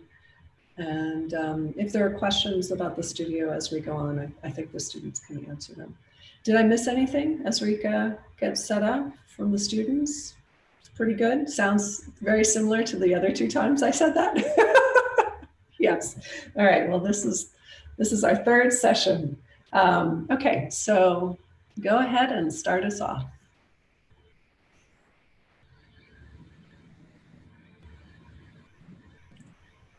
Can you unshare your screen? It's not letting me. Oh, I'm not letting you? Okay, sorry. Thank you. Sure. And I will be really the timekeeper. I'll try to give you like a couple-minute warning so we can wrap up the conversation. So our urban strategy sliver, first of all, we submerged the highway partially and capped it. And our focus was transforming this site into an active public strip. And to do so, we started out with defining public social spaces, which are these ovals here. And then we located access points on the east and the west where the roads meet. And we created a promenade that weaves through both the social spaces and the access points. And this allows for the stitching of the east and the west, while the promenade runs north and south and it connects down the site. So that's how it looks like: social spaces, promenade plus bridge. And then we also, and then the promenade defines the site boundaries for these zones that we dedicated.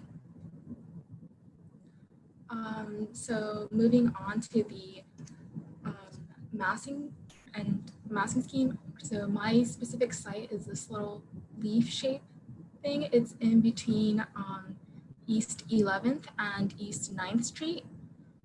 And to develop the massing, I was thinking about limiting the east and west exposure and increasing north and south interface.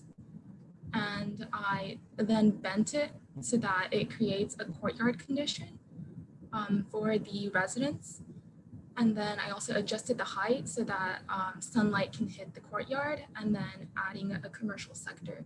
And so this is like the initial massing scheme. So it looks slightly different now, but it's still the same idea. And so with this is the ground floor. And so we have retail at the bottom floor here, and then residential step up above. And then over here, we have things like preschool here, and then nonprofit org stuff, and then cafe, and then another market retail sector here. And then I added a landscape condition, a series of stairs, because right here, this moment is at like a higher elevation than the street level. And so it kind of in a way connects, by this being open, it connects from the downtown public edge to the more private residential sectors over here. And moving on to like the building as a total, what I really thought about was the enhancement of community. Oh, sorry. So this is the residential floor plan. And for the enhancement of community, I developed various scales of public spaces, from the promenade to the shared living rooms, which are these areas. And yeah, and then looking at the unit scale, I developed really tiny, tight microhousing. So there's two types: single living for 1 to 2 persons, 290 square feet, and family living for 2 to 4 persons, 600 square feet. And for it being really tight, and is due to the fact that Austin, the population of Austin is going to double by 2040. And we definitely need more housing in the downtown. So I guess it was like a natural response to make it microhousing. And also the beauty of these tight microhousing units is that not only do you have access to amenities, but you also have access to diverse people. And also it brings families closer together because of the lack of space. And therefore, my family units don't have walls.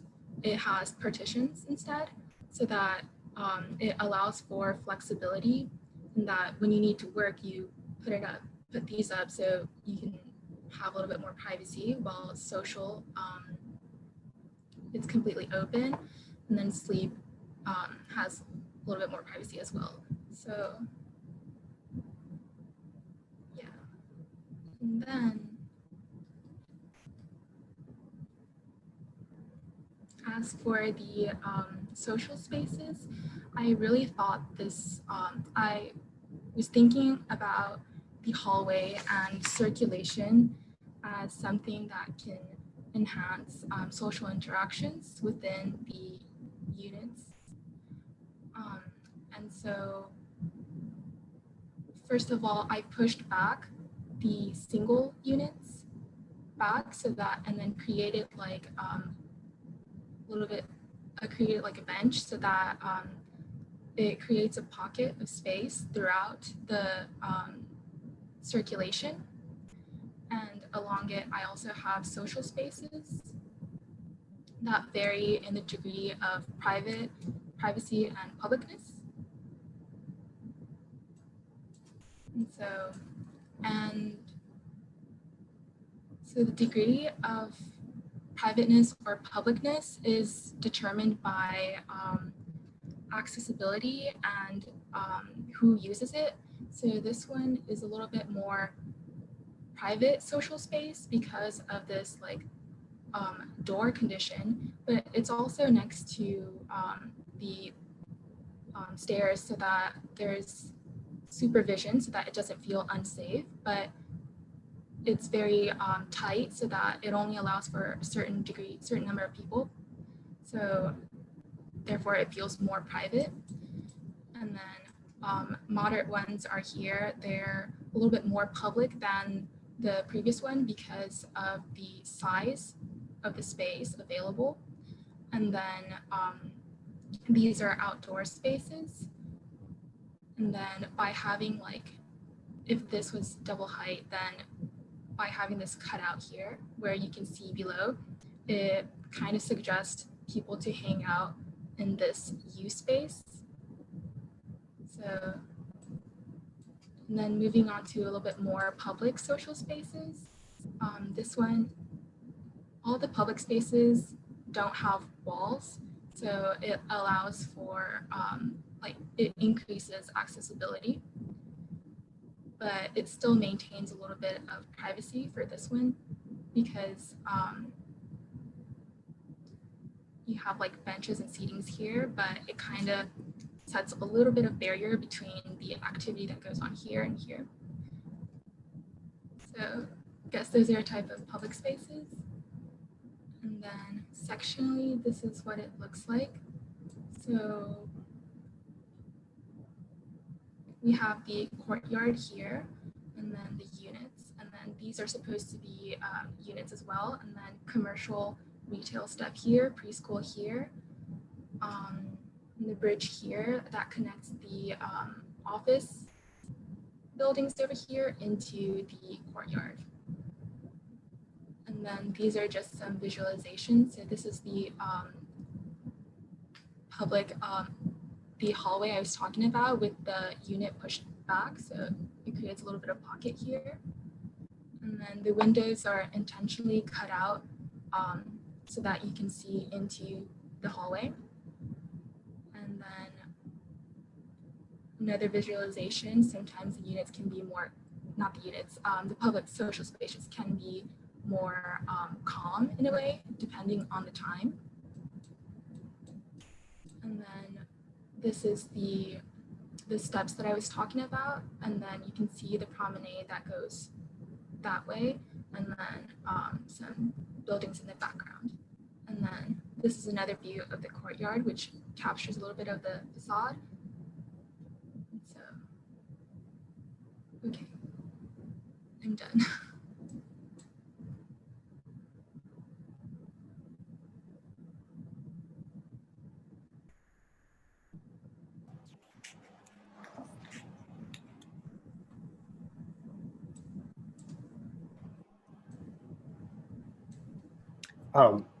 Let me just start by saying a little bit. I have an observation and a question really quickly. You're very thoughtful in the way that you considered the different pieces of the scheme. There's something about it that reminds me of, there's a Saarinen campus plan that was done in the 40s for a university called Drake. And one of the things that he did in this campus plan was, there's a sort of big public space that steps through a threshold into a secondary public space, and steps through a threshold into a smaller public space, and it keeps breaking itself down all the way to the individual living unit. Did you set up the public social spaces in the hallway as a part of the urban scheme that you originally did, which had a similar quality to the social spaces and the passageway spaces? Was that an intentional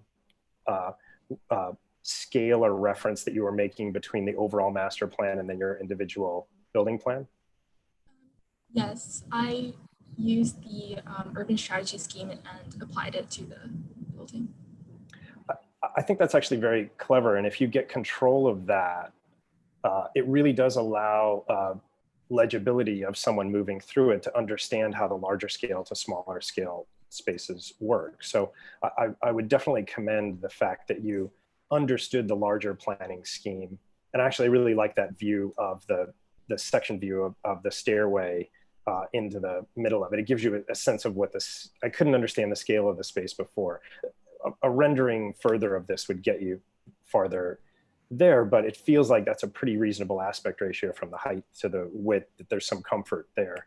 I'm not as sure I understand the scale of the hallway in the units to that space. It's a little difficult to get that scale just right within the hallway.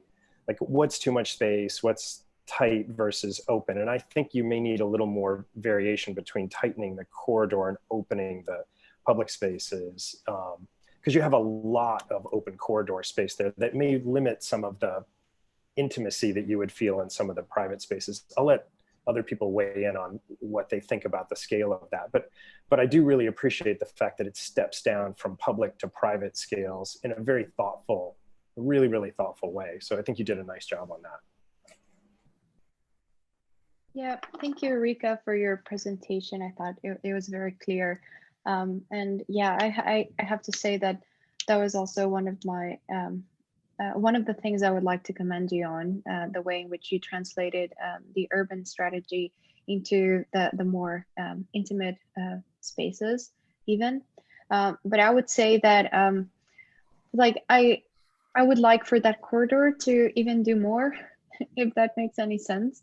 And maybe, you know, you also wanted it to become even more the double loaded corridor. I think like at times, as Jason just claimed, sometimes it could be very wide, and maybe, you know, increase the concentration, or like those units pulling in and out could play a bigger role in creating like the more of those intimate spaces that in the end become like public extensions of private spaces, which I think could be very, very interesting. But when you go to your section, actually, I like the way the massing strategy allows for the creation of that, you know, more intimate courtyard space between both blocks. But then I was thinking that also within the building itself, it could be interesting how one part of the loaded corridor can also enhance that corridor space in between. That being said, like I would like for that corridor to create more connections between one level and the other. So maybe even have like a programmatic distinction between them, right? So level one, right? Like there might be like a public extension of a library, right? And then you use the corridor or the width of the corridor to incorporate, you know, like one flight of stairs that would lead you to the floor above. And maybe there is like a shared collection of different programmatic activities that are used in that corridor in a more, you know, cohesive way, right? In terms of how to deal with the two parts of the building that are just loaded with habitation units. But besides that, I think like it is very interesting. I like the provocation of expanding the role of domestic spaces beyond the unit itself, and something that also takes over the more communal aspects of living in a high rise, or well, or living in stack, living vertically, that I think are very interesting. And especially since you guys are, you know, trying to merge the West with the East, I think one of the interesting conditions that we can find in East Austin is like the use of those domestic spaces that extend beyond the house. So that's why I think like it's very interesting and provocative how you're using the double loaded corridor for that. Well, on my end, something that I found strong and I was kind of fascinated by was, if you can look, we can look at your, or can you let me, I was doing screenshots of your stuff. Let me, well, no, just go to your plan, side plan. Yeah, that one, yeah. I think, well, if you can zoom out a little bit. Yeah. So the gesture here, right? I mean, the overall scheme of stitching, I find it really intriguing, and the relationship of that, you know, you want to create between you guys, I think as a team want to create between East and West, and the concept of the stitching, etc. I think that's a very good starting point. And the way in which you respond to that initial idea from the building point of view, from the design of the building itself, I think it's goes how I said, it goes well with the original idea, right? It's cohesive, it's consistent with this initial conceptual framework. Sometimes it's hard to bring together, right, what is just a more conceptual drawing into something that is more concrete as what you are presenting here. But I find quite interesting the gestures here. You know, how I'm gonna draw in your drawing how you are when you say, well, I'm gonna bend it, right? When you were looking at this diagram, I'm gonna bend it in this way to create the courtyard. Beginning, I was like, a little skeptical, right? But when you see how that actually works and how that little move, very intuitive, actually creates this courtyard space, the centralized space in a kind of soft and subtle manner, I think that's quite remarkable of your project. I find it very, very strong. It's not easy to get to that level of kind of subtlety and kind of slide moves, but that actually are so efficient. So I think that you have done a great job here. And when you see the actual materialization, well, the visualization of the space, when looking at your rendering of that space, can we go to that one? You know, I find that space very, very attractive from the public life point of view. It reminds me of a couple of spaces by the creek, right? At the Wall Creek that where people actually gather. I mean, I think has a lot of, it goes well with the identity of the city, what we do here, the relationship with what I believe is, don't move. Oh, sorry. You move a lot the screen, it was hard to follow, I just have to say that. But what you have to, right, the water feature over here, which is something that we also see happening in the city. I mean, you're bringing memories of the city to that space in order to continue what the city provides, especially at this east edge of downtown, right, with the creek, and you somehow are extending it and kind of bringing it to this new environment. So I find that very, very strong, especially the open spaces.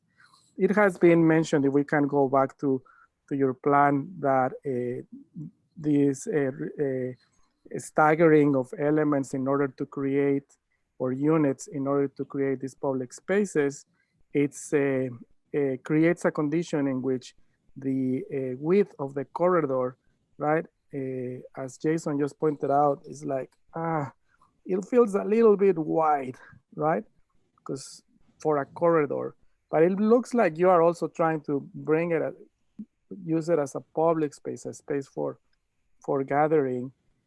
I feel that some porosity in your building will actually make this clearer, or will beneficial. If there is any way in which, as you are doing, with these spaces that I believe you can are more porous, right? That you can actually get into the space becomes more open, and the light seems, right, that one over here, yeah, over here, the light goes in. So I'm wondering if some of that can be also happening on this side, perhaps, in a smaller scale, perhaps doubling, or definitely just kind of removing some of the units in order to create this condition in which, you are definitely doing this gesture that I believe is Nichole who is drawing. Is it you, Nichole?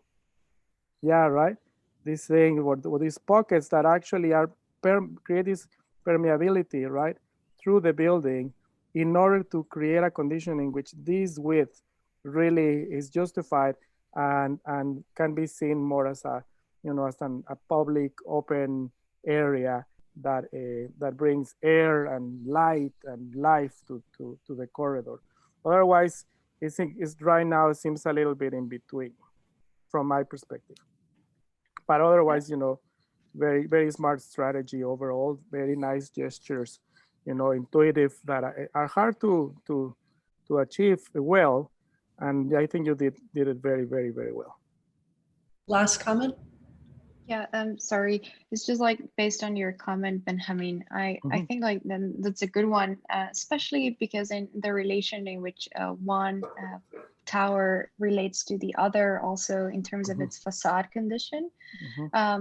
But also tying it back to this idea that I mentioned earlier of, what are the characteristic domestic spaces that perform more in a more public way than others, right? Like if you think of the stoop in a house, right, or of the balcony in a vertical housing configuration, right? And what are the role of those maybe in your project as well, right? Recently, based on the COVID crisis, and then there has been like a research component at the ETH in Zurich, in which people are just studying the value of the balcony in this moment of crisis for social interaction. And I mean, it could be interesting to also foster a sense of community in a vertical facade system, and in what ways those could also be informing your decisions in terms of what that corridor is doing, but also what your facade could be doing as well. So I'm going to leave it to that. Jason, I know you wanted to say one last thing. You can go ahead. You are muted though. Oh, there, now I'm unmuted. Well, I guess I would just, I totally agree with what Benjamin and Piergiana said. I also think that you did a really interesting thing here, which I have to commend you for. You have very small spaces and you decided to make the section work much more effectively by making those vertical spaces. I also think that's something you could potentially, I know there's code restrictions for this in housing, but I think that's something you could have done in the corridor as well. If you render those corridors, I think you're going to find that the scale of them isn't quite right. But you could essentially think of it as two bars of the rooms with an open space in the middle that you essentially put smaller corridors in and then punch vertically through. So you could do the horizontal opening. You started to push it apart. I think you just should keep going. That strategy is great. Like keep pushing it apart, keep pulling it apart, keep pulling it apart vertically, and you would get it to be more dynamic in all of the spaces like you did in some of the individual units. Excellent. We're going to stop there. Thank you, Rika. That was wonderful. Thanks for kicking us off. And we're going to move to Ting. Ting, so if you'd like to share your screen.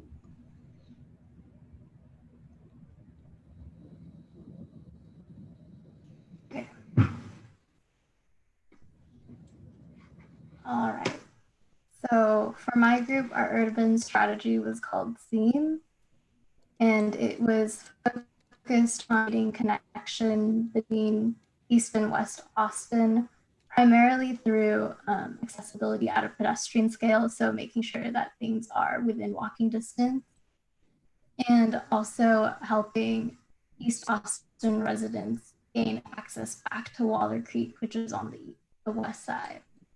And so these are some of our urban strategy diagrams, and I think the one that I focused most on was this one at the intersection of community and connection, where community, you have this large plane where everyone is sort of free to interact with each other unimpeded, and then connection is about having paths to sort of destinations. And right here, you have these sort of park spaces. And so in my building, it's situated right here at 4th and 5th Street with a large landscape space on the east side. And then it's pretty close to the new Michael Shoe development. And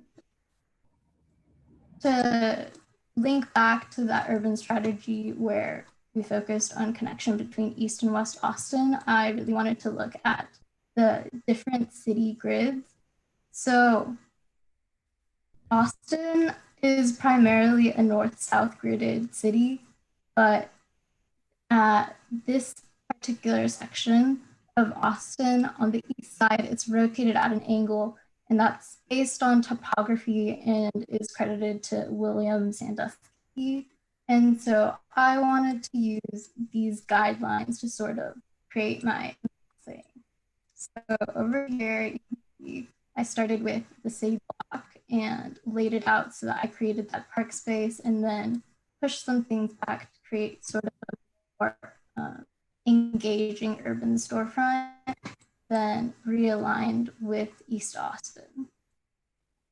And over here, you can see that because our urban strategy would be completely take out I-35 and replacing it with these sort of walkable green spaces, circulation north-south would be heavily promoted. And so over here, you would have this very direct north-south kind of engagement, but with the rotation, you get these storefronts that are a little bit more present in your paths. And then with the removal of some of that ground floor footprint, you get even more increased connection between east-west. And then along with the creation of like a highly engaged ground plane, I also wanted to add in sort of a new level of community space on this rooftop over here in the very right. And so in section, the building looks something like this, where on the east side toward Waller Creek, you have a large amount of greenery. It's very engaging for the public. You get a lot of pathways, and then your ground floor is serving commercial programs, and there's a threshold to help you transition between the urban residential east side and then the more community-based park space on the west. And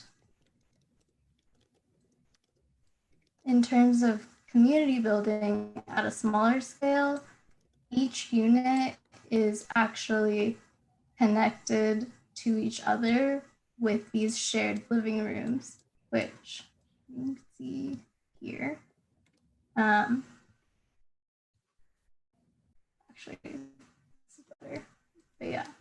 So there's family size units and then also single units. And in most of the configurations, you have 4 units sharing one large living area that can be patio space, living rooms, dining rooms. But it's just to promote sort of like interaction between your neighbors. And then there's also this outdoor patio space for that same purpose.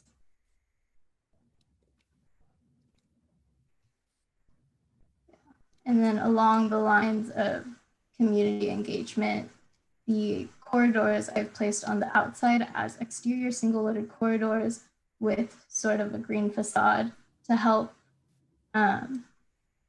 engage the residents. So when they are leaving their apartments, they can look out and see the rest of the city and feel connected to the greater Austin area.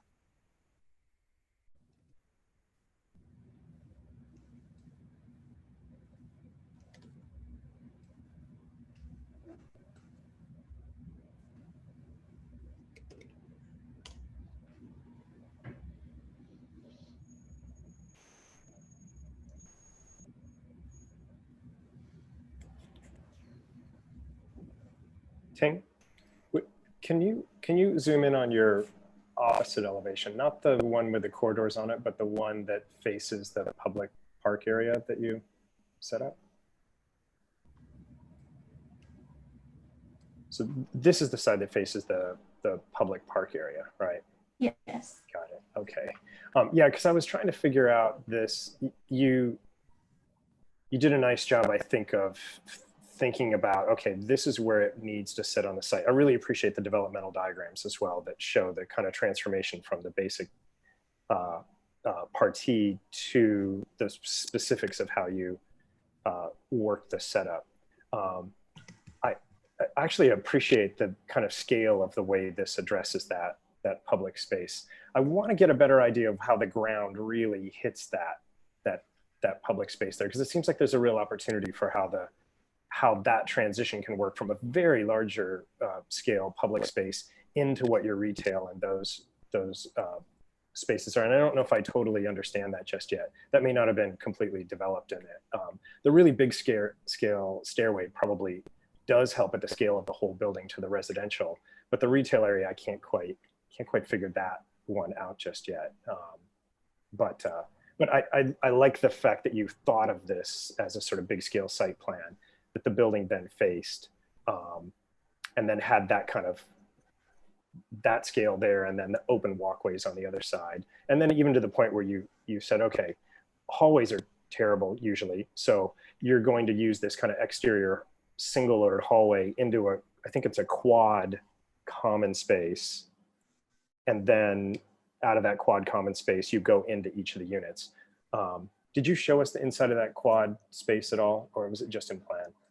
Kind of public space. There's this, but it's I understood it's a shared dining room and kitchen, right?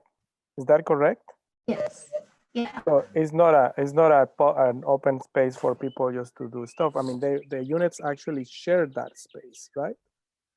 Mm-hmm. Yeah, so it's sort of like if you had a large house and you had a bunch of roommates. Okay.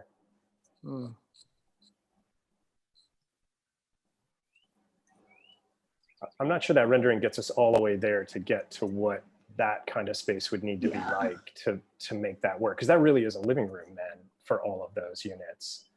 Yeah. And I think you got to deal with the arrangement of that kind of carefully, but I appreciate the effort to try to get that as a sort of, you push the edge of the convention of how those units would be arranged. Yeah, I think that I think ideally, once people start living in this space, that room wouldn't necessarily serve like a singular purpose of living room or dining room. It would be sort of whatever is needed based off of the residents. So it would probably be best represented through like multiple renderings of that space in different forms, but that's the one that I had. Okay, so what you are envisioning these units to be inhabited by students? Not necessarily. So most of the units are single units. So I assume like housing for students would be popular, and probably young adults who are professionals working in downtown area. But there's also quite a few family-sized units, and I think that would help with the more family-oriented East Austin moving toward West. So when you say single, it will be 1 bedroom unit? Yes. Is that what you're talking about? Mm-hmm. Mm-hmm. Yeah, so this is the layout for the single units with the shared space in between.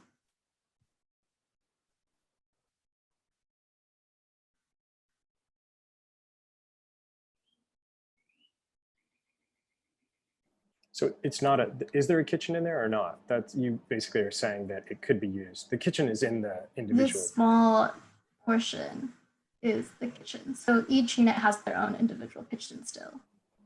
Gotcha, okay.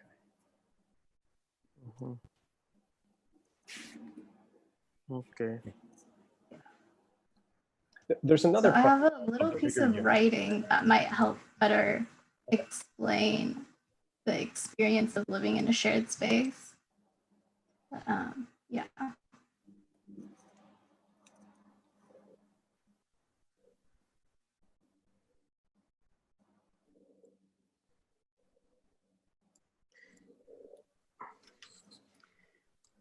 You know, you should, something to take into account is that I cannot read it. Yeah.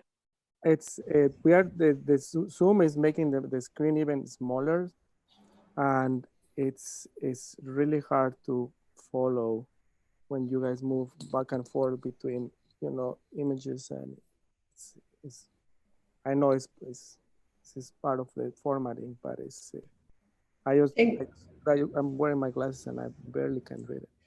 Ting, if there's an aspect of the writing that you think we should know about, you might just read it if you're comfortable with that. It's nothing too different from what I was saying earlier. It's just that you would have your own unit and then sort of like a shared space to interact with your fellow neighbors, but then you would also like interact with the greater city of Austin, walk in down the hallway and leave your apartment. And then you also have that ground plane with the commercial space in the park. So in some ways, you're suggesting that to live downtown is actually to one way would be to reconfigure how we consider home, that it's actually a multitude of things that begin to constitute home, from the coffee shop to the bedroom, that it's dispersed in a way. Yeah, I have my giant screen, so I can read it. I get the sense that you're talking very much just like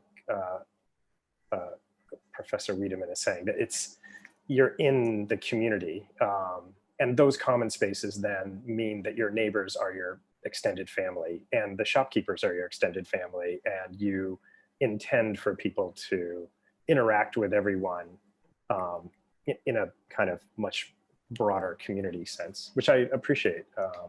I understand it from the room that's between the bedrooms. I feel like I want to understand it at all of the other scales. This talks about the scale of the plaza and some of the specifics of those areas, and I kind of think a series of views or a series of kind of discussions of the different scales of that would be helpful for us to understand what your intent is.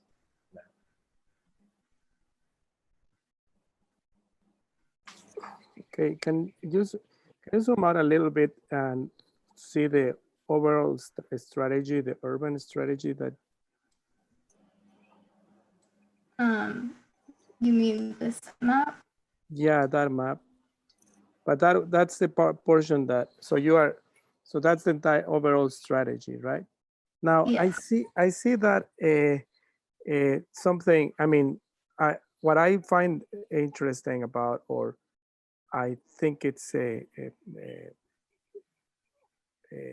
good move from you is to create this what I will believe is more like a linear open space park that opens clearly towards downtown, right? And even in the area where you are working, that connects with the creek. So the entire gesture that you are doing by creating this C or U or this type of screen is definitely to connect to the creek.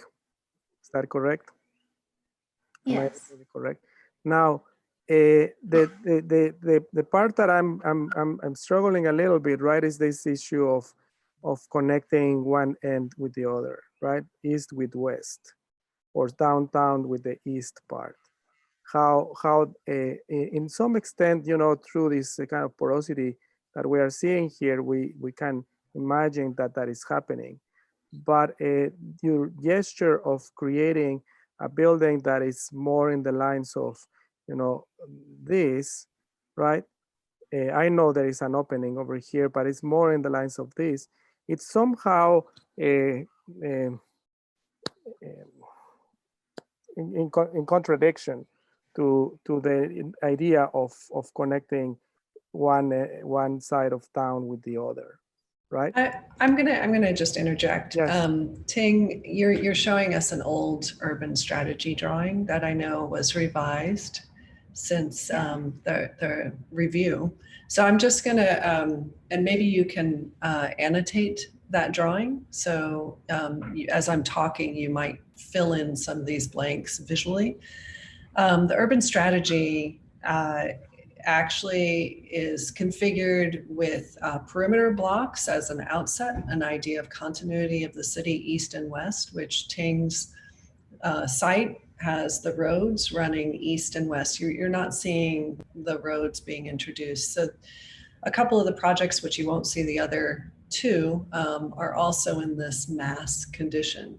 And then either to the north or the south, Ting, I know you have someone else's block next to you, another mass project, is a notion of voids. The public landscape is in a way bound by the city. So this continuity that you're seeing here with all the green and this array of buildings actually was changed quite a bit when we hit after the urban review. And so you have to imagine that in a way her block is quite unique, but she is trying to hold the edge to the north and suggest the road there. And then to the east, there would also be another road there. And to the south, there would also be another road there. Correct, Ting?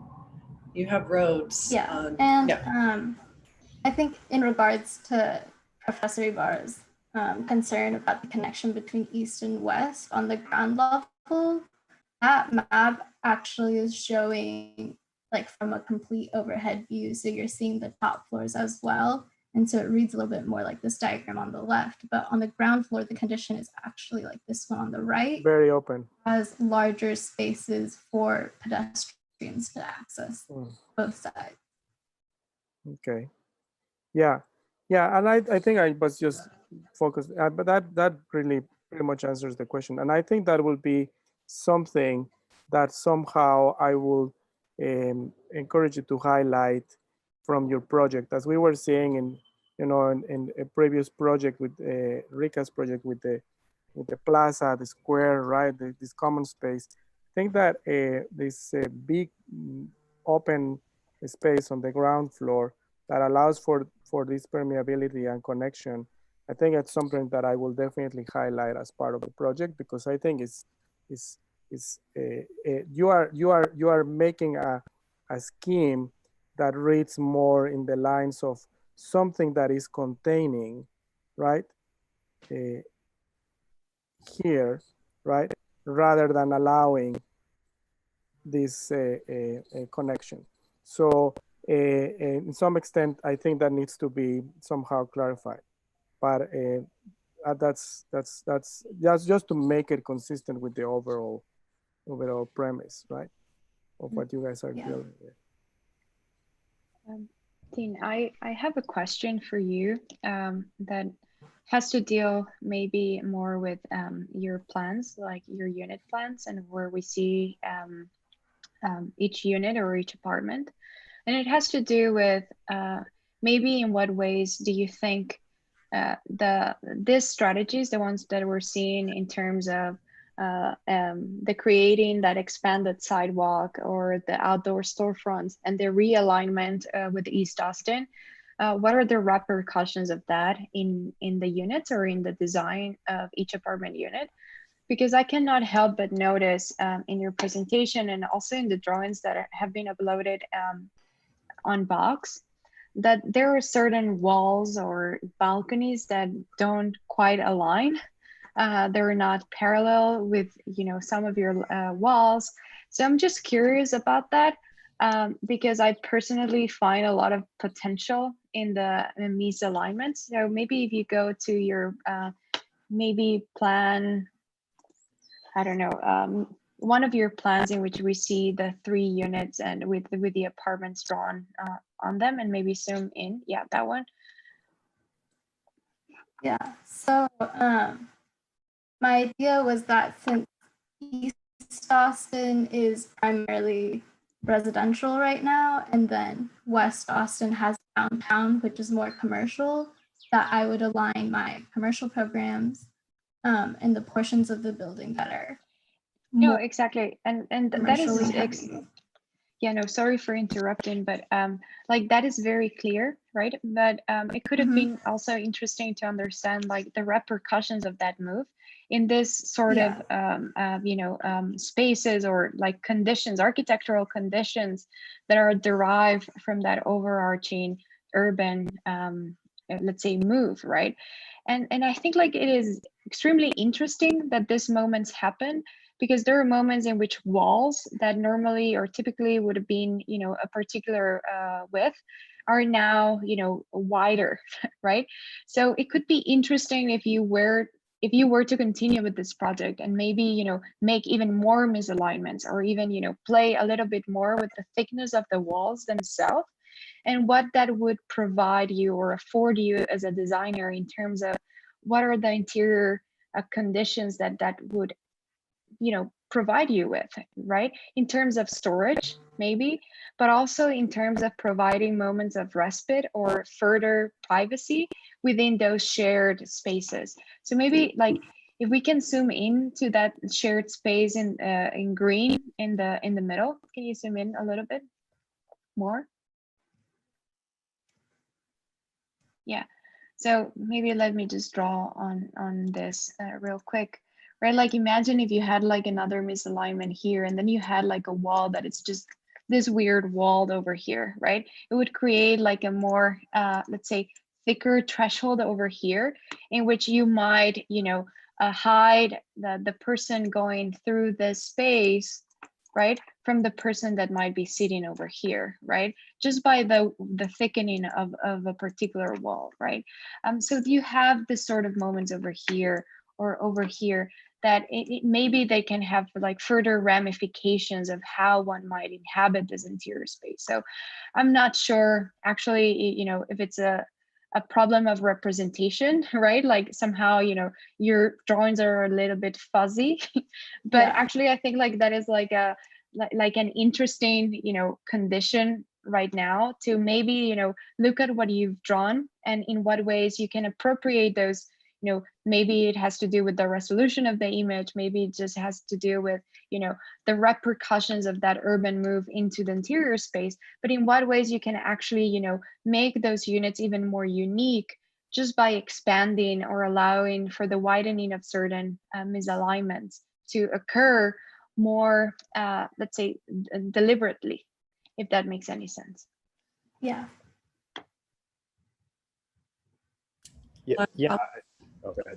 I would just have to agree that I think that you didn't get as much out of your angle that you set up at the original shift, and being intentional about the legibility of that and where you take advantage of that, I do think would be really helpful. Like, I think you could get a lot more out of that move if it found its way into the planning in places where strategically it gave you more. Because right now it doesn't quite give you enough for what the shift is. I'm not actually sure you would notice the shift at this point. So you'd probably have to do something more with it, or code that to get it to do something that made that shift worthwhile, that angular shift. Can you go to your elevations and sections?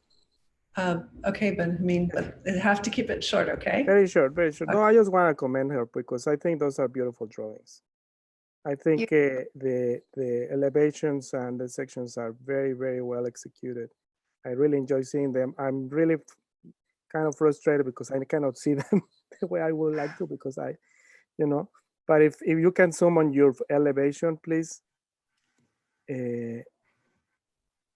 Just to see it, right? Just to enjoy it. I think that it was very well executed. I think that what you are proposing here architecturally has an identity, has a character. It will become an elegant piece of architecture if inserted there within the city, a contribution to the city as a building. So I just want to commend you for that. Perfect. That's great. As we transition to Christopher, Benjamin, if you want, you can go to the UT box folder and look, so you could have the work concurrently if concept board isn't working for you.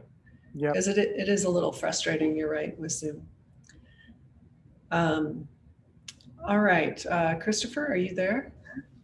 There you are. Okay, go ahead and set us up. Okay.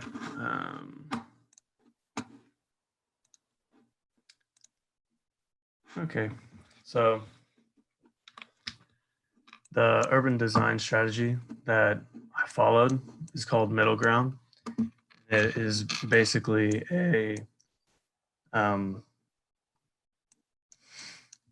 connection between the East and West through different cultural landscapes, as well as the introduction of buildings throughout. So we called it middle ground because it has a relatively even amount of building to land, but also because it connects the eastern portion of Austin as well as the western portion of Austin. That was a schism due to the construction of I-35 in 1945. So we divided the Capitol View corridor into different portions that allowed views to continue throughout. For example, in the darker green areas, the Capitol View corridor continues, whereas at the blue areas where buildings will be introduced, the Capitol View corridor stops, because many of the views along the Capitol View corridor were due to I-35 itself. So the buildings basically take the place of I-35. So for Jason, those were views from the upper deck of a highway of the interstate. So we maintain the highway itself, not in like a sense of there's going to be cars on it, but we turned the construction of it into a pedestrian promenade that runs north and south from Cesar Chavez all the way and through 12th Street. My building itself is nestled here between 7th and 8th Street in the blue portion right here where the building is. So on the north side, it has what we call design landscape. And right here is what we call natural landscape, or this is going to be the Waller Creek introduction. It's going to be like a world-class park is what it's supposed to be. So my building itself hopes to focus on the views that we took from the Capitol View corridor, as well as our urban strategy in general, and basically project them all towards the different pieces of Austin and stitch together the East and the West. So beginning with my form, I started with just the envelope itself, and I cut it based on areas where I needed walkthrough, as seen in this little sketch right here, that allowed people to come in from the east side as well as through the pedestrian promenade, varying the scales of the buildings themselves, the heights of the building themselves. I allowed the residents, which are accompanied in the tower, to have views all towards different parts of the city. And then this horizontal schism that comes through here is mostly based on the idea of creating public spaces within private areas of a building. So where the residents have like a space to meet and stuff like that. And I considered those to be more outdoorish as compared to the volumes themselves as closed. And I filled them in slightly offset from the building itself. So they're like inset right there. And I'm gonna bring you to the PDF because the lines show up a little better on here. This is the ground floor plan. And as you can see, there's a little green plaza right here with trees lining the outsides, as well as retail spaces in these two buildings and the residential lobby that comes in on the southeast side. And the lines themselves accompany traffic from all sorts of directions. For example, you can come in from the south side here, this northwest side, as well as the north, which is under the promenade. And most importantly, this east side, which typically was driven off by I-35. So this is what I consider to be the view from the plaza area into the building itself. So this is looking from the northwest side into the three buildings. There's retail spaces here, as well as a large residential tower in the back. From there, this is the promenade level. So you enter from these stairs right here onto this level that has, again, the three buildings, but these are more as like retail / restaurant / cafe that accompany continually like more public programs, but it also has the flow of the promenade on I-35 that kind of brings in a lot of the traffic that comes to these retail spaces. And this would be a view of the entrance onto the promenade itself. So in this little stairwell, it's more of like a dramatic rendition of how you would enter onto the promenade from the ground level. And then this is the promenade itself. As you can see, there's people walking along in it, and these are like retail spaces that are inviting and more cozy as they have like an overhang over the top, and it creates more outdoor space on that level. Whoops. As you enter more of like the residential side of things, you get views towards mostly the east side because it was pretty cut off from when they introduced I-35. So this view is taken from this small balcony right here that looks down and overhangs 7th Street, which is maintained in our middle ground thing. So you have like a continual view down 7th Street into the east side of Austin. And that's what this is basically showing. And then as you get towards the more residential area, which is in the tower itself, there's a core circulation that leads to 4 different units. The 4 units, they're a single, a double, a triple, and a family. So that creates like a community among different socioeconomic and demographics of different types of people. And it continually like projects views towards all directions, as each unit has a view towards 2 different directions at least. And this is a section of the whole building. As you can see, I-35 is new promenade that runs north and south. This is a view from the east side cutting through the 2 buildings to the east of the promenade. So this is the residential tower that accompanies most of the residents. I assumed this to also be residential, but it's not like completely developed yet because that's a lot of building space. But mostly this is about the interaction with the promenade itself.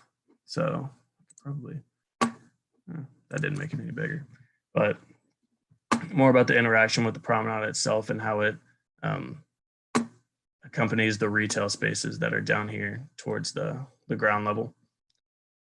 And these are the different types of units. We have a single down here, which is about 638 square feet. The double is up here to the top right, triple 1282 square feet, and the family with 1382. So basically I wanted all of these units to have projected views towards their towards different parts of Austin, as well as maintain privacy between each of the units themselves. And this is a view. I don't know why this little gray thing is there, but there's a picture on the concept board. A view from what the single unit would look like of downtown Austin.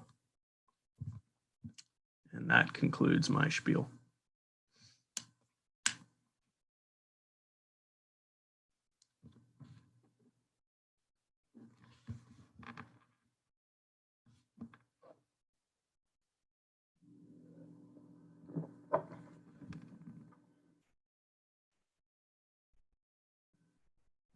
Maybe I can just start. Thanks, Christopher, for your presentation. Maybe I just want to say that I really enjoyed your vignettes, your drawings of how you imagine people actually experiencing those spaces, and actually like how they look like to its utmost detail. I'm particularly fascinated just by the view of the street, and in what ways, you know, that something that it's so ubiquitous in Austin gets celebrated in your project. I really enjoyed that particular drawing. Even the drawing itself, it's particularly very well done. You know, it reminded me of Edward Hopper, and you know how in his paintings he just celebrated like the ordinariness of American life. So I thought like I really wanted to commend you on those vignettes. But because the vignettes are so rich and, you know, seem to celebrate like banal aspects of everyday life, and how, you know, architecture contributes to frame those moments, I'm a little bit disappointed then in how the representation of, you know, the interior spaces are, or like even how there is little attention to detail in the way you draw your plans. Which could be interesting if you were to even, you know, celebrate the moments of in your own architecture that you're creating, right? You know, in a way, you're your drawings draw from the tradition of, picturesque painting as well, right? In which there seems to be like an intellectual framing of, landscape. But in your case, it would be about the sort of, landscapes that are being created within the project. But when it comes to, the level of detail in which you solve the units and the apartments, then I'm left, a little bit disappointed, because I would love to see them, how they perform maybe. So maybe in what ways you can incorporate like the same level of detail of the vignettes into the plans, right? So maybe, yes, you present like the typical floor plans and, like their typical layout, but maybe a post-occupancy sort of series of plans in which you start seeing how those different publics that you mentioned at the beginning of your presentation are also incorporated or thought of when applied into your design scheme, right? So that being said, like if you think about a family that that typically has like a multi-generational use of these spaces, right? What would that mean in terms of storage? Or what would that mean in the use of the spaces, right? Like how bathrooms are, maybe shared, the bathrooms that are shared can be actually moments of interaction between two age groups, right? So so that was my comment. I thought that those two things could have been more, embedded in the way you present the project, but also in the ways you use that material, like that, almost ordinary material of everyday life, also in the way you project the spaces that you're designing.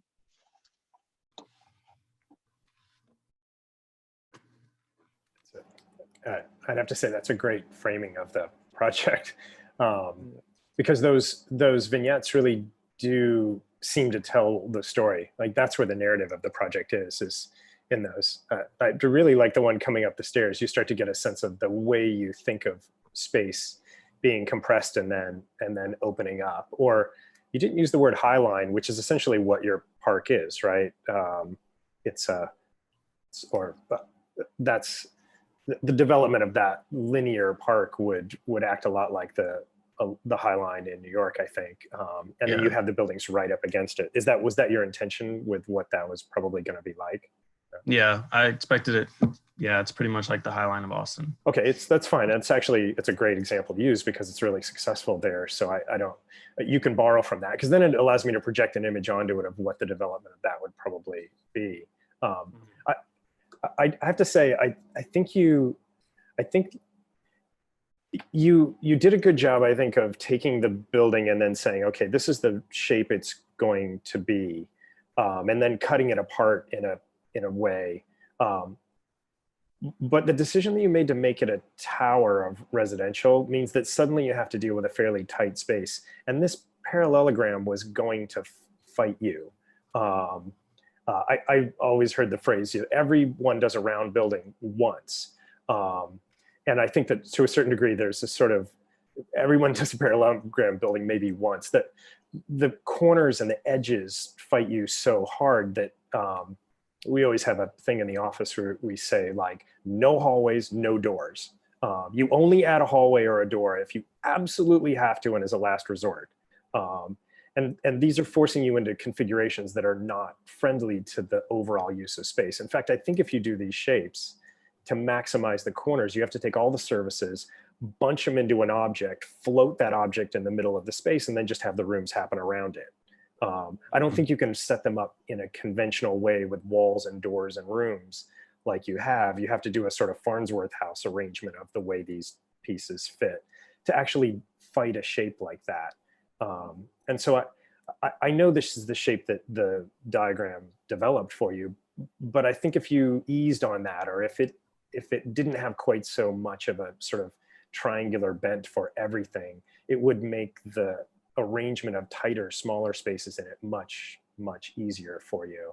But I'm sure you kind of know this now after you've fought with it. And then you can be strategic about it, not just where do the spaces go and how do I fit them in here, but what Pierre Gianna said, you can strategically think, oh, wait, this is how I would separate it. And these are the spaces I would share. And that's how you would make those units more like the vignettes of everything else, which is kind of what do you use as the social spaces that allow you to separate that? Because while this is the right way to arrange it in the middle with the core, it's a pretty, that's going to be not a very friendly core in terms of the sort of social qualities of the space that you make in the middle. You would get those people mixing, but you're not getting them mixing in a space that's particularly conducive to a sort of anything other than a friendly conversation in passing as I move from my elevator to my door, which is like 10 feet. So yeah, I think you'd have to consider what those parts are to get this plan to really work.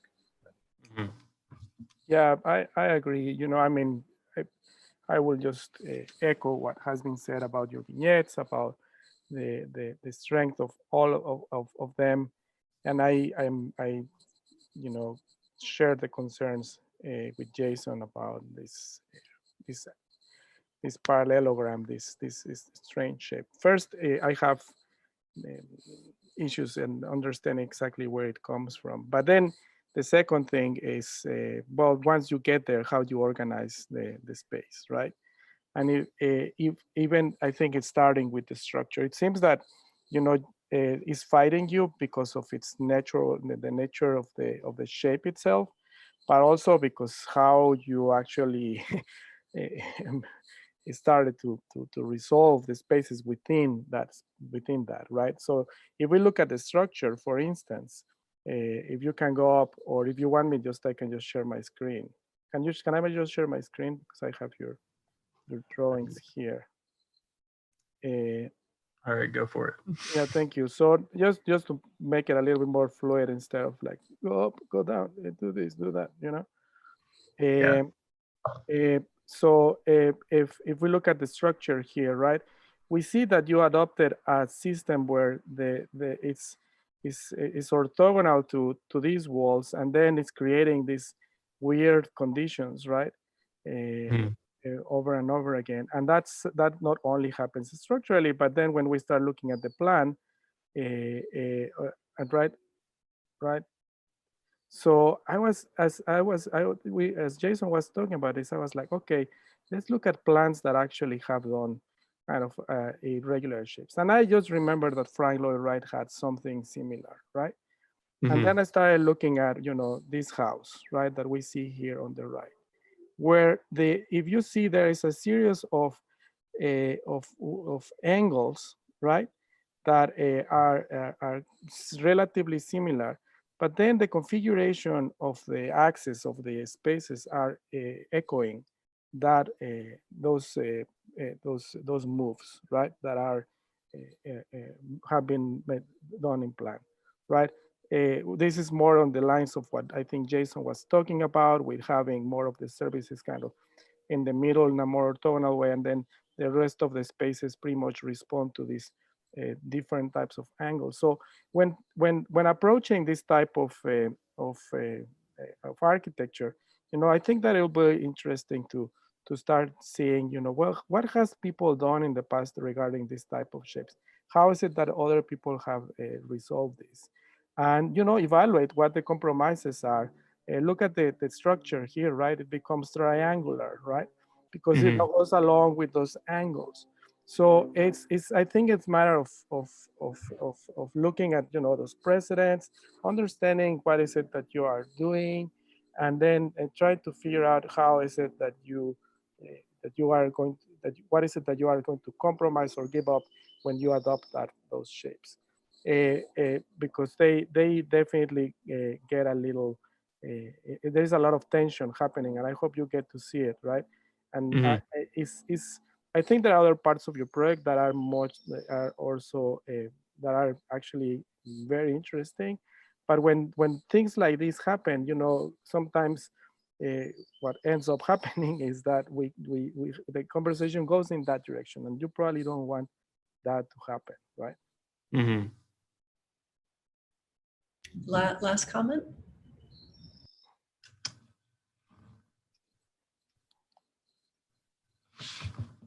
Yeah, I just wanted to say that, well, given, again, this, I'm obsessed with this, but I appreciate how, you know, the act of representing can also inform a type of architecture.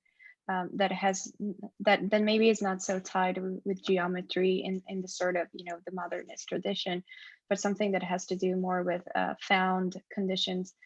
So given your proclivities in creating this sort of vignettes, I would recommend you also to take a look at architects or contemporary architects that use realism as their mode of practice.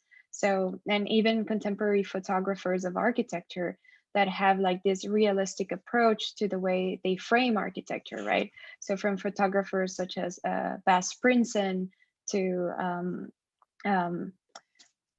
who else? I keep forgetting, Philippe Dujardin and others, and how they inform certain, and how they couple with architects as well in order to create like this sort of moody images that are more representative of a kind of architecture that deals with experiential qualities in more definitive ways.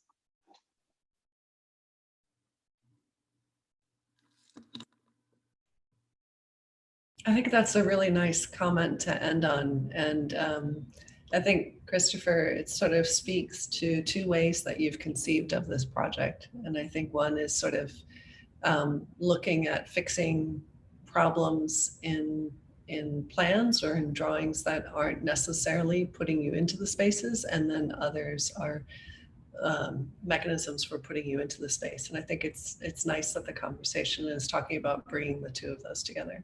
So it's really good. Okay, we are going to move on to Anya, where we're doing really well. It's been a longer day. I don't know, Benjamin or Pierre-Gianna, if you were on other reviews earlier. Yes, okay, all right. Well, we're gonna finish up for happy hour, not to worry. All right, Anya. Okay. Let me share my screen. Okay, so hi, my name is Anya. So for the urban strategy, our urban strategy was called Traverse, and it was basically aiming to reconnect East Austin back to Waller Creek and downtown. So what we did is we started looking at the local conditions of East Austin and how that could be stitched towards west. And we found that it was lower density, kind of like single family homes towards the south side. And then mixed use in the middle, and then sort of like higher density residential towards the north side. And so basically what we did is we reduced the highway to a boulevard and integrated many other means of transit so that the area is much less like car dominated and more accommodating to different types of transportation. And so what that did was create this idea of arterial landscapes or experiential transitional spaces that began to define the whole like urban strategy. So my site ended up being over here on this one, which is basically the area between East 6th Street and East 4th Street and where the highway used to be. And one of the first things that I did was reconnect 5th Street back into East Austin to create 2 blocks instead of one like 2-block kind of situation. And so the form of my building kind of developed from the diagram of this basic layout where it's like the landscape comes up over the building, and then there's a sort of like interior inward facing arterial landscape that flows through like 2 bars on either side. And so what my building really is like about conceptually is lending itself to the arterial landscape and being shaped by the pathways that people take through and around the site. So for example, if someone wanted to go from the Plaza Saltillo development towards either like East 6th Street or the Refuge, they could go underneath the building, and then what's under there is like a mixed use program. So for the units, it's very simple. It's just stacked up in like this modular manner. And that sort of like helps create a facade that is expressed kind of like more in a broken up way that helps create like a more personal scale. For a project this big, I feel like it's very important that people have like a sense of smaller scales. And also what these openings at the top are like stepped terraces that every floor has like their own public terrace. So that's kind of like showing the gradient of public to private spaces, outdoor spaces. So like the balconies are private, and then you have like a shared private terrace for all of the residences, and then the area, the sort of double courtyard, is opening up to the mixed use at the bottom, and also just providing like a courtyard for people to share, whether or not they live in the building or not. And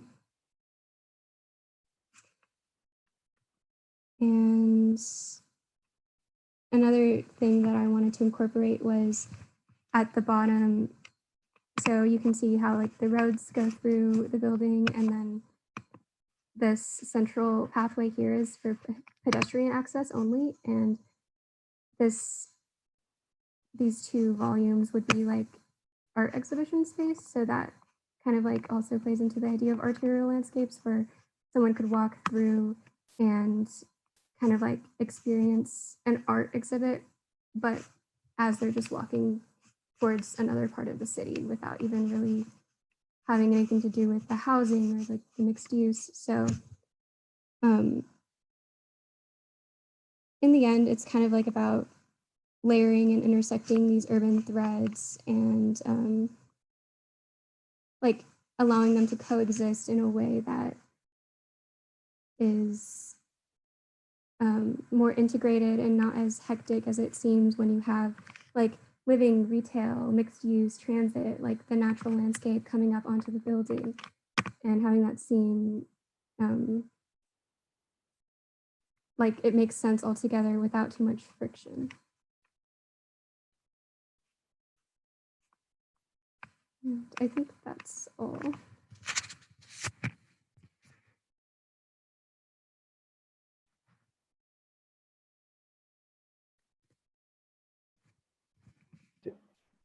Anya, did you have some images on the bottom that showed some other views of the project?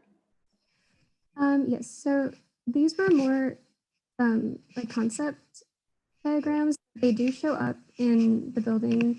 So for example, like this one would be the shared outdoor terrace.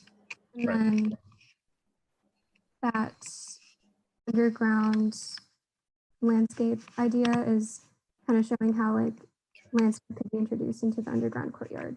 Or it's not underground, but it's kind of like a sunken courtyard. And you had also talked about the natural landscape coming onto the building based on what your overall master plan was. The rendering of the overall building is kind of a prismatic volume.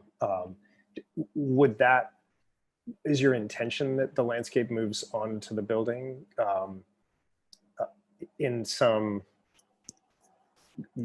intensive greenery way, or is it through the form of the building, or what? When you say that, what are you referring to? So I was imagining the like roof of the building to not just be like one continuous roof, but more of like slivers of like, so maybe this one is like just a green planting, and then alongside it there's like a pathway that someone could walk up onto, so it kind of becomes like an elevated trail, if that makes sense. And then these platforms, wherever it's flat, offer views. This one is especially like important because it offers a view towards the Capitol. And I feel like because the highway was so like blocking East Austin from like identifying with the rest of Austin, it would be like a really good thing for them to be able to like walk up onto the building and like enjoy the view and use that as a way to like reconnect. Okay.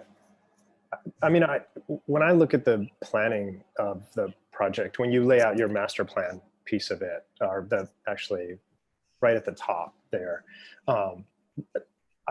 actually not that one, but the one that's, yeah, that site plan. I really like this. I mean, the scale of it, the proportions of it, the way it lets the street cut through, the bridge and the courtyards between. I have to say this is a very, like, it's sort of restrained and yet feels very comfortable. It feels like you got the scale of this just about right. But when I was looking at this plan, there is no way when I'm looking at this plan, I would have come up with that shape of the building. That wouldn't have been the natural development of where I thought the building was going to go. So I feel like developmentally, we would need a little more information to better understand what you thought that was. Because in this rendering, it looks a little like a kind of West 57 Bjarke Ingels. And I don't think that's what you're imagining it to be, this kind of metal volume, aggressive building on the landscape. It seems like you have an image of it that's much friendlier than, much less Bjarke Ingels than that, which is to your credit, I would say. But now we're talking about people walking on buildings, which is not an easy thing to manage, particularly with the angles that a building has to be, plus the way you walk onto it. So I actually really like the overall layout of the project, but I'm not entirely convinced that the shape of the building is completely dialed in yet to accomplish what it is you want. And I'm not sure you're totally convinced yet, because you're not showing us what that rendering would really look like, which I think would help tremendously in convincing us that this shape takes that plan into the landscape in its most effective way. Because the way you talk about it, I think is really pretty elegant. Mm-hmm.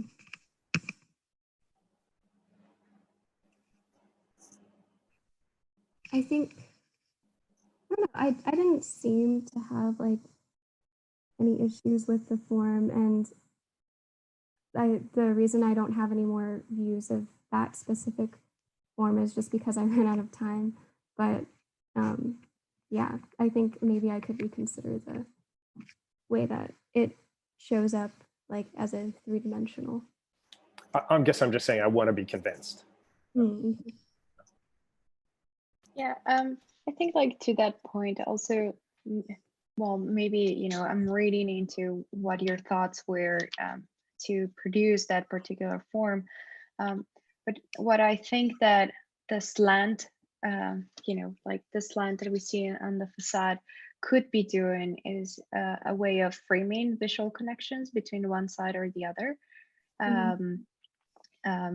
which could be interesting as an urban strategy to further reinforce that sort of connection that you're trying to produce.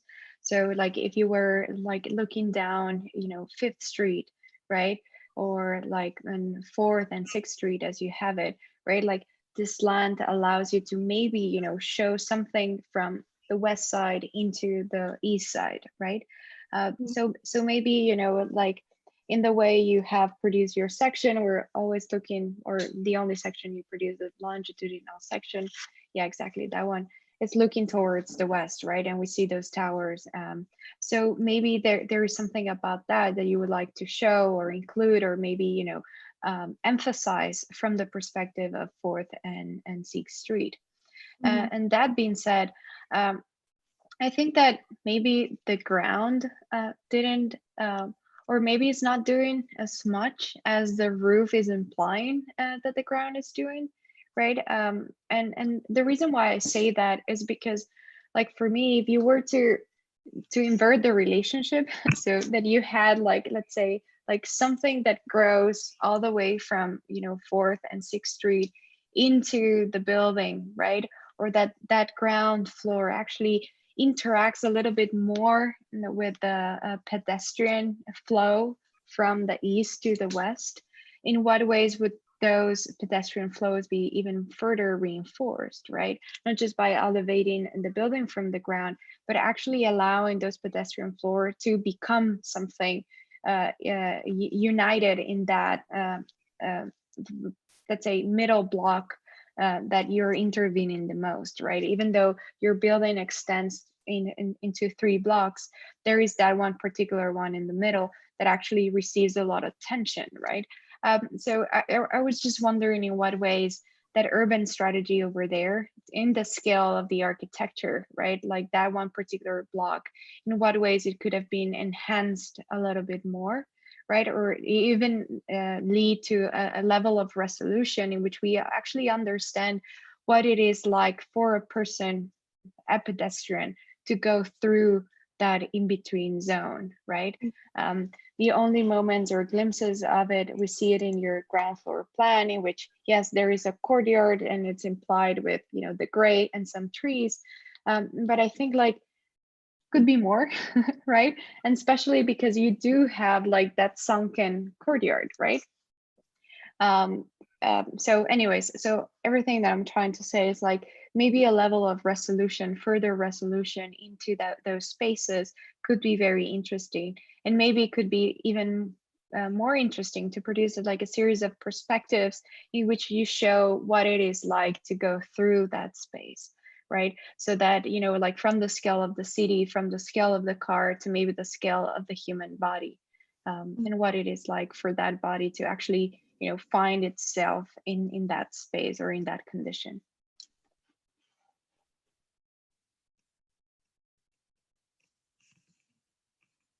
I am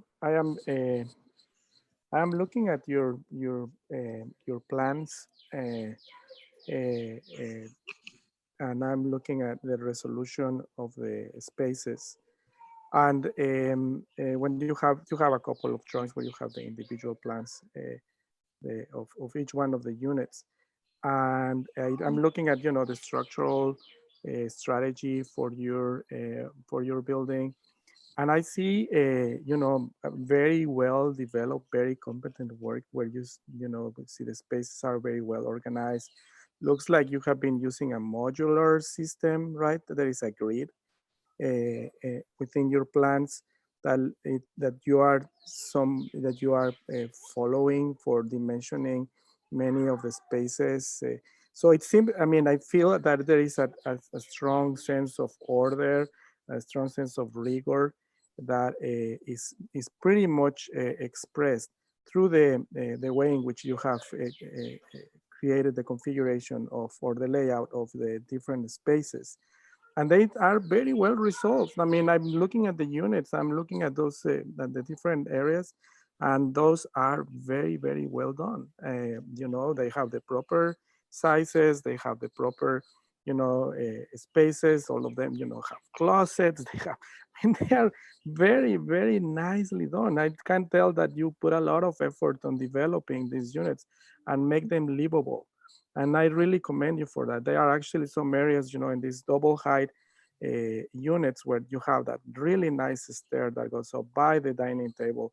And then the double height area where the living room is, I mean, all of that, I think very attractive and very appropriate for what you are doing, especially thinking about working in downtown, right? Mm-hmm. Now, then, you know, and then I see, as I mentioned, the structure, it's, you know, is well put together, there is a grid that makes sense, etc. You know, the overall composition of the building, I think it reflects that sense of order and rigor. But when we look at the volume, when we look at the elevation, when we start looking at this ramp space, you know, that's when things are starting to feel a little bit less resolved. And I think that you can clearly see that, as you probably mentioned, it's a matter of time, or, you know, just in order to actually have the same level of rigor for the entire building. So it looks like, you know, that will be the next step, to see how is it that is what you are presenting in plan, and the refinement can actually be worked out in in elevation or even as a volume, right? I was looking at a building that, you know, I visited last year, this theater. Well, it's a Norwegian National Opera building that has this ramp and it's public, right? So it's a very nice building because it's by the river or the shore, and then you go up right through this ramp, and it's just very successful because everyone goes to Oslo, and they go to go up there, and then they have a nice view of the city. So have you seen the building? I think so, yeah. Okay. If not, just it's in National Opera Oslo, right? Or Norwegian Opera in Oslo. And Snøhetta? Snøhetta, yeah. Yeah, it's that one, right? So it's very, you look how many people are there, right? And a nice day, it was in a gloomy, rainy day, and it was still packed. But look at the scale, look at, you know, how people actually use that space. And I think that will be a good reference. But also something interesting about this building is a public building. In fact, you can visit the inside of the opera. It's open. You know, I think I went 10 p.m. and it was still open. It's meant to be a kind of a public space, even if you are not going to see a performance, right? So your building is different, right? Because it's a housing. So I will think about, you know, people going up and down on that ramp and actually somehow intruding in people's in the privacy, right? So I think that you have to identify or define much better what the implications of that ramp will be, or that form will be. And there are some other issues like those triangular windows, etc., that are consequence of that. So I think that it's just that, you know, that sense of order and rigor that you had for the initial work that I think you did, which is the plan. How is it that can be reflected into the other, you know, vertical dimension of the building, if you will? Yeah, that makes sense. Having worked with Anya this semester, I know that she actually does have an idea about the facade and all these other things, but probably she didn't have a way of presenting it to the level of perfection that she wanted to on this board. Yeah. So I think there's a lot of information that is in her head. And I don't mean that in a negative way, but I know that you've thought about a lot of the questions that are being brought up. So that's, but that's, you know, an encouragement for also getting it out. I think I understand the views, and I just want to say that I really, the one that you developed is really compelling. The other ones are really useful too, as a way of thinking. So I think those are not just for others to see, but for you to think. And so just keep that in mind and keep doing those. We are going to transition. We have one more. Jessica is going to present her project, and thank you, Anya.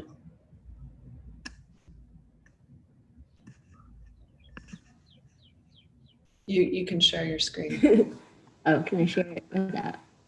Okay, I'm going to go ahead and share PDF first, and then we can move to concept board so we can go around a little easier.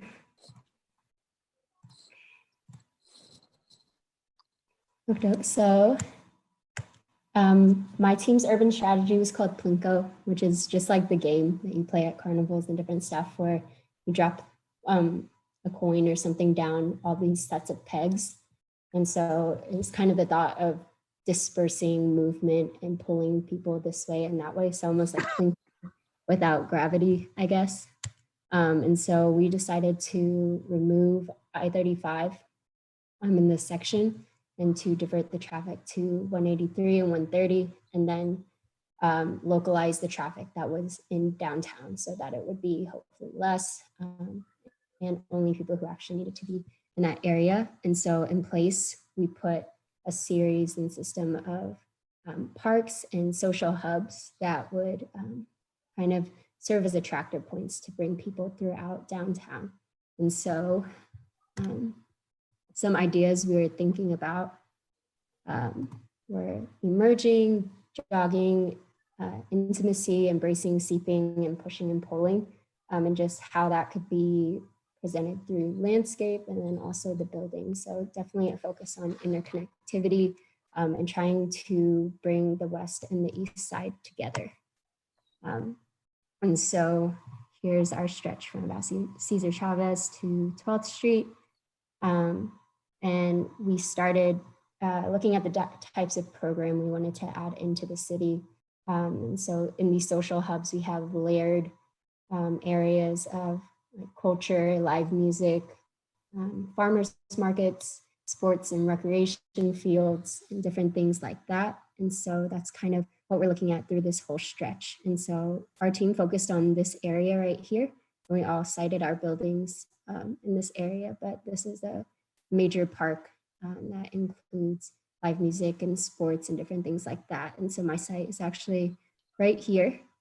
And so it's right next to the East Austin neighborhoods and then right up against this big park between that and the downtown. And so some ideas that I was bringing from our Plinko strategy into my own building included the idea of social hubs, having multivalent zones, a lot of interlocking and meandering paths, seeping green space, and just the overall idea of interconnectivity. And so my building focuses, like I said, on interconnectivity. It's a ROM plan building, and it's a focus on individual units that are interlocked with each other and that also form social spaces at different scales. And so it's in an effort to have a lot of those social attractors as our urban strategy did as a whole. And so here's my site again within the urban context. And so these are my team member sites. And so we were looking at building heights. So mine is my building envelope that was proposed was a lot shorter just because it's neighboring the neighborhoods. And so didn't want to make this huge tower and like solid monolithic barrier between that and the downtown. And so here's some early massing models focusing on kind of breaking down volumes to break down the scale, like because it is next to the neighborhood, and also porosity through. And so I started with massing and first bringing the residential volumes above the public volumes. And so those are the grays, the residential. And then I started carving them out to encourage porosity through from the east to the west side and into this big park over here. And just to make a more welcoming building to the public. And then I started playing with layers. And so I raised different volumes so that this courtyard up here would be more private for the residences, but then the public could also enjoy this roof, and just messing around with different heights. And so I started out with circulation. So there's actually 4 volumes. So 1, 2, 3, 4 residential volumes, and they're all 3 stories high. And so they have single hallway in the middle floor, and then all of the units branch off from that. And so after that, I started on a module of 12 by 12 foot cubes. And so I kind of turned it into a Minecraft sheep. And then from there, I started removing some of those cubes to create terraces that could be occupied within these volumes that could be shared and or private between these units. And then I formed interlocking units off of that. And so there's a variety of sizes from singles to family, and they all have double height spaces, and some are more linear and some are more condensed. And so here it is in the urban context again, and just kind of how it's running the park and the street neighborhood side. And so what that means for the units is when you start breaking them down, you get, there's every single unit is pretty much different and has a different floor plan. So you can see that through the sizes and the shapes like I was talking about, like this one's a little more linear, this one's more compact. And so for the single, can be very small or it can be a little bigger, but it's meant to kind of be the end of an ascension for a single person, that this space would be open and for the mind within to become the mind without. And then for family units, that there could be a private area for bedrooms and for people to be have privacy, but then also for it to come back together and kind of have this over and under space where they could come together and be the family unit as a whole. And so just playing with double height spaces and things like that. And so my ground floor plan is here. And so you start to see those through spaces of where the public is going through from the street and also into the park. And these are all shops and restaurants and retail down here. This is a lobby that is going up to a museum or a potential event space right here. And then that's the occupiable roof for the public. And then when you start getting into the residential plans, you can see that single hallway in here. These volumes are all staggered. So getting a different view, there's this raised pool here and then more of a residential roof terrace here. And then so if you are going through these, then you can start to see how this unit, like if we look at this stair, then it comes up right over here. And so very different floors between the bottom or the first and the second floor just within units on some of these. And then this is another residential terrace between these two stacked volumes on this north end. And then in the sections, you can start to see that was that outdoor terrace there. You can see this museum space going in from the ground level and just it being open at the bottom again to increase connectivity within downtown Austin. Here's some views. Stairs, thinking open stairs for residents to ascend that they would give them a view of the park and then also just have light and nice and airy spaces. And then in that family unit, being able to see over and sort of this round circular vertical circle of circulation that you can go over and under. And so there's kind of connection here and then going back into the private spaces of the bedrooms. And then finally going out to the terraces and being able to see out, but then also just having that private or sharing with your neighbor places to be outside. And so having social and green spaces seeping up into the residential volumes as well. And that's it. I can go share the concept board.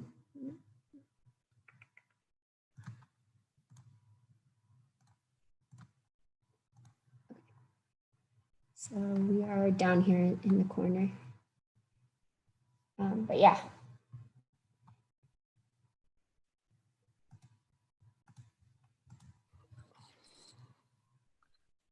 Well, I think I'm just gonna get started because first of all, I want to say that I appreciated very much the formatting of your presentation using a slideshow. It really helped to me, at least for me, works much better because you know all this movement of the screen made me a little dizzy, but this really worked progressively. Your presentation was very well articulated and organized. And I think at least myself, I understood very well what the idea of your project was. I think, you know, and I think it's a very strong idea. I think that I really appreciate the sensibility towards the neighborhood on the east side and using that as a driving force, as a driving element to actually shape the building. I think that any urban intervention should be thinking that way, where you are looking at what the context is and see how you actually respond to that. Using that as a starting point, I think makes it really strong. I don't know if I mentioned this to you in construction class, but when I wanted to be an architect, I was thinking about urban design, and someone told me, every time you make a building, you make a city, and that's what I went to architecture. And I think that you are doing this very well, right? Thinking about the city and then moving it into moving into the building scale and contributing to the city. So, and then, you know, the series of elements that you were using for developing the project, the modulation, the carving out, the stereotomic moves, I think are extremely successful. And, you know, they didn't end up being just a series of gestures that are actually presented as a volume or as a scheme. But when you look at the resolution of the spaces, I think that they are consistent, they are congruent with this overall notion of carving out, of making stereotomic moves. Perhaps if we look at your plans with more detail, right, is when we start seeing some of the perhaps compromises that you had to make, especially thinking about these staggering elements and the stairs and all of that. There is a lot of stairs going on if you look at your plan, right? The stairs that move people up and down, back and forth from the building, and actually the stairs within the units. So a lot of space goes to stairs, and that will be something that perhaps needs to be reviewed. But the section, right? When you look at the section, and if you can zoom in your section, you know, it's delightful. I think that was where you see the richness of the space and what you are proposing. You know, the plans weren't as rich. And I'm glad to see that, because generally speaking, sections is where the spatial configurations are revealed. And in this case, it actually, the section makes a lot of justice to the complexity and the elegance of your building. So I just want to say good job for that. Thank you.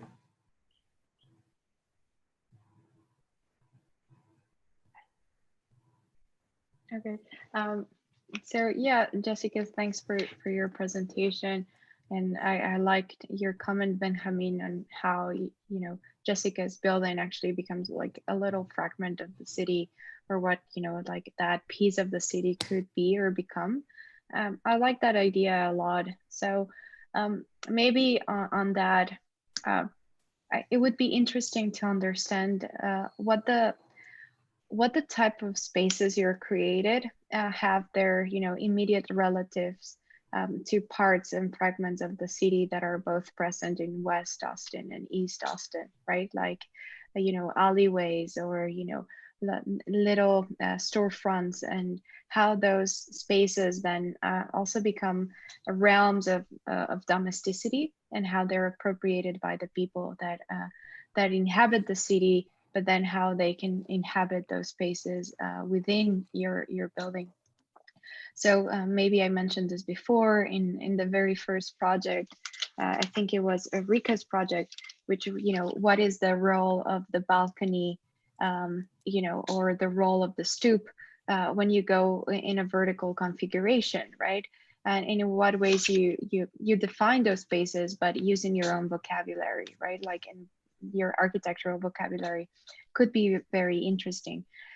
So that being said, then maybe, you know, also to address Benjamin's mention of the stairs, right? Like maybe the stair can do something more to you in order to create like those intimate, domestic, but also public spaces that maybe are more shared, and also like programmatically they can perform as well, right? As, you know, spaces where, you know, you are indeed encountering, you know, your neighbor, but maybe, you know, they could also become spaces of respite, or, you know, moments in which, you know, you can just sit there to read, right? Because they're in those interstitial spaces that result from your carving of your original mass, right? So instead of, you know, after you carved the mass, then you place stairs within, maybe use the carvings as well for the circulation. And in that way you avoid having, you know, redundant circulation at certain moments, right? But maybe shared circulations between units as well, right? Which could, you know, bring in a different dimension of, you know, social space, which, you know, it could be interesting also as an exploration. And then I have a comment on the representation. I also thought like the presentation was extremely clear, you know, from, you know, the concept development all the way to how, you know, you started solving the more crucial aspects of, you know, housing design. But I would say that I would have loved for you to continue exploring, section axonometrics so that we can see different relationships in section that only appear or that are only revealed through that sort of, projective drawing. Because I think that there are certain conditions that, yes, they're apparent in the section, but maybe we need like that extra step, going beyond and showing, what are the things that are happening behind that. So I think like a series of, the section axonometrics could be very nice. Like maybe, one floor at a time, or maybe different floors at the same time. So we see that, oh, from here, I can look at the person up there and the person up there is looking at me. So it could be interesting also for you to then maybe also explore with different representation types to reveal even more conditions of your project, but maybe also to help you understand further what your building is doing and how you can use those moments, those spaces that you have already produced, and to become even more instrumental of how you design and negotiate those transition elements between units, circulation, hallways, etc. Yeah, I mean, I agree with all the comments that have been made. I'd have to say, I really like this. It's a brilliant project. I mean, it really is a good project. I think at some point, everyone, when confronted with housing, wants to produce a sort of Moshe Safdie-like habitat project. You're familiar with the Montreal project where the pieces all fit together. It's massively complex to try to figure out. It does just what you've said. It has to make every space individually unique, and it has to have vertical circulation everywhere, which is a compromise. I think that I think you have to draw the furniture and the plans to see what it does. I liked very much the fact that you showed the interior rendering image of the top of a stair. So it sort of convinced me that you knew that those stairs created spaces that you then needed to negotiate how people lived in those spaces. But I think you did a lot. I mean, there's so much richness in the qualities and scales of spaces that you've made that it's a very convincing project. I mean, how you actually pull one of these things off, I don't even know. The structure is difficult. The services are difficult. Every part of figuring it really out is difficult, but I would much rather see you push the edges of what housing could be than fall back to something conventional and not have to deal with the difficulties of what that is. Clients and budgets and codes and everything else will do that for you.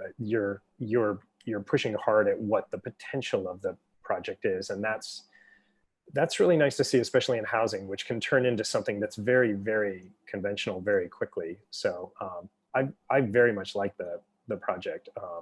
I want to see more views of it as well. I agree. I think this section axonometrics, I would love to see a section perspective of this drawing, because then it would give you a sense of the depth of what the spaces were relative to one another, which I think varies quite a bit. The depth of the spaces varies as much as the height of the spaces here. And that would be a really, really beautiful drawing to produce. So it's, you have me at the point where I just want to see more, because I think that each successive developmental step makes the project better. So congratulations, this is really nice. Thank you. Okay. Thank you, Guppy, Jessica, sorry. I think if we can close the conversation on that specific project, but if there are any comments that the critics would like to make before we say goodbye, I would welcome them.